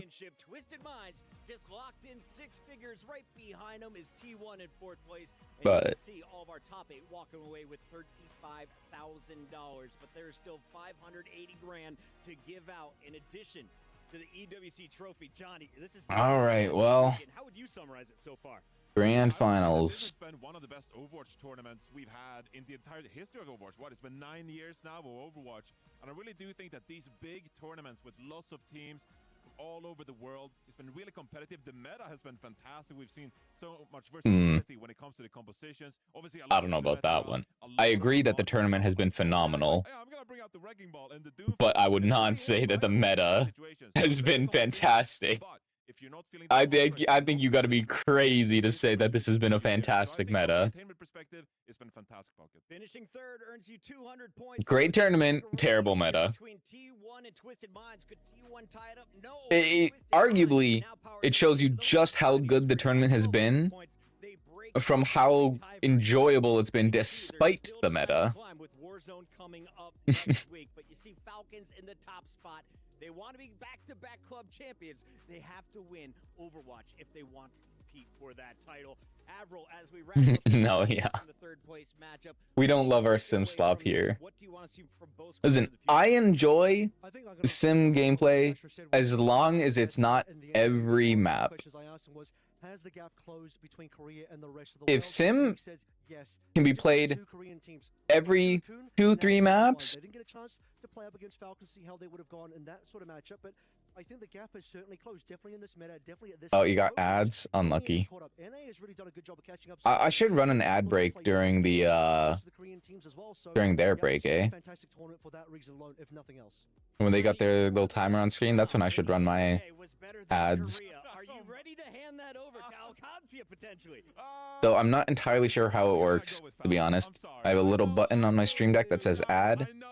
I don't know how long it will be. I'm going with Falcons. I can't bet against Proper. They still got But- it. Well, we are only halfway through the year, and it's time to. All right, yeah, it's time to see, do we get playoffs proper? Special announcement, because we are going to be growing this thing from 3 days to 5 now.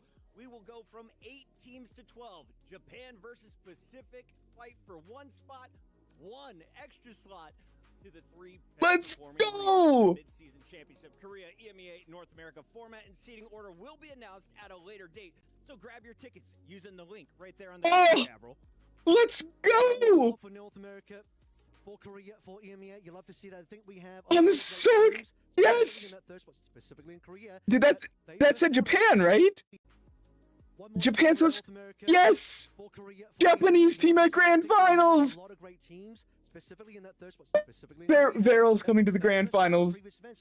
We're gonna get Veryl at World Finals. I'm so happy. Why? This is actually the most hype announcement of the tournament. Potentially Pacific team in there would be a lot of fun because we saw what I was just saying this earlier in the stream. Literally earlier in the stream, I was saying. For a team like Valve to come in. Great call out there, and of course, Rack Attack. Oh my gosh! Wait, that's so cool. The grand finals at EWC. It's the Overwatch Mid-Season Championship live from Riyadh.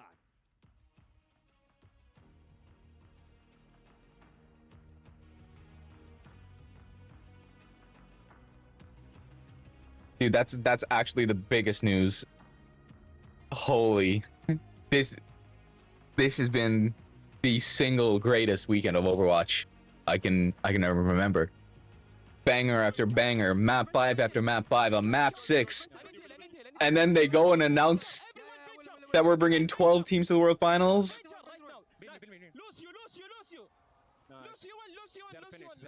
Holy, I think my perfect number would be 14, but obviously that's hard to make a bracket out of. 12, I will absolutely take. I can't talk. Having a guaranteed Japan representative. Well, I mean, Pacific's there too. No, I'm not trying. I'm unintentionally throwing shade at Pacific. Not my intent. Realistically, it is probably going to be Japan.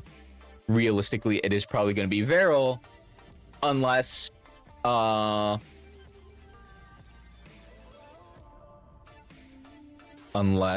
what's the team that Kalus and Edison are on? It starts with an R. It's not Rampage. It's not Revenge, right?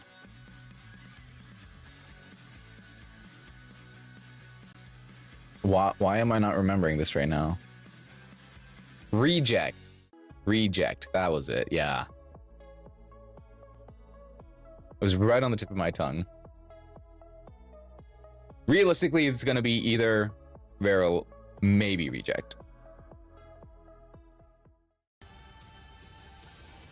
Though, there is a chance we get like a crazy roster mania there in Japan. We see like entirely different results in stage 3 because 99 Divine, they're moving to Japan, right? And depending on what kind of roster they build,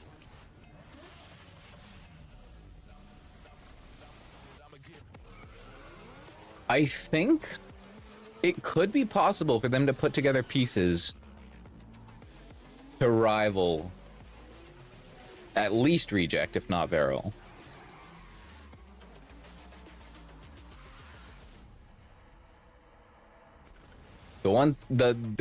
The caveat is that Veryl do seem to be pretty decent, like not untouchable, but they do seem to be like clearly a step above. Is Gatos Guapos still gonna keep playing next stage? I don't know, to be honest.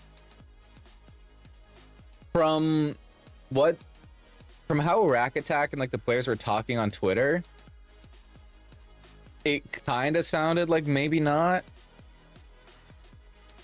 But that could just be because like they were knocked out of EWC, right?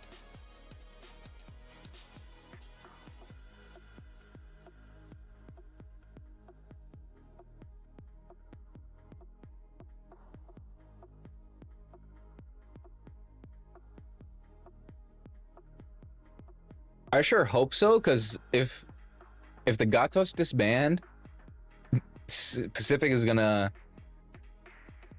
significantly not lose interest, but like Gatos was like unironically a really good team in that region, right?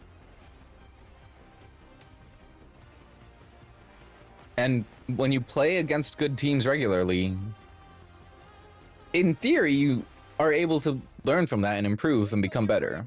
It is time to get ready for the grand finals here at EWC. Welcome in, everybody. I'm your host, Chris Puckett, a.k.a. Discount Matt Damon, a.k.a. Mr. EWC, and I am joined by the big... He kind of does look like Matt Damon. I've never realized that. ...professional level, Mr. Rack Attack, alongside Avril and Jake. Rack Attack, we're about to go into a grand final featuring two great teams. Are you excited? I'm super excited. I love both sides of the teams. I'm ready for a great match. Let's start with what could be... Okay, check out Fence Sitter over here. Looked at their fan base at 3 p.m. today, Jake. They were on their feet, getting rowdy with their flags. They go by the name of OWCS. If I don't know about them, what do I need to learn right now? Look, this squad is immaculate. Coming out of the NBA, honestly, the strongest team that this region has fielded in years, maybe ever, historically, for this international stage. They are perfectly primed. Yeah, got multiple Saudi I'd agree. This is definitely the strongest EMEA team ever. Or a Saudi national here at the Esports World Cup. I mean, this would be an incredibly momentous occasion, but these guys, they're locked in. They're focused on the game. They have the flexibility. They have Like, maybe London Spitfire was better, they're facing down a juggernaut bucket.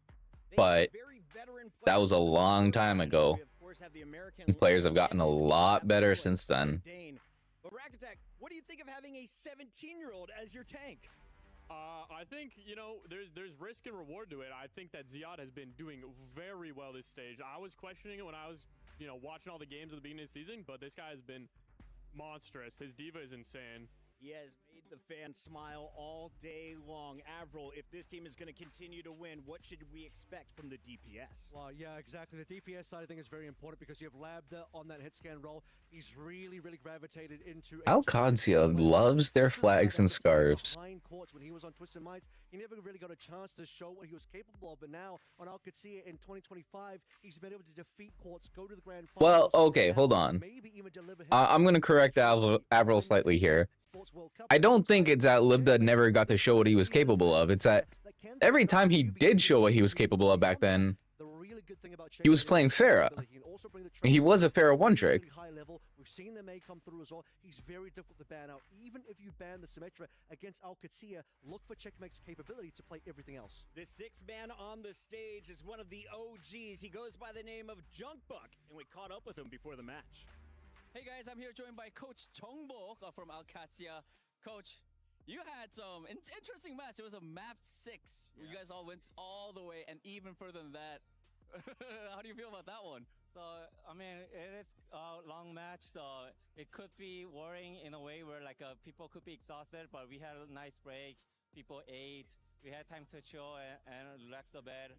But then I told the guys, what was that? Don't lose focus, though. We still gotta lock in. You gotta lock in, guys. Yeah, so we didn't win anything yet, so here we are. No. How about some nerves? Are any of the players feeling a little nervous going into the grand finals? I think mostly it is chill, actually. They're not like, I didn't see any signs of like too hyped up. Not too hyped up. Yeah. I mean, you guys just have the grand finals left. Like, as the head coach, what do you usually tell them in this? Oh, dude, you know what I just realized? We just gotta We're getting Checkmate versus someone. Not much to change since The former Florida champ. Just be on good condition. Just Facing off against each other. Yeah. Grand finals, you guys are up against Team Falcons. Well, assuming someone plays. In theory, we could just see Hanbin. I think they're a really strong team, but then I think this is a really good chance for us to win the whole thing. So yeah. I mean, talking about winning the whole thing, I mean, you guys are so close. What would it mean What's my pred? What's my pred? to win it all, become the mid-season champions here at EWC 2025? For some reason, my gut is telling me maybe like a Western team wins the whole tournament. Falcons are gonna lose. Proper's back is gonna break.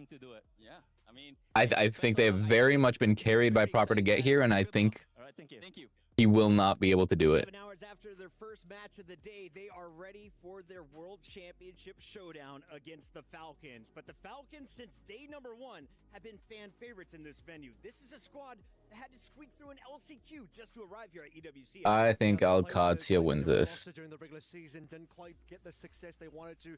Dropped out in probably their worst regular season result, 5th and 6th place, which means they had to go through an LCQ. But they 3-0 beat Zeta Division, puts Proper back in the lineup. Now they're absolutely dominating. They did have some close calls in the group stage, coming through the quarters and semis. However, they still look just like such a well-drilled team. Their teamwork is on a different level. Their individual mechanics seem to be on a different level now. This is a Falcon squad that's ready to take the championship.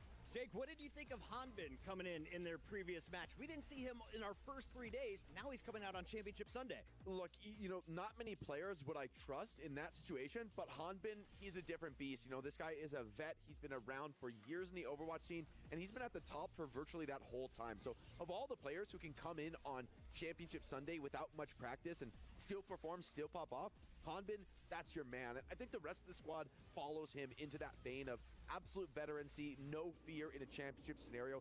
I would say this is a team that gets better the more pressure gets piled on them. The louder the crowd is, the bigger the stakes of the moment. Actually, yeah, Jake might not be wrong. Step up to the plate. And so They crumble with no pressure. They do terrible in the regular season, but they do great under pressure. And that is exactly where they have their expectations set today. Geo and Field are so good at keeping their team alive, but Rack Attack, as a support, you are on the losing end of some of the fights against the Duelist.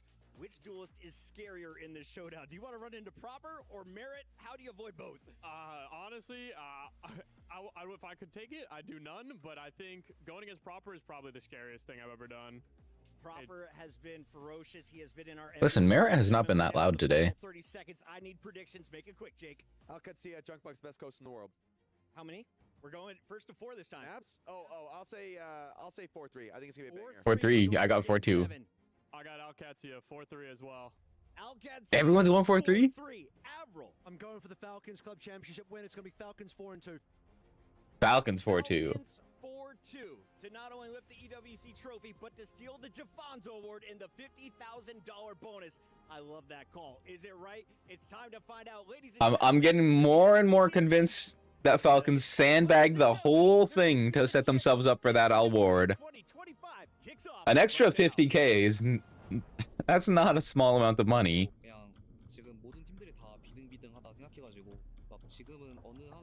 Was Kellex doing Zenyatta there? That's Zenyatta, isn't it? You don't play Zenyatta, do a Lucio pose.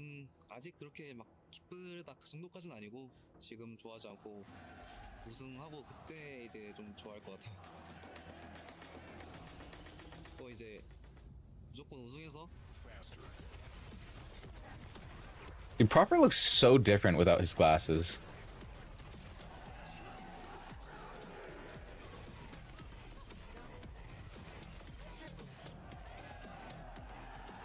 되게 많이 팬분들이 와가지고 저희도 응원해주시니까 꼭 그 팬분들 앞에서 꼭 이겨가지고 그냥 기분 좋게 집 가고 싶네요.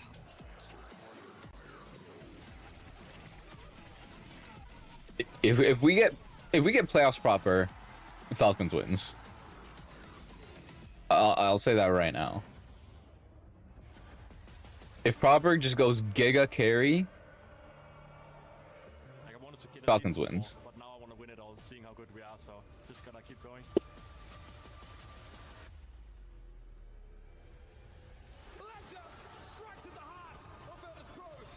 But I am pulling for Kellex here.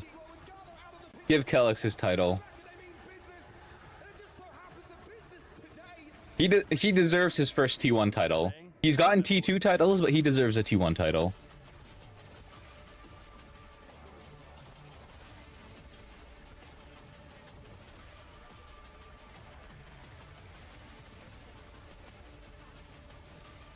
Wait. Why did they just... They just showed a clip of Shockwave. Why did they show Libda getting dunked on in the Alcatsia highlight reel? That's so mean. I believe Falcons might be the favorites for the fans, but I think we as a team are the favorites, so I just want to win and prove that we're the better side of you.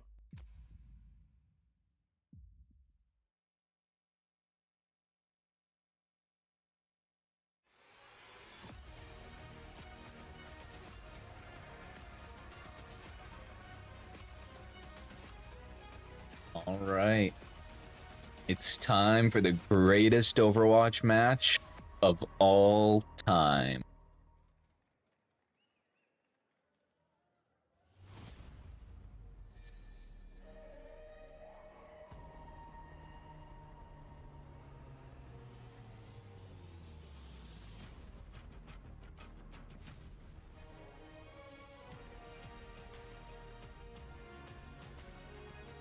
Do you think they picked the green theming for Midseason Championship because of Falcons winning last year?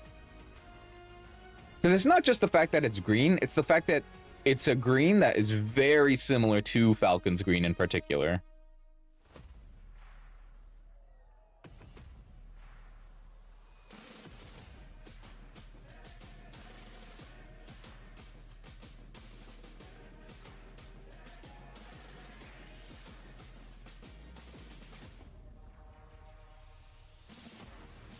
I should clarify, because obviously Falcons didn't win the Midseason Championship or whatever it was called for Overwatch, but I believe that the club Falcons did win the overall Esports World Cup event.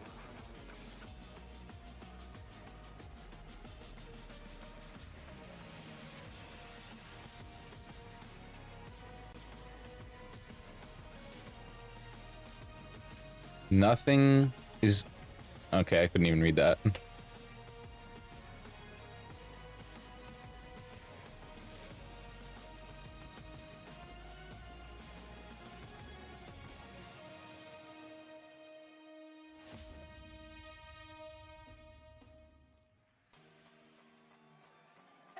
Alright, that was kind of cool, I guess. 4 days of action. Keys were shattered, dreams were crushed, and it all comes down to this. That's right. The winners will walk away with $400,000 US, 1,000 club championship points, and of course the coveted title of OWCS Midseason Champion. Is Alcancia even in the leaderboard, though? Like, if they get 1,000 points, does that do anything for them? That's right, and you know what? These two teams will do just that. We have one team that defines the meta, another team that is trying to defy it. Who will be forcing their tempo and their style onto their opponent? I think it's time to find out and bring the teams onto this very stage. Absolutely. Up first, you have a team with flawless run, a historical moment, and the first Saudi team to make it with Saudi players to the OWCS Grand Final. Give it up for Al-Qadsiya! Did he say over WCS?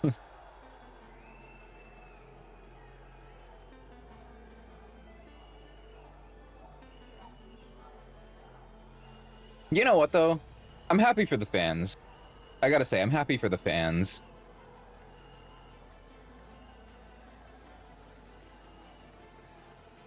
Like, in a way, these are hometown heroes, right?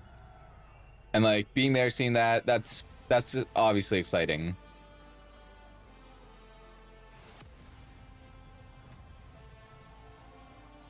Seeing your home team, so to speak.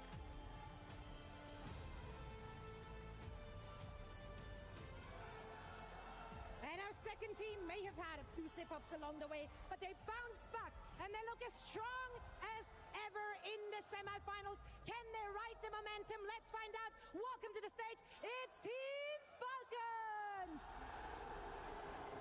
Dude, Zoe put her all into that. Did you see that? Like, her kick out?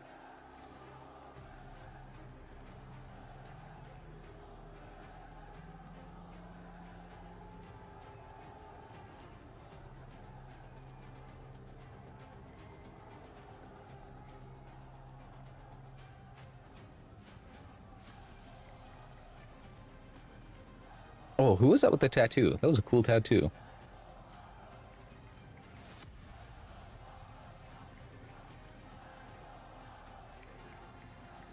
Two Saudi powerhouses, one championship title, a packed arena here in Riyadh.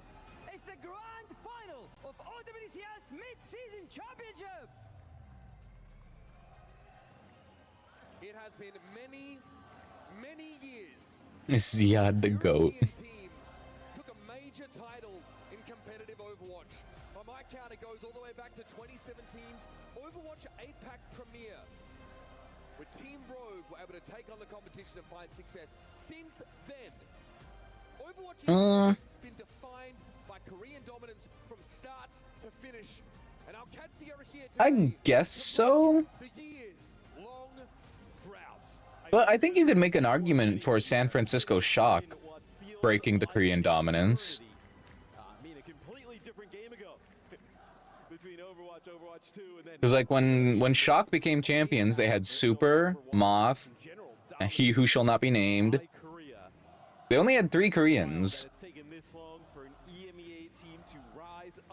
And I mean, like, they were half Korean.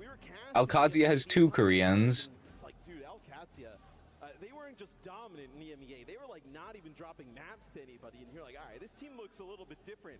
I think the thing that I always worried about is like, will the meta translate going into international? Of course, following the era of Shock dominance, It's a battle of ideas, and those always come clashing. we were kind of right back to it, but But the whispers coming into this event were that Alcadzia had stumbled or come across the answer. Genji equals win. Way to play Overwatch in these Symmetra-based compositions, but it's one thing to have an idea. It's another thing to have a team of players capable. Dude, if Checkmate beats Merit and someone, that's such a good storyline. Might just be the 5 to do it. But standing in their way Champions divided, is the final boss in Team Falcons. but finally decided who was the true carry among them. Including your world champions, but of course a win at EWC in that year. They're here to run it back. This time I'm sorry, we did not ban Junker Queen. That's a protect ban. Falcons here with a ban of Junker Queen off the rip. Banning Venture. Probably more of a protect than anything. Alcadzia, they'll get rid of Ventures. Okay. Kinda makes sense. Checkmate has not played a lot of Venture here. Well, off the top of my head, I've seen the May, I've seen Symmetra, I've seen Tracer. Not a lot of Venture, if any. Often seek to keep them alive and fired up in the front line. That won't be an option this time around. And you're right, the Junker Queen ban, likely a protect. Not something we've seen Ziad look to produce for us. Unless this is something very, very deep in the Scrim lore. It's likely just to protect any other option and keep someone. I do wonder what you're banning, though. Are you banning the Ramatra? Like, what would Alcadzia have wanted to ban there? Other tanks, we've seen that, but the Diva is really what's made them like stand out compared to everybody else. The arena is rocking. I mean, one side Alcadzia, the other side Falcons. It is going to be loud in there. I mean, we were on the floor in Sweden, right, doing that final, and it was pretty loud. I couldn't imagine we were in there. It's louder. I mean, It's louder. Sure. I mean, we talk about this being an EMEA versus Korean team, yes, but they are 2 Saudi orgs that are being represented with proud fans lining the bleachers. This cacophony will not cease. To set your expectations, the ultras from both teams do not sit down, they do not quiet down, they keep the energy going. So I expect you at home to join us in much the same way. This, All right. it's about as good as it gets. Let's quickly look at what we got on the bingo board. Dive comp on circuit? Maybe. There's a good chance we go to circuit. I don't think we've missed it yet today. Player getting an ace? Proper could do it. Is Libda going to be back on Pharah? Oh, please. Please. Bring it back to the OG. Aww. He might, maybe. If Pharah ult gets canceled, could get that. Would be the one who seems like, okay, maybe we can come up with something a little bit different. Probably the Venture, but that's He's going to do it. He's going to do it. We are getting Libda back on the Pharah. How long has it been? a little bit of a throwback. So Alcadzia actually doesn't even play the sim here early on. It's a much different look where Oh, this is exciting. This is really, really exciting. I was just wondering earlier if he's still got it on Pharah. people have thought in the past. Not the case anymore. He goes back to the Pharah here though. Okay. That's he lived. Wow. Yeah, but he dies though. Oh, he's trapped. He swaps here, I think. And checkmate this proper. That's my goat. at the way that Ziad is able to go in deep and then somehow able to live. Obviously, the supports play a role in that, but I don't think Falcons is going to allow him to just get into the back line and exit like that. A lot of damage onto someone here early, though. Ziad playing a bit more of a front line role this time. You cap here, right? Surely. They need to dive, but to push someone back from the choke is a bit more important. Lambda, though, can stay safe. Again, we'll play much further back. See, I really like the idea of playing fair into Ramattra. In theory. Because obviously Ramatra's biggest thing is his stupid armor combined with block. And Pharaoh Rockets will not be impacted by armor that much. Here for Alcatia, right? They haven't really even been able to build towards beat. I mean, Kellick's 60%. Chio's going to basically have it in this fight. I mean, that is a huge deficit.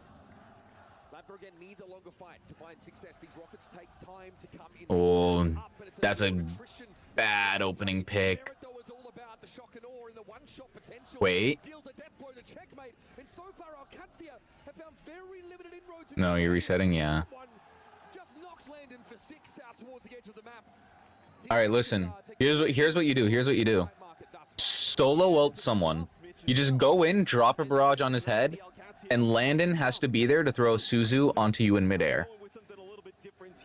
As long as your Pharaoh ult doesn't get canceled, you're golden.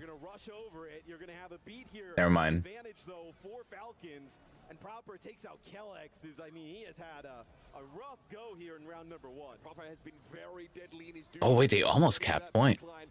Frankly, Alcatia haven't got enough damage on someone to really Yeah, there's Pharaoh ult gets canceled. That's basically a free space when Pharaoh's in play. It's so reliable. It's so reliable. He almost got all the way through it, but he didn't. Of course he didn't. And they did win the fight though, amazingly. I was wondering if we were going to see Lab the switch, right? Lab that would play the Sojourn for this team. So they decided Oh, to continue here playing what are? putting a little bit Okay, Fielder just went through a mystery heroes. beat advantage here for Alcatia. So not going to get up to this 98% just yet. Oh no! That is a nasty shot. How does Proper finish that kill? He's on the ground. So much fall off from the pulse pistols, but Merritt did most of the work with a nice Focus merit. gunshot in the direction of the Farah. Now it's a matter of cleanup. Ziad goes low and will be desuited. Nice. Won't be ignored as Falcons do need a clean flip. Okay, you're even. Down to a bit of a mess, but someone deals with Kellex, switches over towards the Diva and gets rid of the Lucio. Nice. Try and keep Alcatia on the point, but how long can he keep No! Why didn't you touch there, checkmate? Dude, if you touch there, if he had, that was a throw. That was a throw. He could have blinked on the. As soon as he got that health back, he should have been back on point. Stalling would have been infinitely easier than retaking. But yeah, now they're cooked. All right, come on, checkmate, lock in. You know better than that. You know better than to make a mistake like that. Is that if it felt like one team should have just kind of like played their game and forced the other team to make adjustments, it probably would be Alcatia, right? Like, all right, let's play our sim-based compositions with the Sojourn, and you know, if that doesn't work, then let's kind of pivot to something else. I would have liked to see them at least early on try that before pulling something else out. Lambda has been so incredible with the Sojourn over so much of this trip here. I think like the Pocket Farah on this map is pretty reasonable. That was really unfortunate. Things, right? Requires Alcatia to have point control. That's when Farah's at its strongest, so they often need to wrap around and try and get behind the point. We're switching back now, Matt. Lambda's going to be back on the Sojourn here as we head over towards Garden.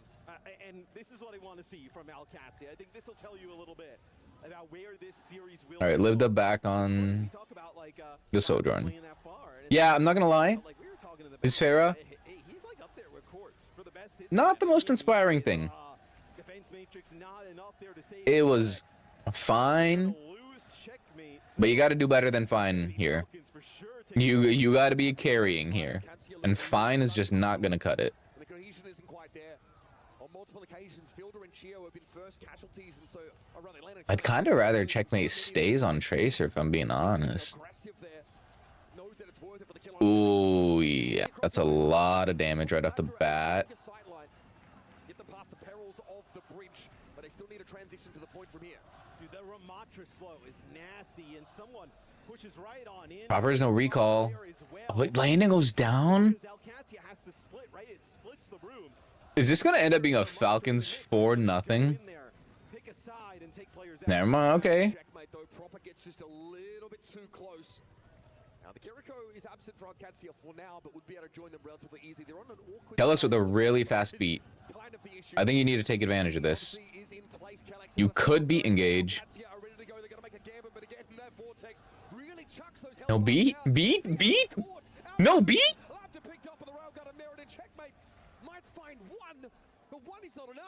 Why do you not beat that? The Vortex comes in and everybody's health bars are extremely low. He doesn't exactly want to use sound barrier there. I mean, you would have just backed up of your Falcons and then came back with your own. So he decides to hold it. What do you mean come back with your own? They didn't have barrier. It's just players getting burst down. That slow is so filthy. They wouldn't have come back with anything. Now they respond with their own.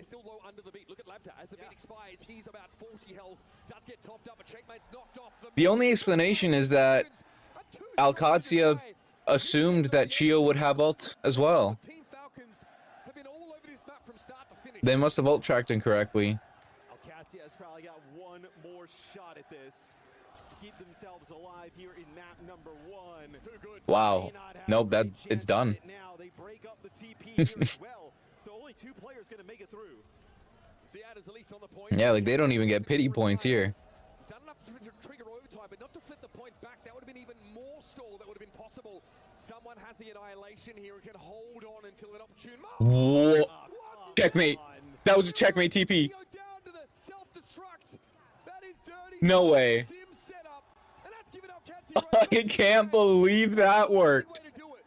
I mean, in the game to get here. Give us a replay on that, dude. 2 self-destruct kills at the final moment and a remake here to keep Alcatia in. Gets the support with a self-destruct. You never expect the DMEC ult to actually be a plan to get kills. It caught Twisted Minds off guard, and it just did the same to Falcons. It's a little bit too frequent to be called a fluke, and that's got them a foothold in this game, but there's more work to be done. Proper doubles back. Doesn't need the health back, but just treats it like a safe space to regroup to. Now Checkmate has Simwall. This has actually just become very winnable. Someone is tanky but not unkillable now. That annihilation is timed out. Ziad, patient on the other side of the sim wall. Someone knows he needs to clear the TP and get past this barrier. Kellex beat. Nice. This has become very winnable. In time, as his team are getting pounded. Proper with the pulse, looking for a perfect application. But Kellex is able to get her away, and the pulse bomb goes wide in the end. Double back, health back maintained. Oh, that was Oh no. too early. Landed a Kellex. Voldemort's gonna find his connections off these railguns. It's dirty stuff. Lambda forced away. 3 for 1 for Merit. I was about to say after that pulse bomb, playoffs proper isn't showing up yet. But playoffs Merit is there to pick up the slack. If proper doesn't clutch, you need to be able to rely on your DPS partner to be able to. And Merit came in and did it. Interesting that after the beats, everybody basically at full strength, right? Just exchanging damage. Within that like longer fight, right? You would think that Alex always looks so tense while he plays. He sits very straight with like his head very far back. It looks almost uncomfortable. People were wondering if Falcons made the right moves, like making some of these adjustments. I think Merit's showing you why he's earned the spot on this team. Same with someone. That was almost a sick turnaround, though. Making a name for themselves out in the West. Staying in NA for quite some time. Couldn't find the winning formula there. But it's no shame to walk back to a team like Falcons and immediately be offered pride of place on that roster. And what they've done with it after a few months of build-up, well, it's a marvel to behold. It's put them here in this grand final. It's put them 1 map up in the series. And they've done it with style, Matt. And we'll get to see the response here from Alcatia in terms of where they want to take this. I will say, there are some pretty good bans available in this series for Falcons, right? You could get rid of Diva at some point. You could get rid of Sim. You could get rid See that play there. that is a sick bomb. No, that wasn't the best angle. As well. That's such good heads up awareness from Checkmate. And give themselves a pretty nice advantage. Of course, it is loser pick in this best of 7 series. Because like in that scenario, I bet you what's happening is Ziad is just calling. I'm about to be demeched on point. I'm gonna bomb. And after that, it's all on you, Checkmate. You have to make sure you get the bomb into where it needs to be. We've seen all sorts of tank bans, and it almost feels pointless to try and hamper someone in that way. It's maybe the only tank that he doesn't roll out regularly is a Wrecking Ball. Outside of that, he's got a very, very wide, deep palette for different tank heroes. Fielder and Chio can do everything.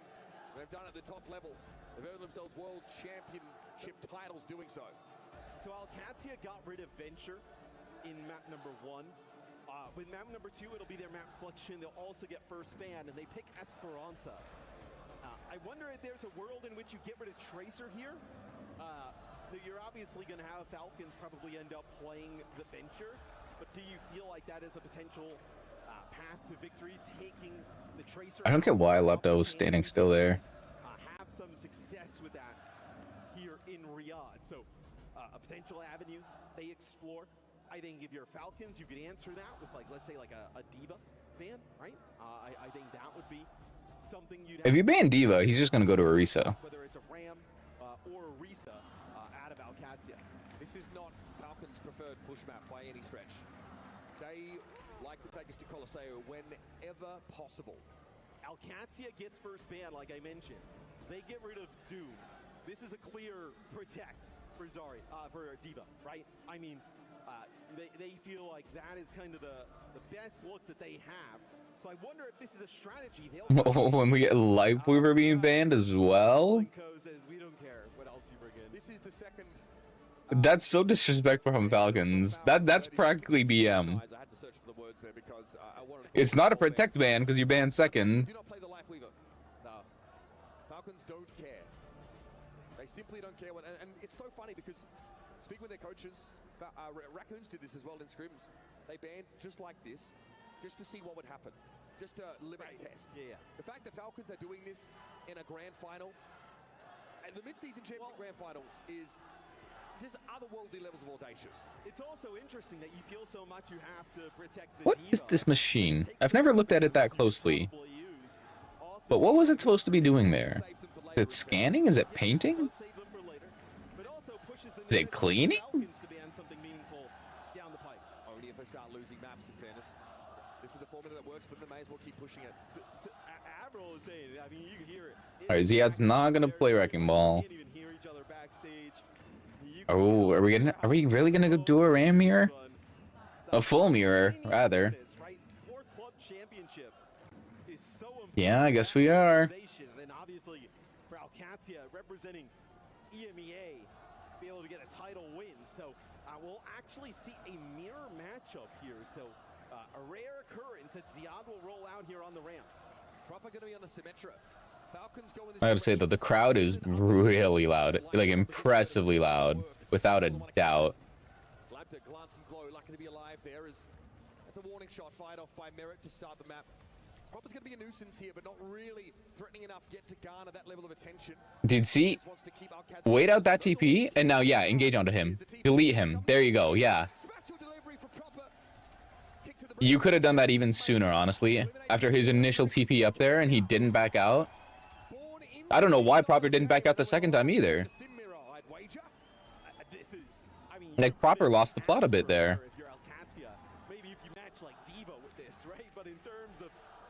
Recognizing that you're going to be engaged upon there once you lose your TP, that should just be common sense. You're a Symmetra, not a Sombra, not a Tracer. Symmetra obviously means that this high ground advantage isn't quite as oppressive for Falcons, but they still need to get themselves up there as a unit. And if you're Alcatia, you're expecting it, anticipating it. Here it comes straight away. Suzu thrown down to the feet of Fielder as They almost got checkpoint already. There's no high ground control yet for Falcons. This is now dangerous. Ziad healthy down on Oh no, Kellex was just too slow to beat. one that Alcatia hold off on. They say that's fine. We'll hold ours, and if we win the next fight, there won't be a contest at the checkpoint. No reason reason to invest it if you're Alcatia. It'll be a team wipe here for Falcons. Alcatia will be able to come back. Do you beat engage here? I don't know if you caught it, but like Kellex had a really nice boost. You could. Actually, TP the high ground. He knocked the ball down. The issue is he's knocked the ball down right into Ziad. All right, Suzu, Yeah. Oh, B didn't get libda. Okay, it doesn't matter. Wait. It might still matter.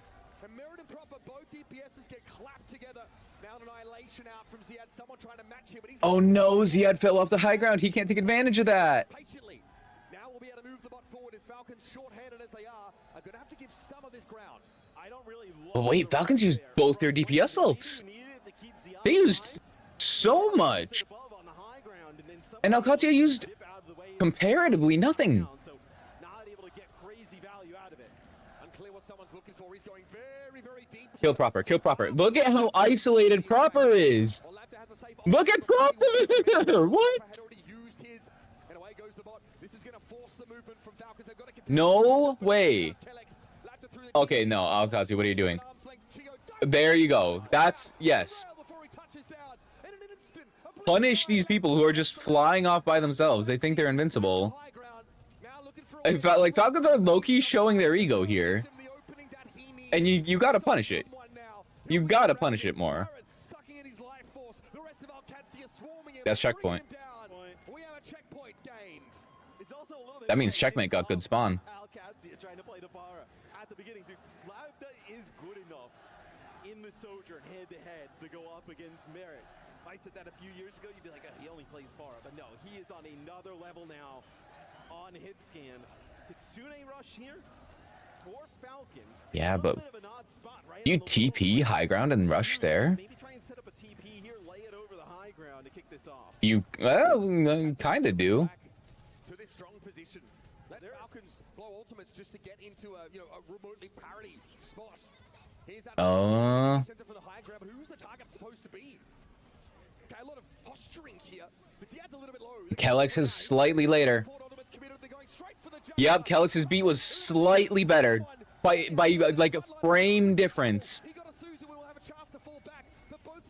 Will it be enough though? As this splash damage has cleaved through them. Merritt looks to the distance, sees Labda very low, ducking behind the masonry as Ziad tucks in the corner. You know, I mean, yeah, even if you lose this, you're burning time. DPS are falling on the side of Falcons. They've lost numbers. Yeah, like now, Alcatia come back, Simwall, and Overclock. Yeah, you got it slightly through the choke there for Alcatia. And now Prover's on Venture. Korea is admitting defeat in the sim experiment. He can't get out. He can't get out. He needs to be punished. Okay, he gets out. Nice. Okay, see there. There's the punish. Good, good, good, good, good. Proper is handled comfortably in the front line. Ziad able to deal with him with the backhand. And now Falcons are split. Awkward now. They don't have a Symmetra to reposition on a dive. See, I'd love to see them just run onto Merit there. Or someone. Run onto one of them. Nice body block. Nice! And they committed beat? That's a bad beat. A beat from Chio as well. Odd commitment, that one, Matt. I think Falcons have a sense that the game is slipping away from them fights like this. Okay. Okay, Alcatia. Real recognize real. Holy smokes, they are cooking right now. They are cooking with gas. To deal with this Kitsune rush that's going to come down. The Venture and Ramatra can be pretty difficult to deal with while inside of the rush. But with those two ultimates, And now you have beat. for Alcatia, you also have a Simwall to split things up. Beat, Simwall, and Annihilation? That's such a good ult lineup. Force him to play into the high ground. Because Alcatia, they dominate the game in terms of meterage at the moment. Ziad goes straight past someone. He's only got eyes for the back line. Wait. Okay, Ziad just got deleted. They forgot to heal Ziad? They're running away with the cart? Legendary choke? Legendary choke? Well, Libna got...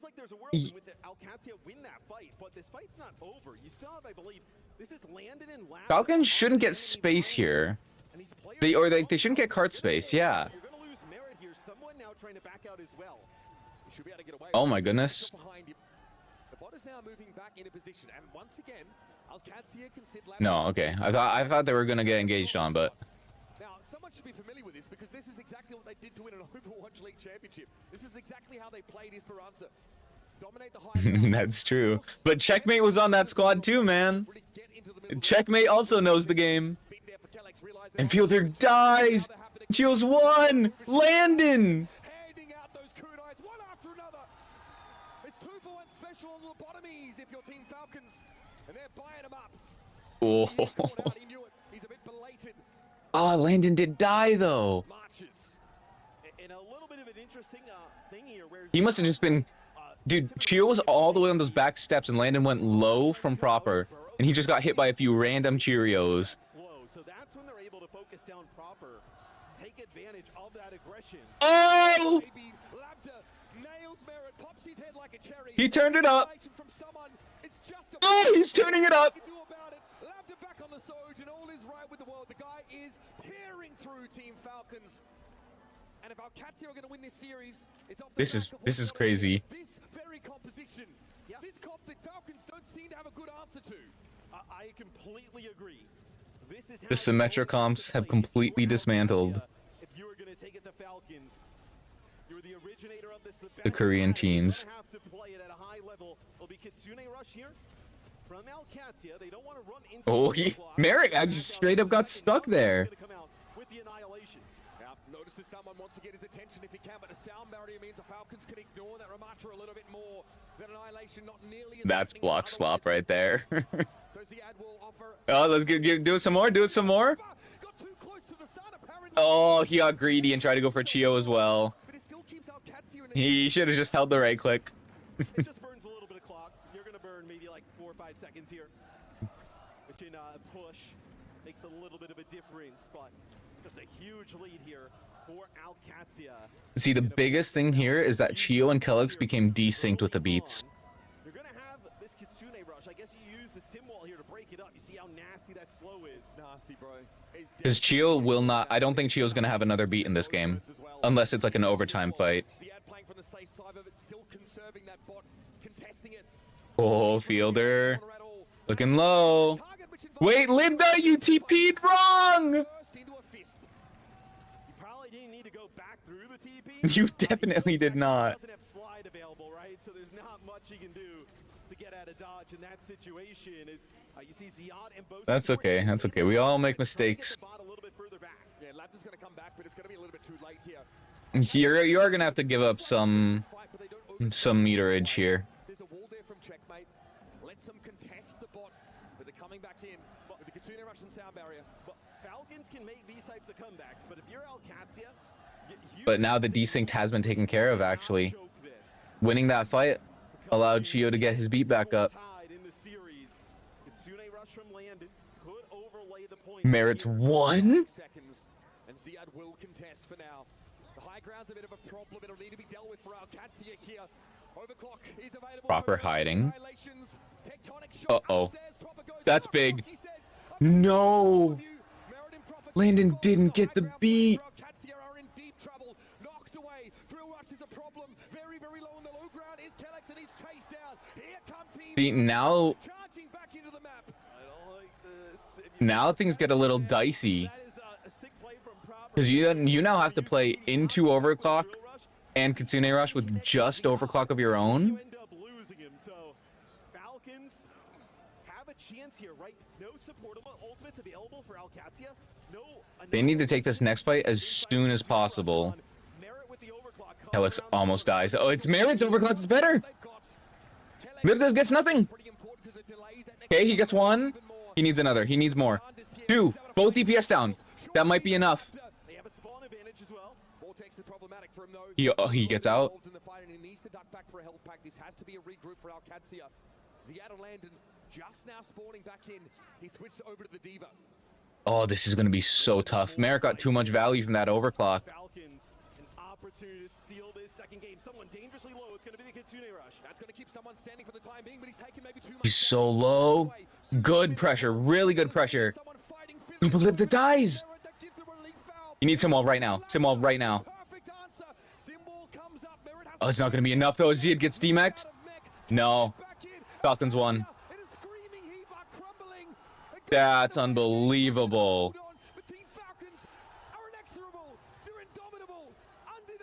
How in the world did Falcons turn that?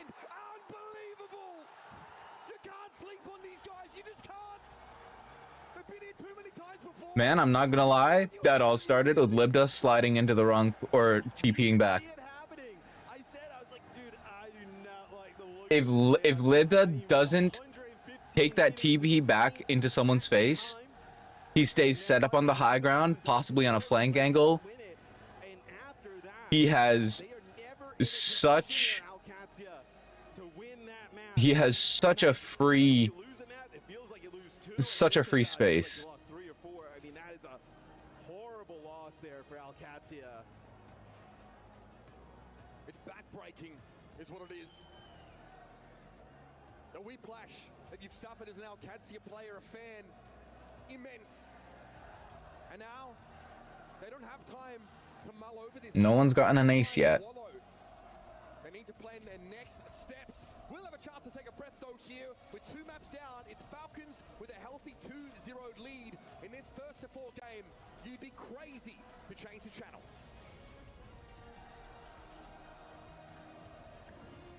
I cannot believe that Alcatia lost that, in all honesty.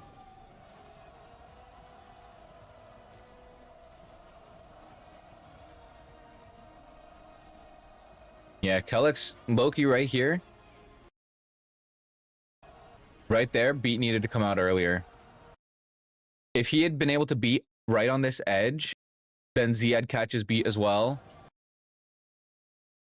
Because he right there, right now, he's right above Proper. He needs to be like to the left of Checkmate. He needs to be on Proper's left on this ledge here. Then he'll have LOS to Ziad, and he's still hitting all these people with beat. But he gets caught by the drill dash. Man, that's tragic. Just like 2 misplays is all it took for Falcons to turn that around.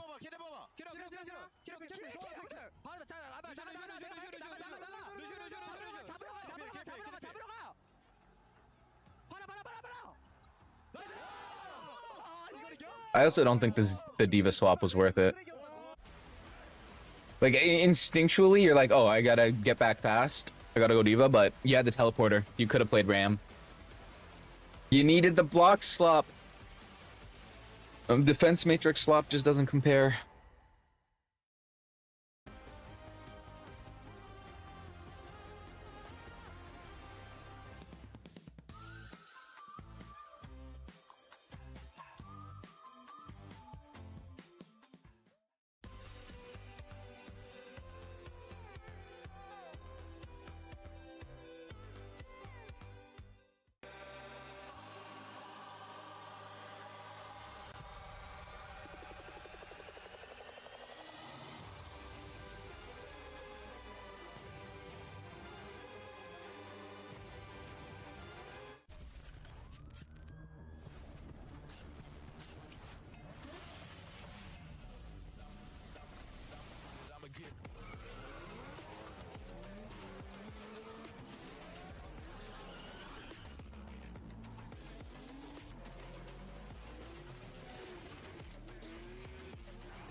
All right.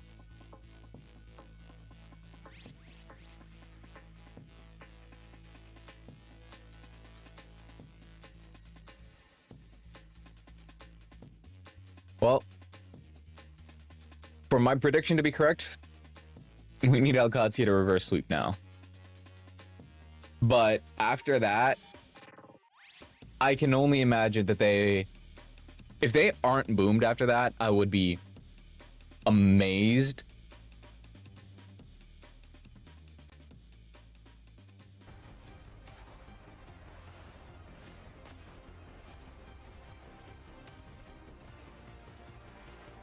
Oh. I see what's happened. To quote one Matthew Philip Morello, 36 minutes ago. about this, Mitch. Hey, I saw that one coming. That was rough. A force of nature made a simple action that has determined the course of this game. This proper guy that the Falcons got, he's pretty decent. I think he should play all the time. We'll take a look here. It'll be another Alcatia pick. They'll get rid of the bat. It's over. Falcons on the other side. Falcons have won. Okay, fine.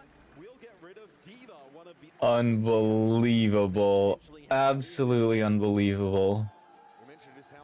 There's no way. No one. There's no person on earth who can be as consistently wrong. It's not a meme at this point. It is a fundamental force of the universe.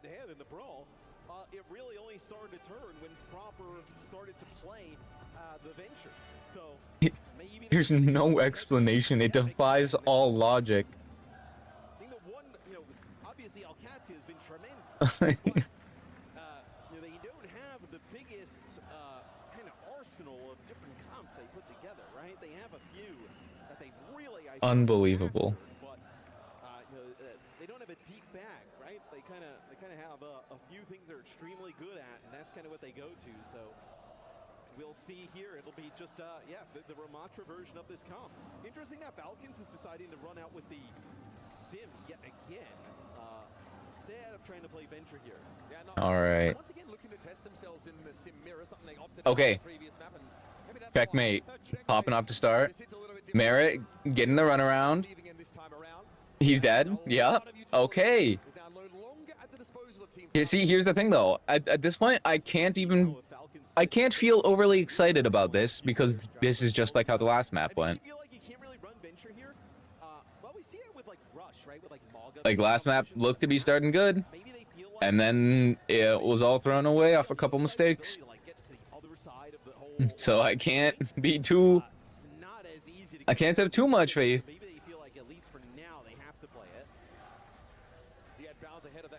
Dead with a really early Nemesis form. At least keep him at bay. Katia group, Ziad takes a fair bit of incidental poke, so Ziad actually taking a lot of poke right now, and Libda almost going down as well. Wait! Someone turbo fed? No, he lives. Kiriko saved him. nice and topped up.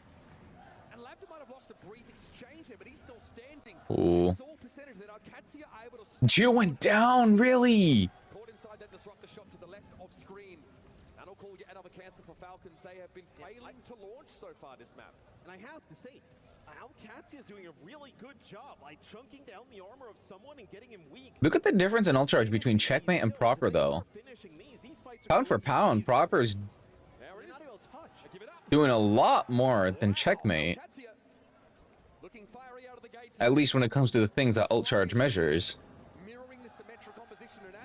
But that is, of course, the thing with Symmetra, is that Symmetra brings an intangible value to the team in terms of teleporters, mobility, and enabling team coordination. So it doesn't matter how much better Proper may be doing in numbers. But now they control high ground. This is a great spot for Labda. And they'll wait. They'll wait for this point to unlock. They'll wait for See, this is good for Alcatia, though. Because, like, I was worried that they would be getting boomed, right? This being able to get a strong first point on a 100-0 like that, that's exactly what you need to counter any potential boomage. Sound barrier in the hands of Kellex also being maintained now. As Falcons have been allowed to dip their toes in the water, get some capture percentage going. Both teams holding on to beat. They know that the first Checkmate has Simwall. Does he pop it here? Diagonal across the point? Yes, sir. It'll be a sim wall there that's going to help keep Ziad alive. It's an asymmetrical situation now. I can't see with a distinct advantage. Vera tries to Whoa. but it's risky business. They'll eventually have to slide on back, and now someone is going to demand some attention on the point. It's a battle of two annihilations of Endigo. Checkmate didn't get beat. Is that going to be okay? Looks like it is for now. Oh! Lipto got diffed. Oh, no. Merritt's locked in. Wait. Is Merritt get an ace here? No, they reset. They ruined the ace.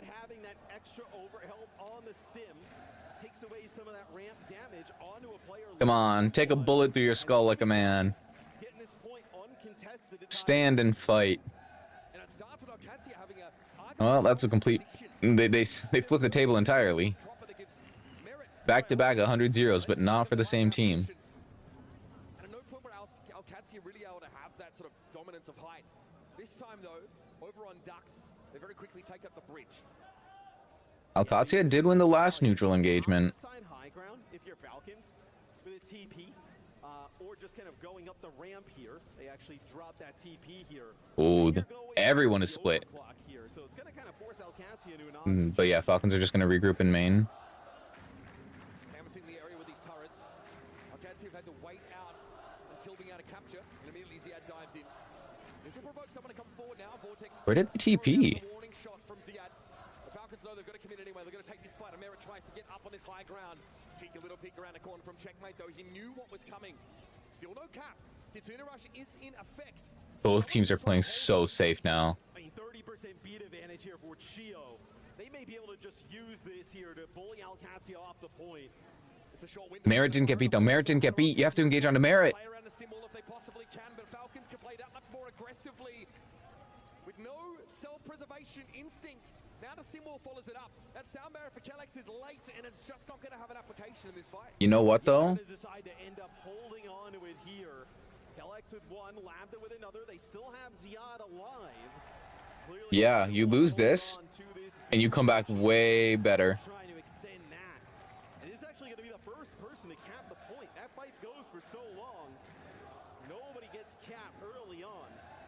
So although Alcatia do lose it, they do come back with a slight advantage. So these beats have been very kind of like off between the two, right? Where I know we'll see Chio have it and Kellex either not You have beat it or engage. later in those fights.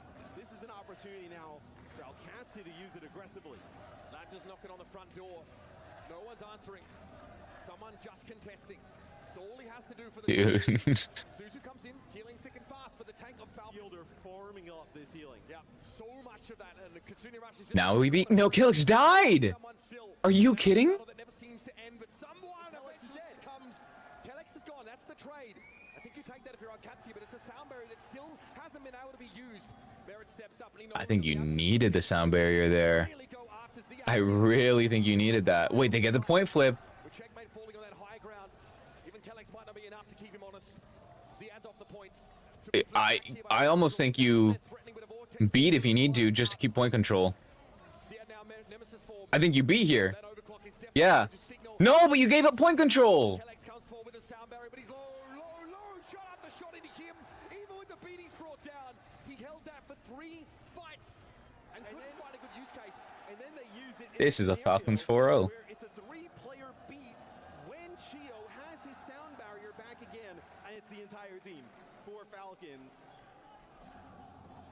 You're not going to beat a team as good as Falcons. Having some small plays like that not go your way. You'll have a sim wall here to kind of split up that Kitsune Rush on the other side. They'll have yours as well. This is do or die, man. Alcatia, you cannot go down 3-0 in this set. I do feel favored for the moment. But this gets turned on set very quickly. Look at that. Half of their health bars. Okay, good engage. Through and they find the perfect targets. Great coordination on a dime for Arcadia. They spit a trick that Falcons just cannot react to. I mean, that is a fight they desperately needed there. Okay, this isn't bad. 2 fights in a row, right? We were saying Alcatia's got a little Kelix is ahead of Chio on the beat. and they beef it, and that one, nice TP in there from Checkmate the Sim. I think the beat, like, I could be wrong on this. I could be completely off base, but I think beat is actually like the most important ult in this meta. Oh, and Kelix almost dies right there.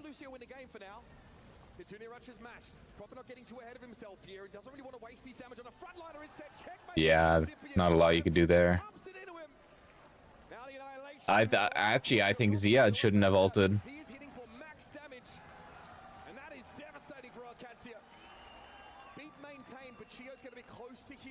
I think Ziad should have kept his ult. Well,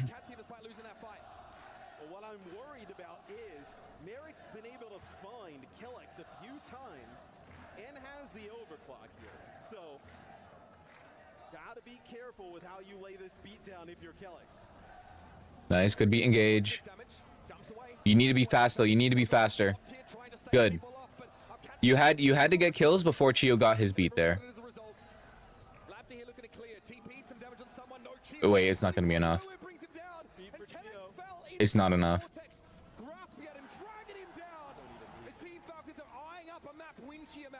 Another successful fight, and now Katsia have used everything. I mean, that's crazy from Falcons. I mean, you don't even need to use the beat there. They hold on to it. Shield, however, the next fight, they're not going to, I don't think they're going to chase. There's no way you chase that deep there. That would have been it. You go for a fast engage before he gets back. You can, well, no. That's game. That's game. That's game. Wouldn't it be something if the closest tournament we've ever had ends in a 4-0 finals?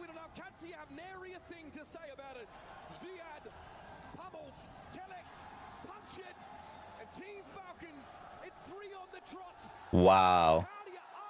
We're getting a stomp 4-0 finals. Okay. And honestly, after map number 2, it's pretty tough to turn around and Well, back in a third game. the rest of the tournament was amazing. Feels like Falcons just hitting their stride here, man. Every single time where it felt like Alcatia, like this is an opportunity. Falcons able to just turn these fights. Yeah, dude, Alcazia's got to be so boomed at this point.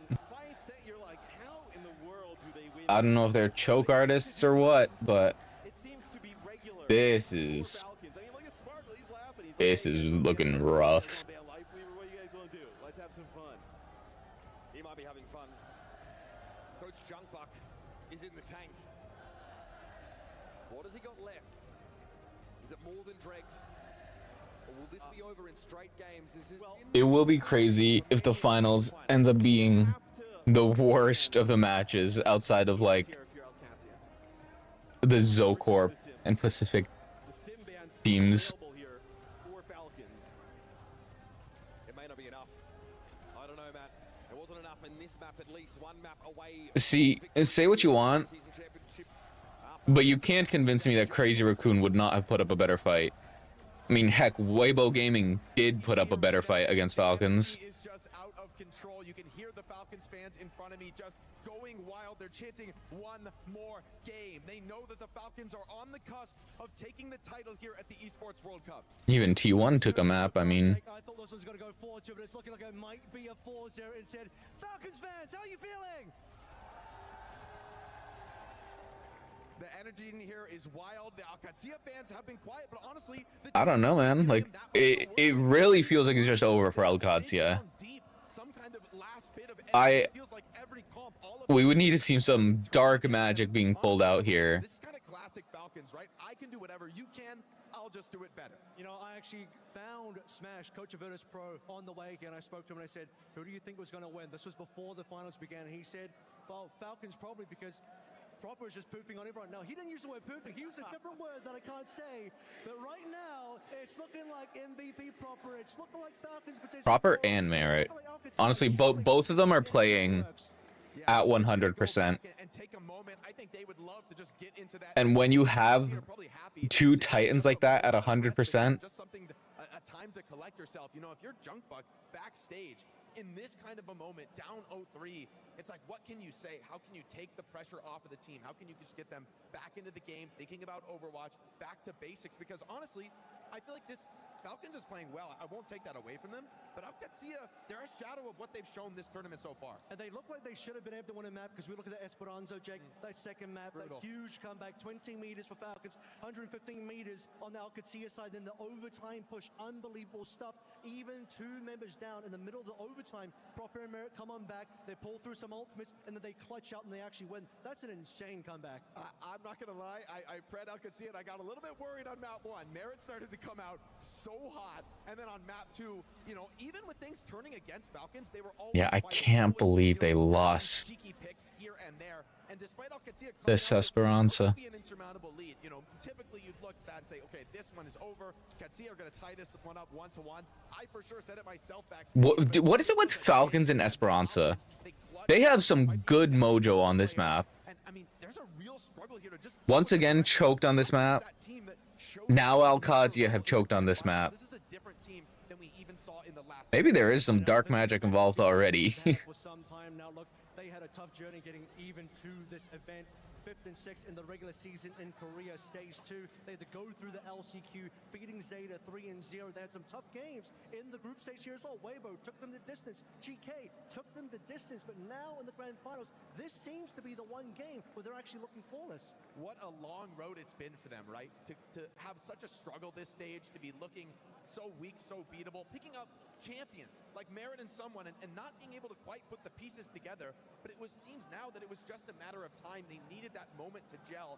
And now, coming through the last chance qualifier, they're eligible for the Jafonzo Award. That means if they're able to win, take the title here in Overwatch, as seems likely right now, they're going to get a plus 50K bonus. And by the way, Avril, Falcons, our previous club championship winner in 2024, they get this win here in Overwatch, they become eligible to win it again in 2025. Imagine that for Falcons fans. Back-to-back Esports World Cup club championship winners. Yeah, they want that. They need that right now. Speaking of needing it as well, looking to the other side, OWCS, they need Legendary sandbagging from Falcons to win a $50,000 reward. Tank their reputation in Korea. Destroy Stalker's mental. And then finally start trying from the LCQ onward. Something here that can work. They're trying the sim. They played through the Ram. The Diva was banned in the last map. Maybe with the Diva coming back in, now won't be able to be banned again. Could be something that they can use. The fact that it looks like OWCS aren't even going to get a map at this point is ridiculous. There's so many people have taken maps off Falcons. Heck, Team Vision took a map off Falcons. Team Vision was able... You're telling me Team Vision takes a map, but OWCS cannot? The energy here in Riyadh seems to heavily favor the Falcons right now. Well, let's find out. OWCS fans, one more. All right, let's see if they do it. Back to you guys in the cast. See a few moments like this. Dude, GK! GK took them to map 5! Final map of a series and a stark challenge issued to a team like OWCS. GK got far closer to beating Falcons than OWCS did. This game and make the reverse sweep happen.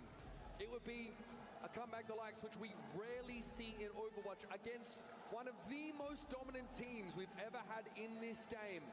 But if it's going to happen, it's got to start here. The wise words of Apply, can't reverse sweep without being down 0-3. Now, you're OWCS, probably wouldn't want that. I think it's going to be tough, man. Because, like, Before. you're gonna have to Okay, man. Why are we putting AIR on the broadcast? ban already, but do you have to ban just like a throwaway DPS? Do you have to, because I imagine... Does Saudi Arabia not care about AIR? Like, they see that come up and they're just all cheering for it. Checkmate Tracer versus Proper. I think obviously Checkmate's very good. Yeah, Proper's Proper, right? I mean, it's tough, dude. Push comes to shove, I would ban. Well, I would probably ban Tracer. Get Tracer out, protect the sim, and if he just No, ban Ramatra. Or, if you want to be real crazy, ban Lucio. You ban Lucio, maybe you start limiting the insane beat advantage that they're getting. One map away from winning a title. Last team to try that. Crazy Raccoon out in Hangzhou, and it did not work so well for them. They played Reinhardt. They played Reinhardt. That's We're going to Circuit. And they banned Freya and Baptiste. You know what?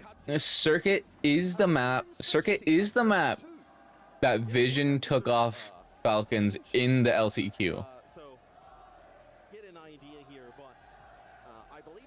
In theory, it's the Falcons' worst map. Maybe. We'll see. Falcons getting rid of the Freya here, though. Freya being gone.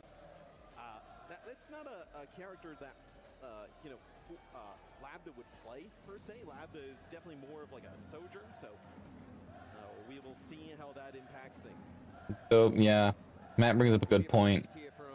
Banning Freya does seem kind of pointless when Merit is just...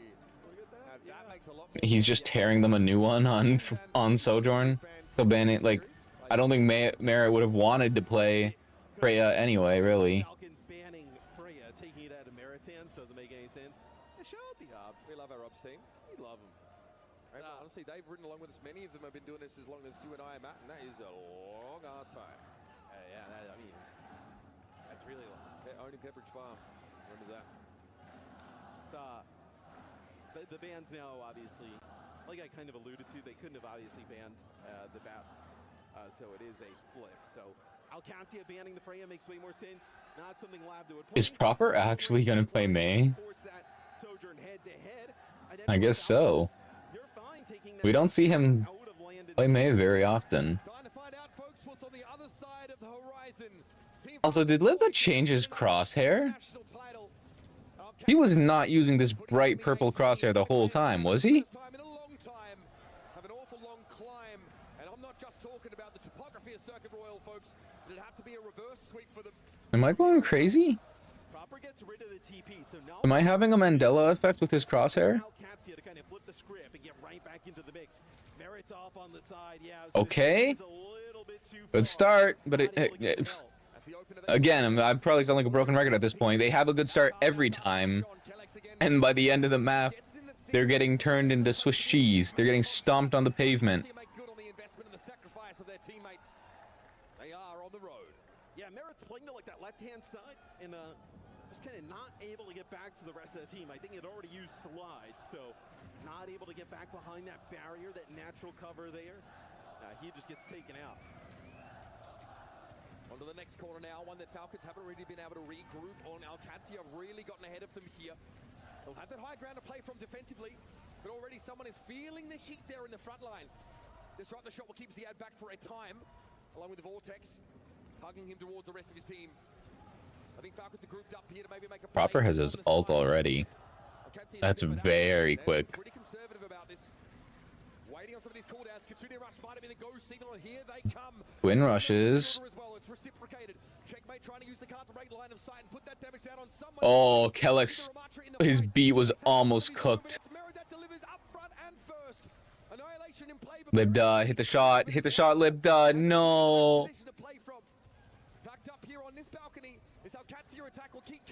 The old Libda would have hit those shots. Yeah, and Proper being able to stay alive on the Oh my gosh, we're getting full hold. ice block into the wall blocks a shot there from We're getting a full hold on the final map of the grand finals. Below 2 minutes on the clock, Mitch. Support ult's gone from both sides. Annihilation gone for Alcancia. This one could get out of control quick. Here they come. They get out, but like they're just running. To see this, including many influential dignitaries. And why not? Hoping for more of a banger from Alcatsi if they can stay in, but Merit keeps them quiet for now. Checkmate. See, I am very convinced. I'm very convinced that we would have had a circle of suck had Crazy Raccoon still been here.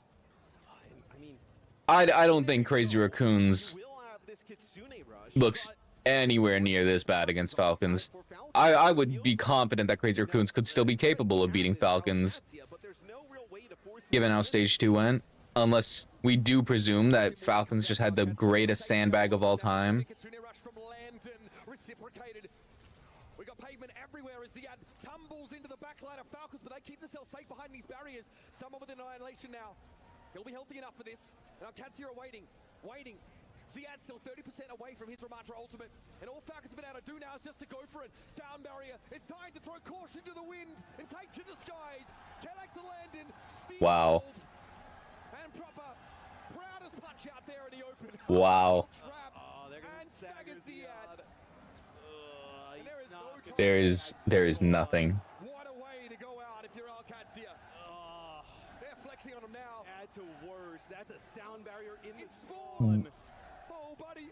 5 seconds left in the round, and Team Oh boy. taking it to yet another level. Labda desperately diving in. He's gonna die. Has there ever been such a massive disparity between a tournament and a grand finals? We've had 4-0 stomps in grand finals before, but I don't think we've ever had anything like this. This is barely even a match. They need to get They need to get everybody out of the room. Whoever's making that call, we gotta figure out why, because he is just an absolute freak, man. I mean, the kills on the May, and then in combination with Merit, like the hit skin power that he's got, dude, this is not fair. This is not a fair fight. You're right. Like, this wouldn't be unexpected. This is obviously the expected result when you have EMEA go up against a Korean team like Falcons.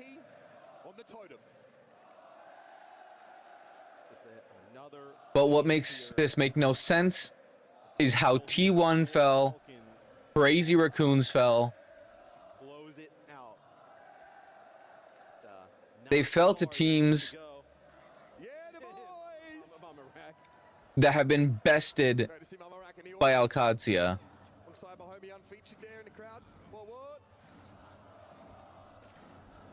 Alcatsia, they need a legendary hold here. And like, am I really being told that throughout this entire tournament, Falcons were just never pushed a single time? That it was all them just... It is very difficult to hold on this first checkpoint of the map, and Team Falcons have their eyes on just kind of barely trying. within their grasp. Now it's a matter of completing the job, and checkmate is just yet another victim in a long, long line of them for merits. Flattened our Alcatsia, languishing with 1 foot in the grave. Falcons poised to take it all. Probably one more fight here. An opportunity for Alcatsia to make one last stand.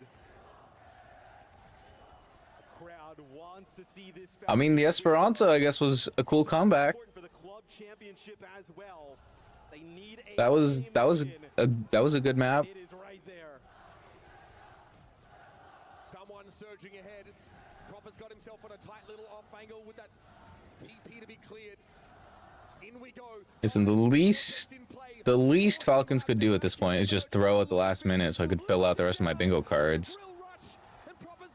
Or like throw down some sprays or something somewhere. Jump off the map. Something. No. No. break the ties that bind, ascending from the LCQ. Wow. Become your mid-season champions. That was a match. That is gone now.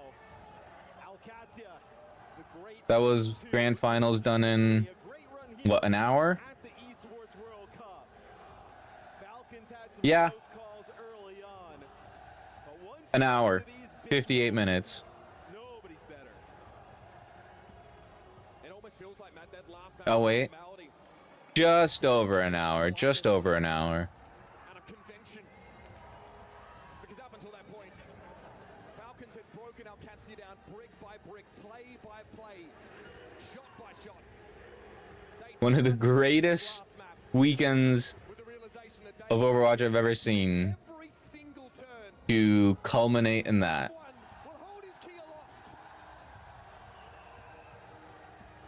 No one's had a longer road than Falcons to That glory here in Riyadh has been secured.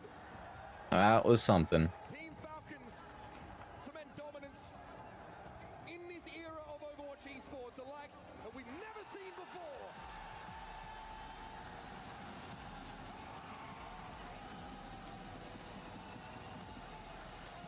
Back to our regularly scheduled programming of Falcons and Crazy Raccoons winning tournaments. Nothing ever happens. Catch here in stage 2. Able to overcome it here in Riyadh. Servajet on the stage. Oh yeah, Majed is on this team. I completely forgot he was still around. In chess, Falcons, they need a game victory to be in contention. They get it here. Well and truly in the race for that club championship. Right now, all that's on the mind of these guys is to hold that trophy aloft and to savor the moments. What a team. Built No, but really, that really was not even close. Like it really felt. Seeing that, it feels like you could have plucked any random team from OWCS Korea, and they would have put up a closer fight. Like, dude, I feel like Poker Face versus Falcons would have been a more entertaining match. All right, we're going to bring someone into the mix. We're going to get Merit in there too. How are we going to make this work? It doesn't look great. In stage 2. Through the LCQ though, all the way here. They proved though that was the right call. Adding them into the mix with the team they already had made them even that much better. the kind of team that only comes along so I gotta wonder, do you think that even the Falcons fans are happy about that? Or do they just feel bored? perfect solution. The perfect mix of players. Coach Sparkle. Moving it up out there. Giving us a show just as they've done from start to finish. It's been a pleasure to preside over another special moment in Overwatch esports. Gonna head down to the stage, but for now, this is Mitch Leslie and Matt Morello signing off. Well, that's the grand finals. It wasn't close. We did get close to bingo. We only needed support to win a duel against the DPS, which I don't think we actually saw, interestingly enough. Unless I missed it. But I feel like I would have noticed it. If you could join us here very quickly. Of course, it's the person on the other end of the stage. Merit, come on through, come on through. Merit MVP, valid. That's a valid pick. Explosive tournament. It required everyone to play 200% because the competition was stacked. The teams have leveled up. How difficult was it for you to fight your way all the way to the grand final? And what is going through your head right now?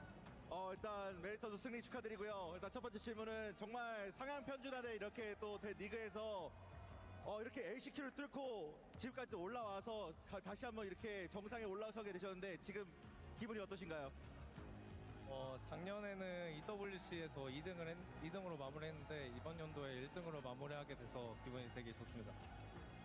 Yeah, in the last OWCS, we actually landed as second, but now we are back as a champion. So I'm really, really excited right now. As you should be. Was a phenomenal performance from you and the team. I'd also love to talk to Sparkle. Dude, ask him what happened in stage 2. Ask him if they planned to sandbag this hard or if that was just something that kind of happened along the way. And you were behind that squad, firing them on. What was the plan heading into this grand final? Did you expect such a convincing victory? 이렇게까지 4대 0으로 확실한 좀 승리를 예감을 하셨나요? 이번 지금까지 이거 결승전 준비하시면서 좀 어떤 식으로 준비하셨는지 준비 과정과 이 예상이 좀 궁금합니다. 저희가 그 준비할 때 좀 나쁘지 않았는데 저희 선수들이 경기하면서 계속 성장해가지고 이런 결과를 만들었던 것 같아요. Yeah, honestly, we weren't bad in the scrimmage at all. But that being said, actually, the players have showed up again and again and again with their. Look at him jump, man. Yeah, that's. How can you not love Sparkle? You know what? Okay. If he's happy, I'm happy. Thank you so much, Sparkle. Proper, I'd love to have a quick chat with you as well. You popped off every single day in this tournament. What's going through your head right now? Because it's been a tough road for you and the team to make it to the grand finals. 사실 프로퍼 선수에게도 이번 올해가 사실 쉽지는 않았었는데 이렇게 다시 Cyril, where's Danny? LCQ를 통해서 또 이렇게 결승전 올라와서 우승을 하신 소감이 좀 어떠신지 궁금합니다. Like, no shade to this guy, but isn't this like the whole point of Danny being here? 시키겠다라는 마인드로 게임을 좀 했고요. 근데 그걸 이뤄내서 좀 증명해가지고 좀 기분 좋은 것 같아요. Yeah, even before this tournament, I have to remind myself I will bring this team back to the top, and I think I proved myself through that. So I'm really, really grateful for it. You have. You truly have proven yourself, and you know why I'm 1,000% sure of that? Because you are our Sony Tournament MVP. Please give it up for Proper. Wait, Proper at MVP? Over Merritt? Or was Merritt the finals? Actually, was Merritt even the finals MVP? I kind of assumed he was because he got called over for the interview, but no, I guess. Okay. I guess if we're considering it for the whole tournament, yeah, you can give it to Proper. I think if you look solely at the finals, it's got to be Merritt, but yeah.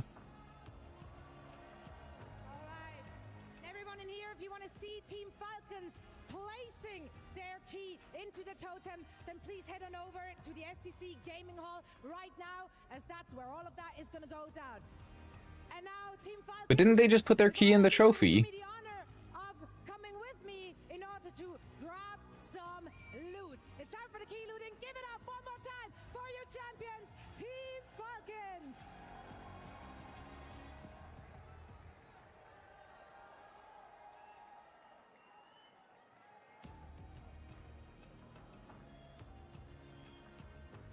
After bringing Proper and Merritt side by side, the DPS duo took charge, and with the support of Gio and Fielder, some incredible tag play, they raised the EWC trophy for 2025 as All right, well, mid-season champions.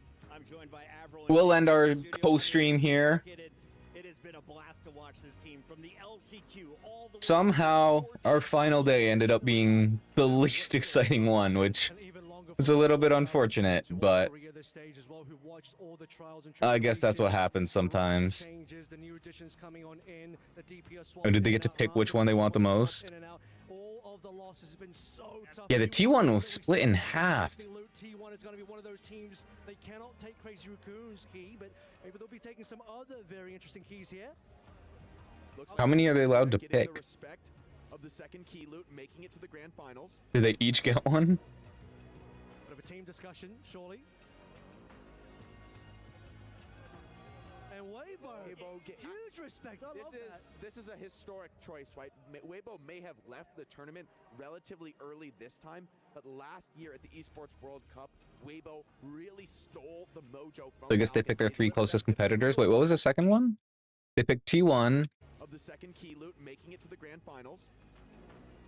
Getting the respect. Be taking some other very interesting keys here. Oh, and they took OWCS. Okay. Long-term rivalry. They know Weibo Gaming is going to be back, and when they Dude, Loki, I think they just took Alcatia's because they're like, yeah, I mean, they got second. I guess we should take their key. Alcatia did not challenge them. Not even close. Anyway, that's the midseason championship. Overall, amazing. Bad final day. But the past 3 days, peak. Absolute peak Overwatch. But, yeah. It's finishing up, so I'm finishing up. Thanks for hanging out. Thanks for watching. Take care of yourselves, and, yeah.